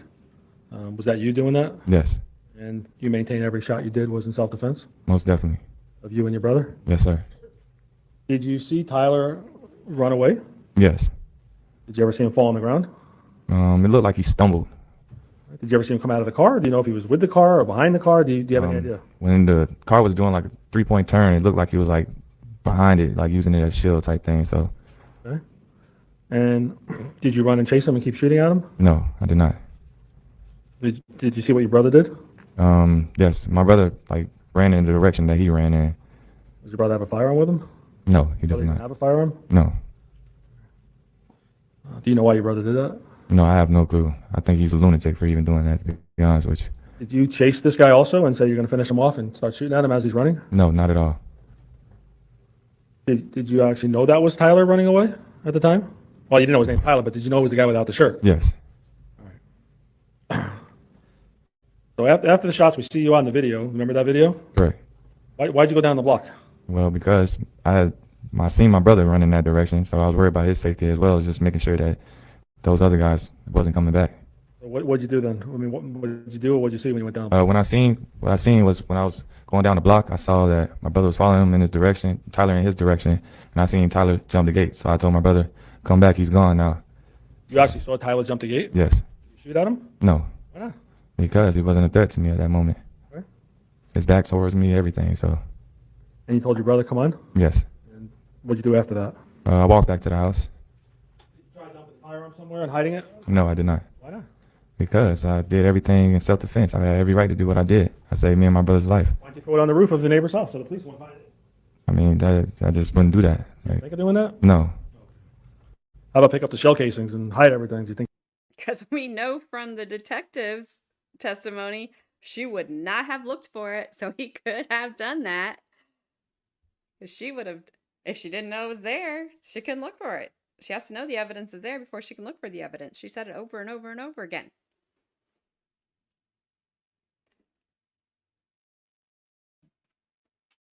Think about doing anything like that? No, not at all. What? So you walk home? Yes. Do you see anybody besides the people we talked about? No. Did you even know Mr. Estes watched a part of this? No, I had no clue. Did you start hearing sirens at all? Yes, I would say probably like 2-3 minutes later, I heard sirens. What'd you hear? I heard sirens and I heard the helicopter. I think I seen the helicopter light flashing down on the streets and stuff like that. Okay. So did you stay outside or what'd you do? No, we was inside. Me and my brother came back inside. Who went in first? I went first. And when you went inside, where was your mom? She was like in the kitchen area, if I believe. What was she doing? She was frantic, crying, Okay. things like Oh, that. anything? Yeah, I told her. I told my mom. I said, Mom, I saved me and my brother's life. They was pointing guns at us. And were you emotional during this time, or were you just talking like this? No, I was definitely emotional. I was shooken up. Like, I mean, if you ever go through that type of experience, it's not a good feeling. Like, just knowing that, like, you just seen your life flash before your eyes. So I was definitely emotional. Were you in shock? Most definitely. Ryan? Yes, I was crying. Did you ever go through anything like this other than, what happened to your dad? But did you personally ever go through anything like this? No, never. All right, so you told your mom that. Was your mom just frantic the whole time? Yeah, she was frantic. And when DJ came in, did he tell your mom anything? Yes, he told me, he said, my brother saved our lives. Did he say anything about firearms? Yes, he said they had pointing guns at us. Any other details? No, it was pretty much brief like that. Why didn't you call the police? I mean, like I said, I heard the sirens and I heard the helicopter, and I just felt like the cops were eventually going to come to my house. So, Did they do that eventually? they didn't come directly to my house, but I remember they basically pulled over my sister after the situation. After she brought food to my mom, they pulled my sister over and they was leaving. How'd you know about that? She called. I believe she called the house phone or my mom's phone, one of the two. Okay. And she pretty much said that they thought that she was trying to have me flee, pretty much. Hide you? Yes, and they said basically it was a homicide, someone passed away, and someone was in critical condition. And that's the first you heard someone actually got shot? Yes. Did you give your sister anything to remove from your home? No. Did you ask her to take you out of there and send you to Mexico or anything like that? No. I mean, like I said, I didn't do anything wrong. I had every right to do what I had did. What'd you do with your firearm? I put my firearm on the top shelf of the room, in my room, in the closet. Did you try to hide it under blankets and things like that? No. Why'd you put it in the closet on the top shelf? Just for safety purposes, you know what I'm saying? Because once my sister had said about someone being dead and someone shot, and I was just being safe on all of that. What do you mean safe? Explain that. Because I just feel like you see so many things in life where police officers are, you know what I'm saying, killing people, and the fact that they know I have a firearm, just being safe. I didn't want to take a risk at it. You don't want the gun anywhere near you in case the police come. According to the state, you should just pop your head on out the door and say, "Hey, come here. Gotta talk to you."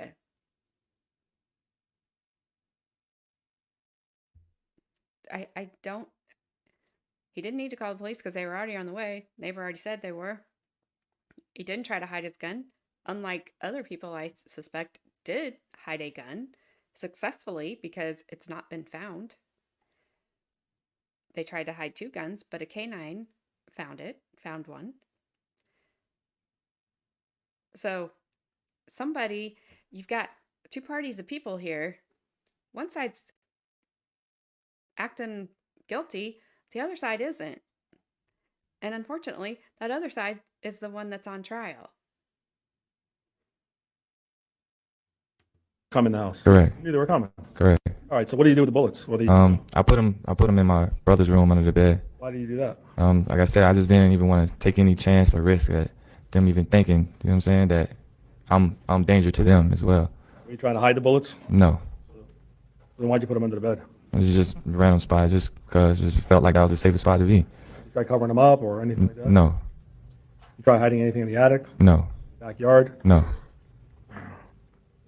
All right. So the police eventually they come. Yes.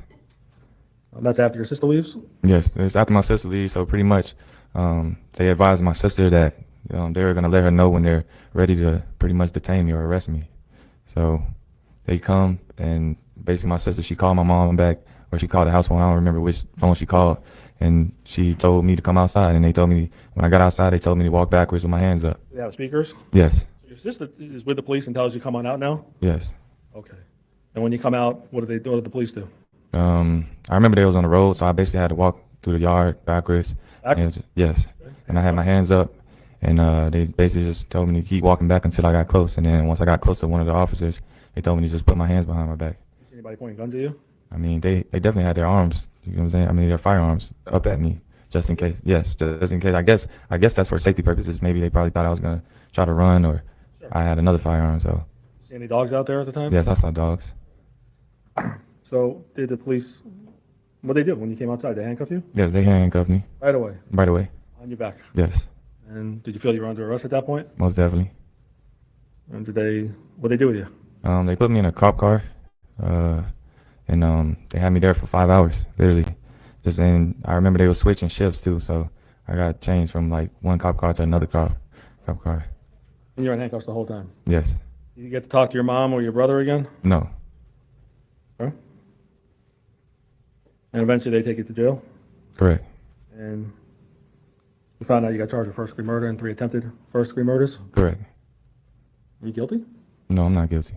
You're not guilty? I pled not guilty. Yes. From day one? Yes, sir. Why? Because I saved me and my brother's life. I had every right to do what I did. You know what I'm saying? If I didn't do that, me and my brother wouldn't be here to testify today. May I approach the witness judge? You may.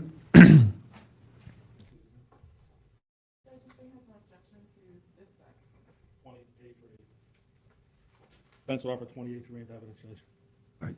You said the state has an objection or no objection? No objection, very well. It will be admitted without objection.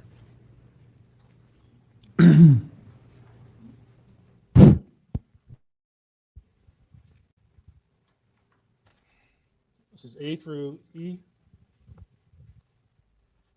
What are those that we're looking at? These are photos that my sister took when she was at my house after the incident. You have any idea if she sent them to your phone or not? Yes, I believe she sent them to my phone. Did you ever see them on your phone? No, not at all. You know how I got those? If you know. I couldn't tell you. Probably my sister gave it to you. You never got your phone back, right? No. Permission to publish those, Judge? You may. Is this the way you look when your sister came to see you? Yes, sir. Oh, good to see if he has any injuries. Thank you. But sometimes they take a while to kind of show Permission up. to approach the witness. You may. So you must be marked as 21, A through G. Do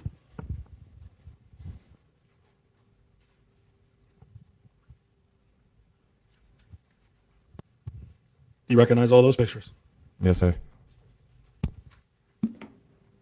And how do you recognize them? These photos was taken of me like 3 days after I was arrested. Could have been a little longer, possibly? Possibly. All right. Do they fairly and accurately depict the way you looked when you were in jail? Most definitely. And they show similar injuries to the other pictures? Yes, sir. Just a few days later or sometime later? Correct. Time the defense would offer in composite exhibit 21. Any objection? Very well. It's admitted without objection. 7 photographs, I think it is. A through G, 21, A through G. That'd be 7. You may. I'm not sure if we'll get to see these or not, but when I just wondered, so they all seem to have iPhones. When Detective Vandelin was on direct, they made reference to it in cross that she was saying that all these pictures on direct, she was saying that all these pictures were taken very like at the same time or, you know, within seconds of each other. I wonder if, sorry, my dog is snoring. I don't have an iPhone anymore, but I used to, and you could do like those live photos or those, what were they, photo bursts or something like that, that would take several pictures right in a row. And I wondered if, I just kind of wondered if she was doing those, if those were the types of pictures that she was doing. Have a good night at work, Bree. Make lots of money as a waitress. That could sound really bad. She's a server for her second job.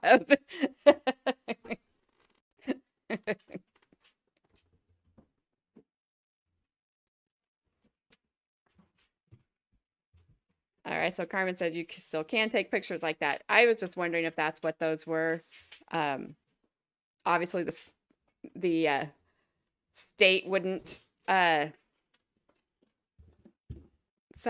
I'm going to have to mute. The state would not see if that's what was happening because they don't want that to be what was happening.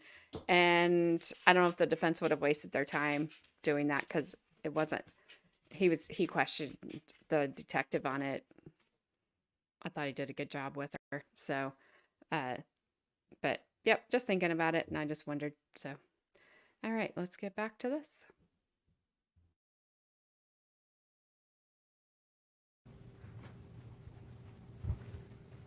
Police ever take pictures of your injuries? No.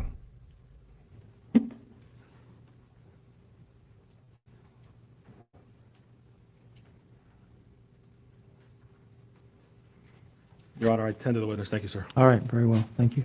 Who's going to handle cross? All right, Ms. Edwards. Ladies and gentlemen, need to stand up and stretch or longer break, restroom break, perhaps? No? Okay, very well, you may begin.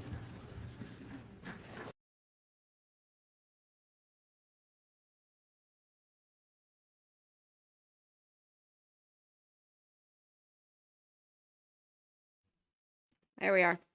And of course, they're all going to come walking back in.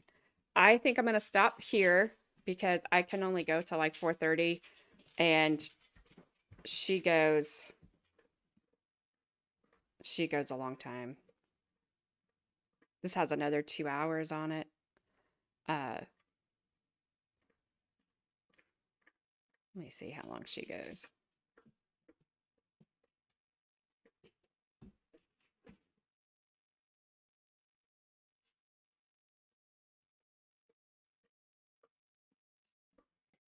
All right, looks like she goes about an hour. So I can either go through some of it till 4:30, or we can stop here, but 4:30 is like a hard out for me. So if you want me to go for another half an hour, or do you want to pick it up on Friday? I want to finish this Friday. That is the goal. And I don't think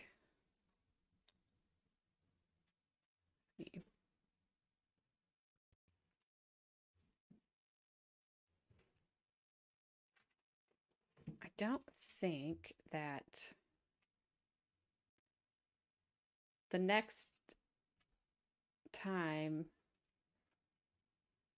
is the rest of his, which I don't think is very long. All right, I guess we're going for another half hour.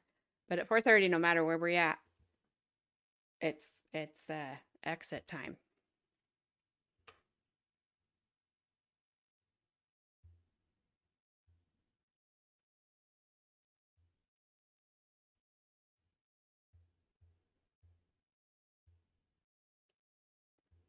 Plus, in all honesty, that's about as long as I can probably stand to listen to this prosecutor about a half hour at a time.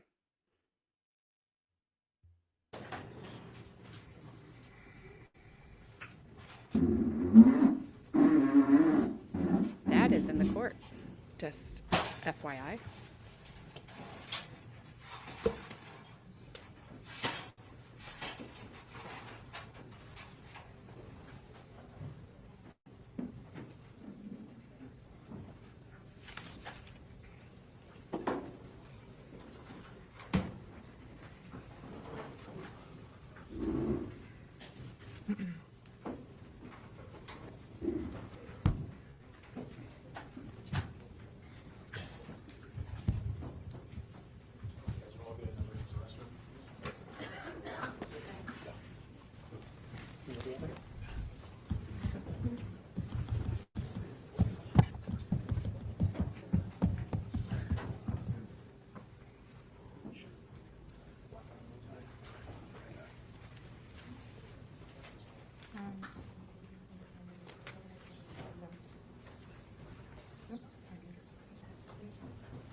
Good afternoon, Mr. Rudolph. Good afternoon.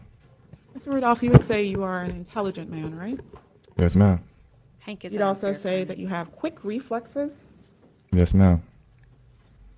and you would say that you've taken your oath today very seriously, correct? To tell Yes, the truth? yes, ma'am.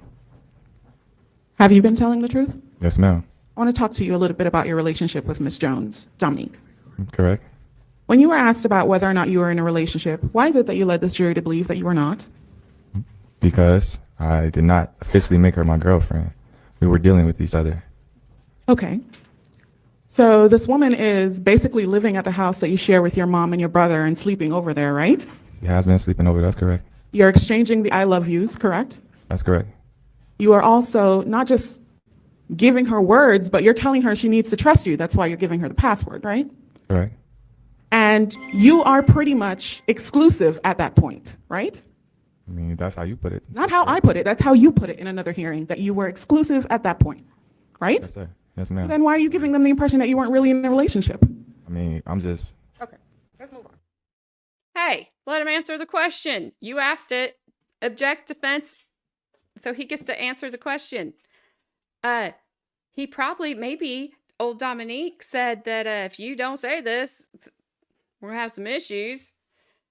And just because she viewed it one way and he viewed it another, they clearly were not in really like this big exclusive get married relationship because he wasn't taking her to Canada with him.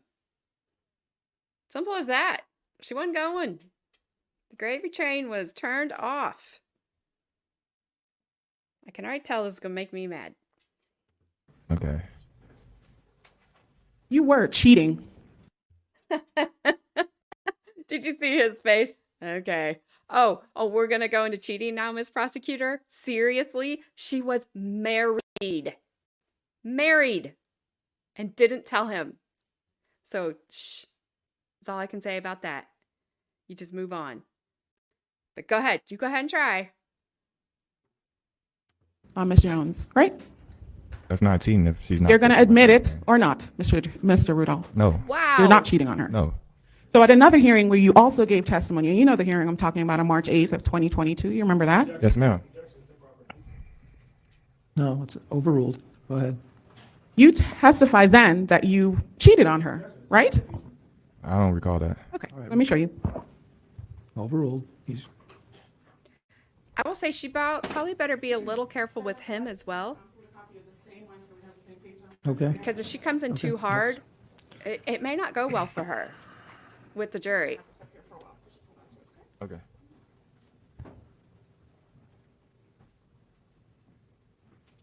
All right. I want you first to I agree, Carmen. go to page 313. Oh boy. And I want you to read line 15.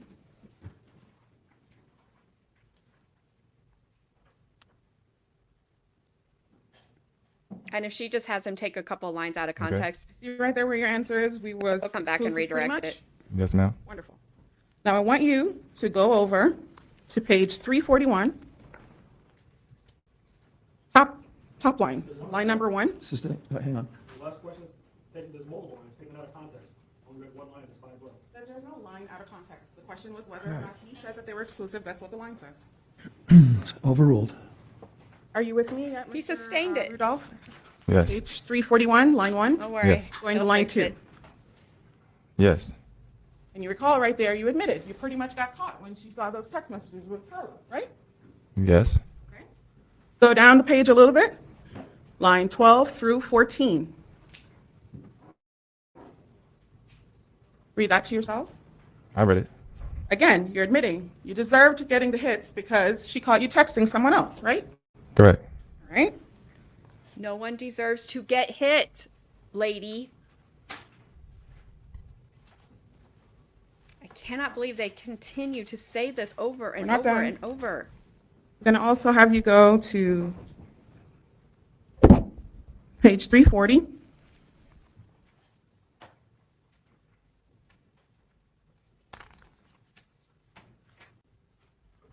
You're going to start at the bottom there, line 25. Okay. And then keep going over to 341. Okay. And I'm going to have you go back to Okay. page 334. Really? And on page 334, I'm going to have you read lines 2 through 10 to yourself. I'm not objecting, it's impeachment and collateral issue. That's just as important about truthfulness. Well, we're going to have to, well, both of you approach. Please feel free to stand up and stretch, ladies and gentlemen. You don't just get to hop around, lady. But if she does, he can come back and he can take him through page by page, and he can have him read everything to put it back into context that she's taking out of context. I mean, this is what they do. Both sides do it. So fortunately, he gets to come back and redirect and fix it.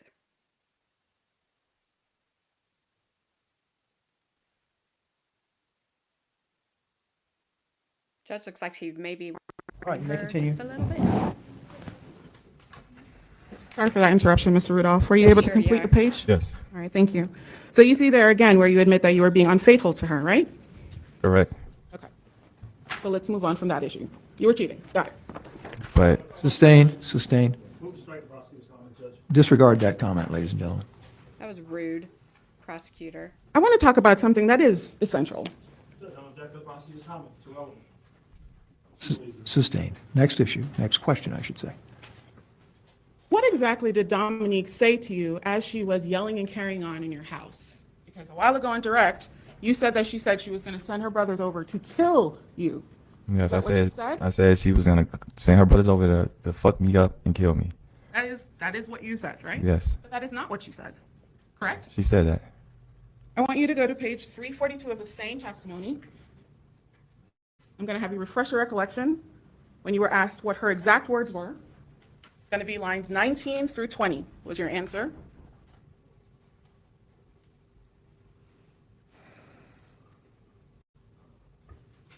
Okay. And there, in her words, was, I'm going to send my brother to fuck you up. Nothing about kill, right? Yes, from this testimony, yes. Thank you. Okay.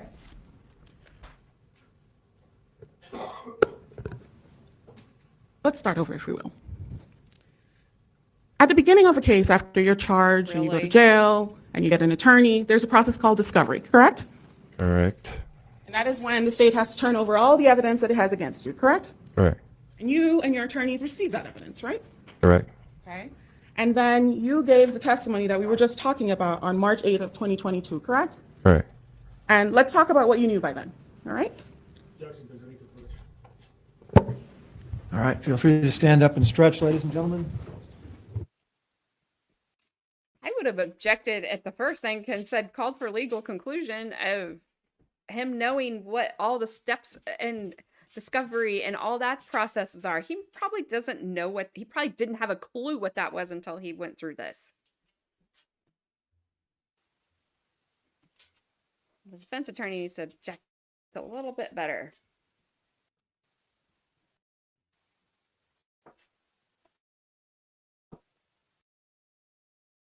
Judge don't look happy with old prosecutor.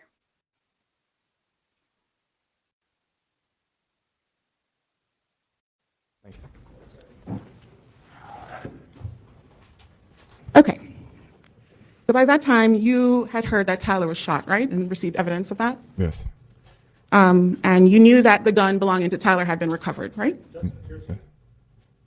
Judge, this is just his knowledge. Overruled, do you know? Yes. Do, fine, if you don't, that's okay too. And you knew that gun was a handgun that was recovered through the discovery process, right? Overruled. Yes. And you also knew that Sebastien had died, correct? Yes, ma'am. And you knew that Sebastien was found in the front passenger side of that Cadillac, right? Yes, ma'am. And you would have also seen the pictures, right, of the vehicle and what it looked like after the police found it. Yes, ma'am. And you also then would have seen the pictures of the casings and where they were located. Yes, ma'am. Judge, this is not privileged information. Well, hang on, come on up. Stand up and stretch, folks. And we make it through this a heck of a lot faster than I thought we were going to, because oh no, Hera has seen my screen because of all these sidebars.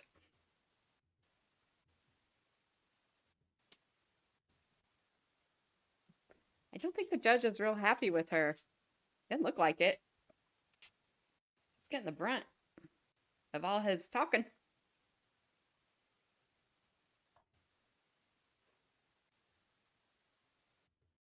A long one.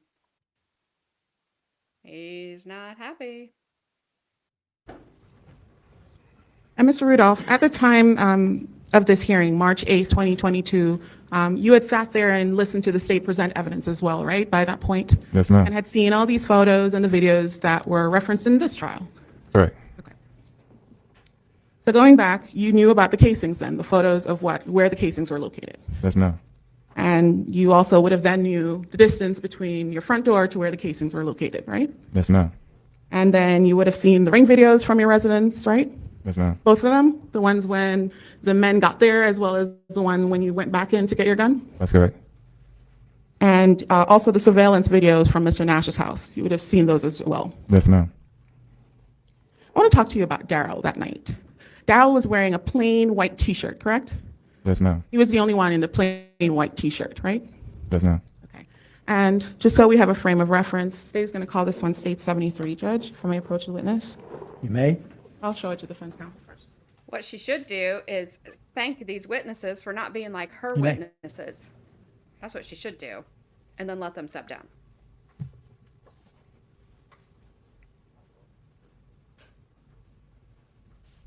So, Mr. Rudolph, you can see your brother in that shot, right? Yes, ma'am. And of course, that's in like night vision, right? So you can't see the collars as well. But you remember he was the one wearing the plain white t-shirt. Yes, ma'am. It was, but overruled under the circumstances.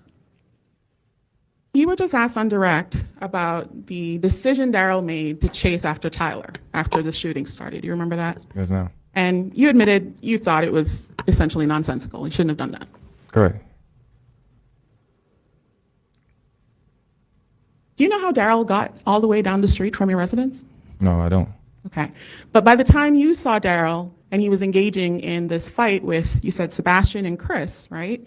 He was about, I think you said, about 200 feet down the road on Redwood. Yes. And you have no idea how he got down there. No, I do not. You said before you even got to where Daryl was with Sebastien and Chris with this fight about 200 feet down the road, that they left, ran off before you even got to them, right? Yes. And you said that was about 40 or 50 feet prior to getting to Daryl and where Sebastien and Chris were, right? Correct. So clearly at that point, you and Daryl just turn around and go back home, right? No, I disagree. But everybody's running back to the car. Why not? Honestly, I don't know. I'm lost on what you're asking. Can you repeat the question? Of course, of course. Why, if he was only 200 feet down the road on Redwood when you saw your brother, Right. and you were about 40 or 50 feet away from him when everybody ran off and ran to the car, why didn't you two just go back to your house? Well, I can speak on my behalf. I got in front of my brother because, like I said, it appeared to me just that the car was coming towards us with no lights on. I don't understand that, and let me see if I can with this question. Can you tell me how long 103 yards are, approximately, Like a if you know football field. anything that's like it? Like a football field. Like a football field, all Right. right? And it's your opinion then that by the time you saw Daryl and this young man running back to the car, that he was already by the car? Yes. But how could that be? I'm confused on why you asking why. How could it be? Well, you said he was only 200 feet down the road. How did they get all the way back to the car? If everybody's running to the car, why is Daryl running with them? Daryl wasn't running with them. Then he car. should have been further up on Redwood, and you shouldn't have been down there either, right? No, I disagree. Why not? Because, like I said, I can't tell you why my brother was down there. I lost sight of him. But I'm definitely going to go down there to make sure my brother's good and protect his life. I'm not just going to leave my brother down the street with 4 men that I know at least one of them have a firearm. Okay. Let me back up a little bit and see if this helps. When you first see a firearm, it is your testimony that that was Tyler, correct? Correct.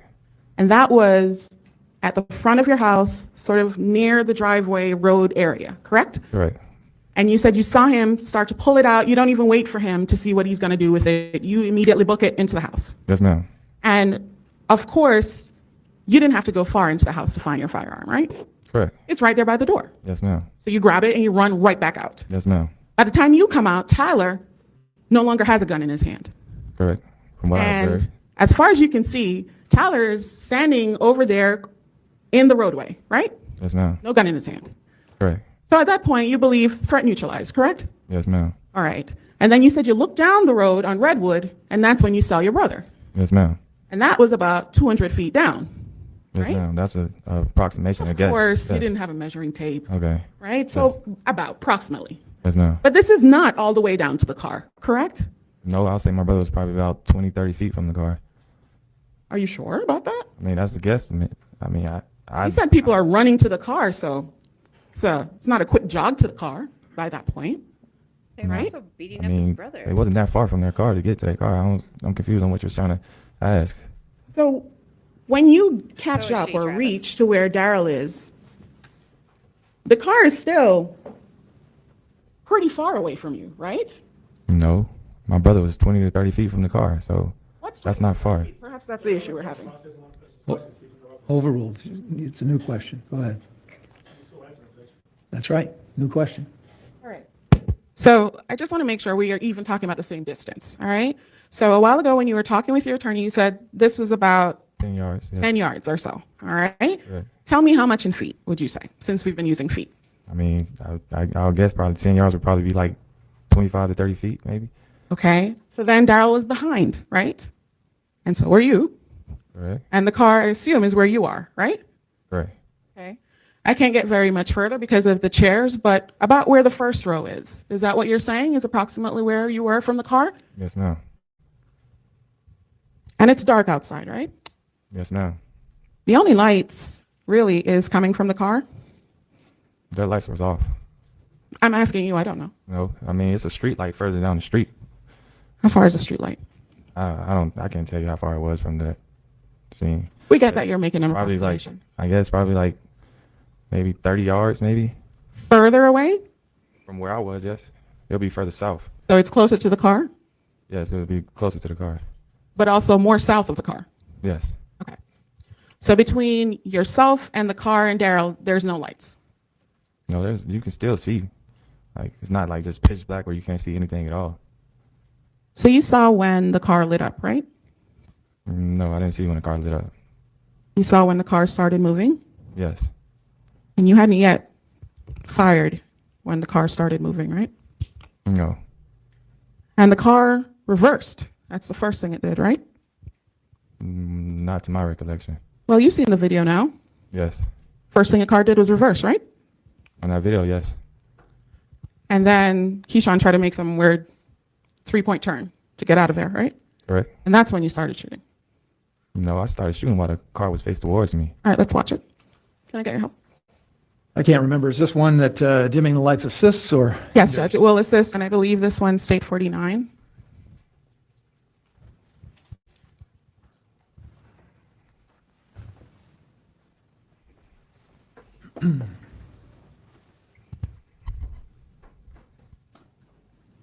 We probably won't have a very good view of it again. Because heaven forbid they show us. And a lot of these I think are really hard to see because it's just like neighborhood cameras. So you're just Mr. Rudolph, can you see it, the screen? Yes, ma'am. All right. If you have to, just let me know that you can't see anymore and you need to step down, okay? Okay. We could pause it. So here, Mr. Rudolph, this is the black Cadillac, right? Parked still? Yes, ma'am. Okay. If we could play.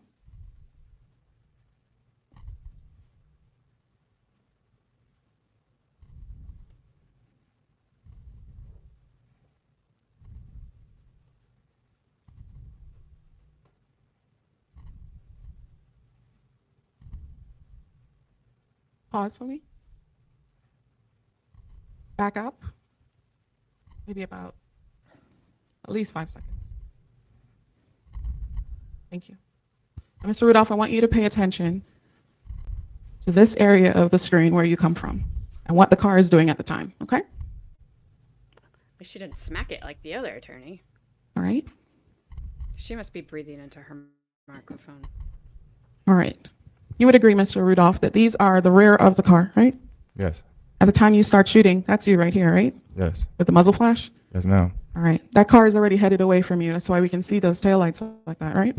Yes, ma'am. All right. Keep playing, please.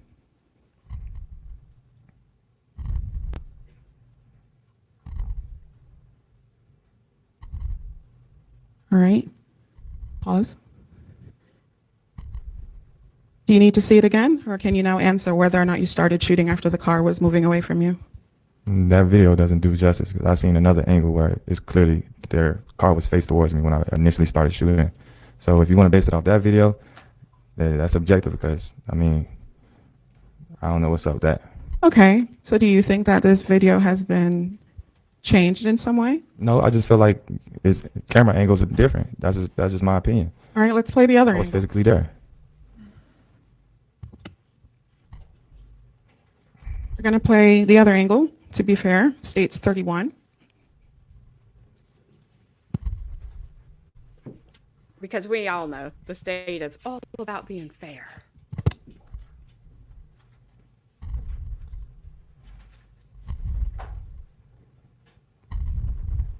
And we're going to have to fast forward to about 12:10.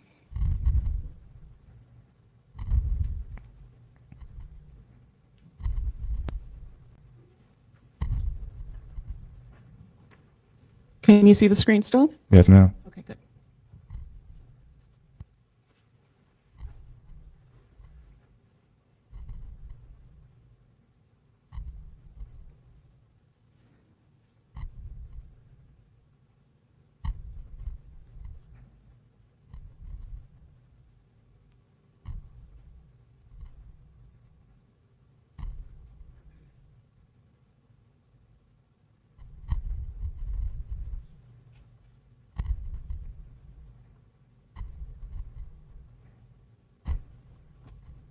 Okay, pause for me.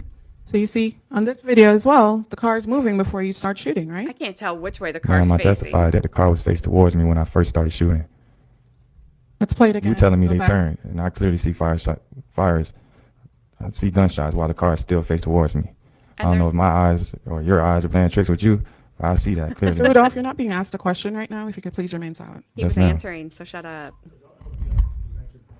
No, he was not. Sustained, or overruled, excuse me. Sorry, Judge. But clearly somebody's moving around Pause the it lights. and go back about 5 seconds or so. Because they come in and out. There's something that blocks them. And then play.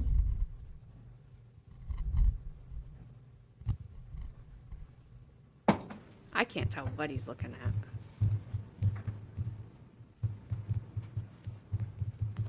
Pause. Sorry, let's try that again and try to pause. Okay. Pause. You would agree, sir, that the taillights of the vehicle were backing away from your direction, right? Yes, ma'am. And that's before you see the first muzzle flash. Yes, ma'am. Okay. That's enough. Thank you. Oh, and still answered politely and not combatively. And didn't say whatever. I don't care if the jury Mr. Rudolph, thinks. why is it that you told your attorney that you couldn't shoot Tyler as he was running away from you to the car? Because it's back towards me and he wasn't a threat. He wasn't posing a threat at that moment. And when the vehicle is going away from you, literally trying to drive away from you, they're now a threat? Yes, when Sebastien and Tyler's pointing firearms at me. As far as what Keyshawn did driving, I have no control of that. But I definitely have control to protect me and my brother's life when two firearms are pointed towards me and my brother. I want to talk about your great eyesight. You said that by the time you see this vehicle and these guns are being pointed at you, one of them is coming from the front windshield, Yes, ma'am. and you say you're sure that was a firearm, right? Yes, ma'am.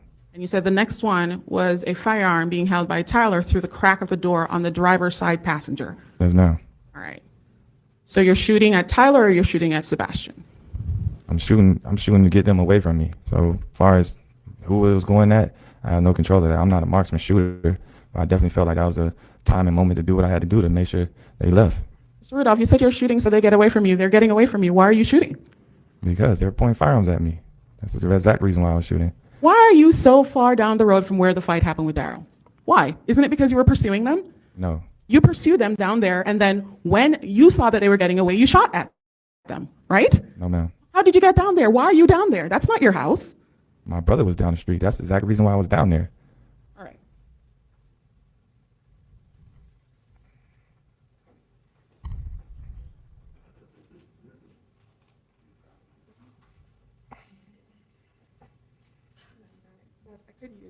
You want the easel? Mr. Rudolph, we're going to have you step down, if you don't mind. Watch No. your step. Yeah, thank you.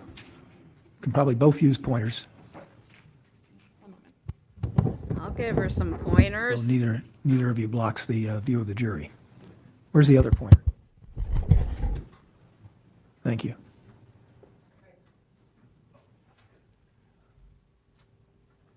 Perfect. Can you show me where you live on the map? Right here? So that's the marker with the red thing sitting over it, right? 550 T Drive. Yes, ma'am. All right. And your testimony is that this fight is happening with Daryl where? Right in this area? Okay. So that's right before you get to Sable Palm Drive. Is that what it's called? That Right in street? this area, so. So in the intersection in the roadway. Before you fully clear Sable Palm, right? Correct. And that vehicle, the car, is parked where? Right here? Like right here? That's your recollection? That's my recollection. Okay.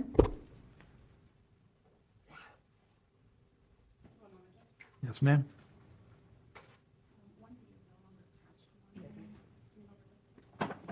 All right, I have to stop it here because I have got to get off of here. So we'll pick up with this wonderful questioning Friday at 11:30. I really tried to get on here at 10:30 this morning, but it did not work out. So if I can get on here earlier Friday, I will. But I don't know if I'll be able to. But I do believe that we should be able to finish this, redirect, closings. I believe we should be able to finish it all Friday. I did hear an update today about the Sarah Boone trial. That I'm not holding my breath, but that is supposed to start on December 11th. And I definitely want to cover that one. And I definitely want to go over some of her stuff, for lack of a better term, before then. Even though I know, like, this is going to be one of those things where it will be different. I will be breaking my rule on this. So, I think it's going to be a little crazy because she thinks she's the smartest woman in the room. She'll tell you that too. So I do hope that hopefully starts on December 11th. But we should finish this one up. I have no idea if there's any new trials starting next week. So hopefully if there is, there's some short ones coming up before the 11th. If not, we can go over some Sarah Boone stuff. And go from there. So Friday, either 10:30 or 11:30, but I will put it on Twitter as soon as I figure out how my morning's gonna go. So have a good Thanksgiving, whatever you're doing. Be nice to your family and friends and all that good stuff. Please like, subscribe, share, turn your notifications on, follow me on Twitter. My Twitter link is in my YouTube about, because for whatever reason, I cannot get it to link off of Rumble. So I apologize. I'm working on it. I'm sure it's me, not them. So that I'm going. Y'all have a good night. Happy Thanksgiving. And I gotta find my mouse pointer. I lose this pointer all the time. We will see you Friday morning with all of our turkey hangovers or whatever you're having. So see you then.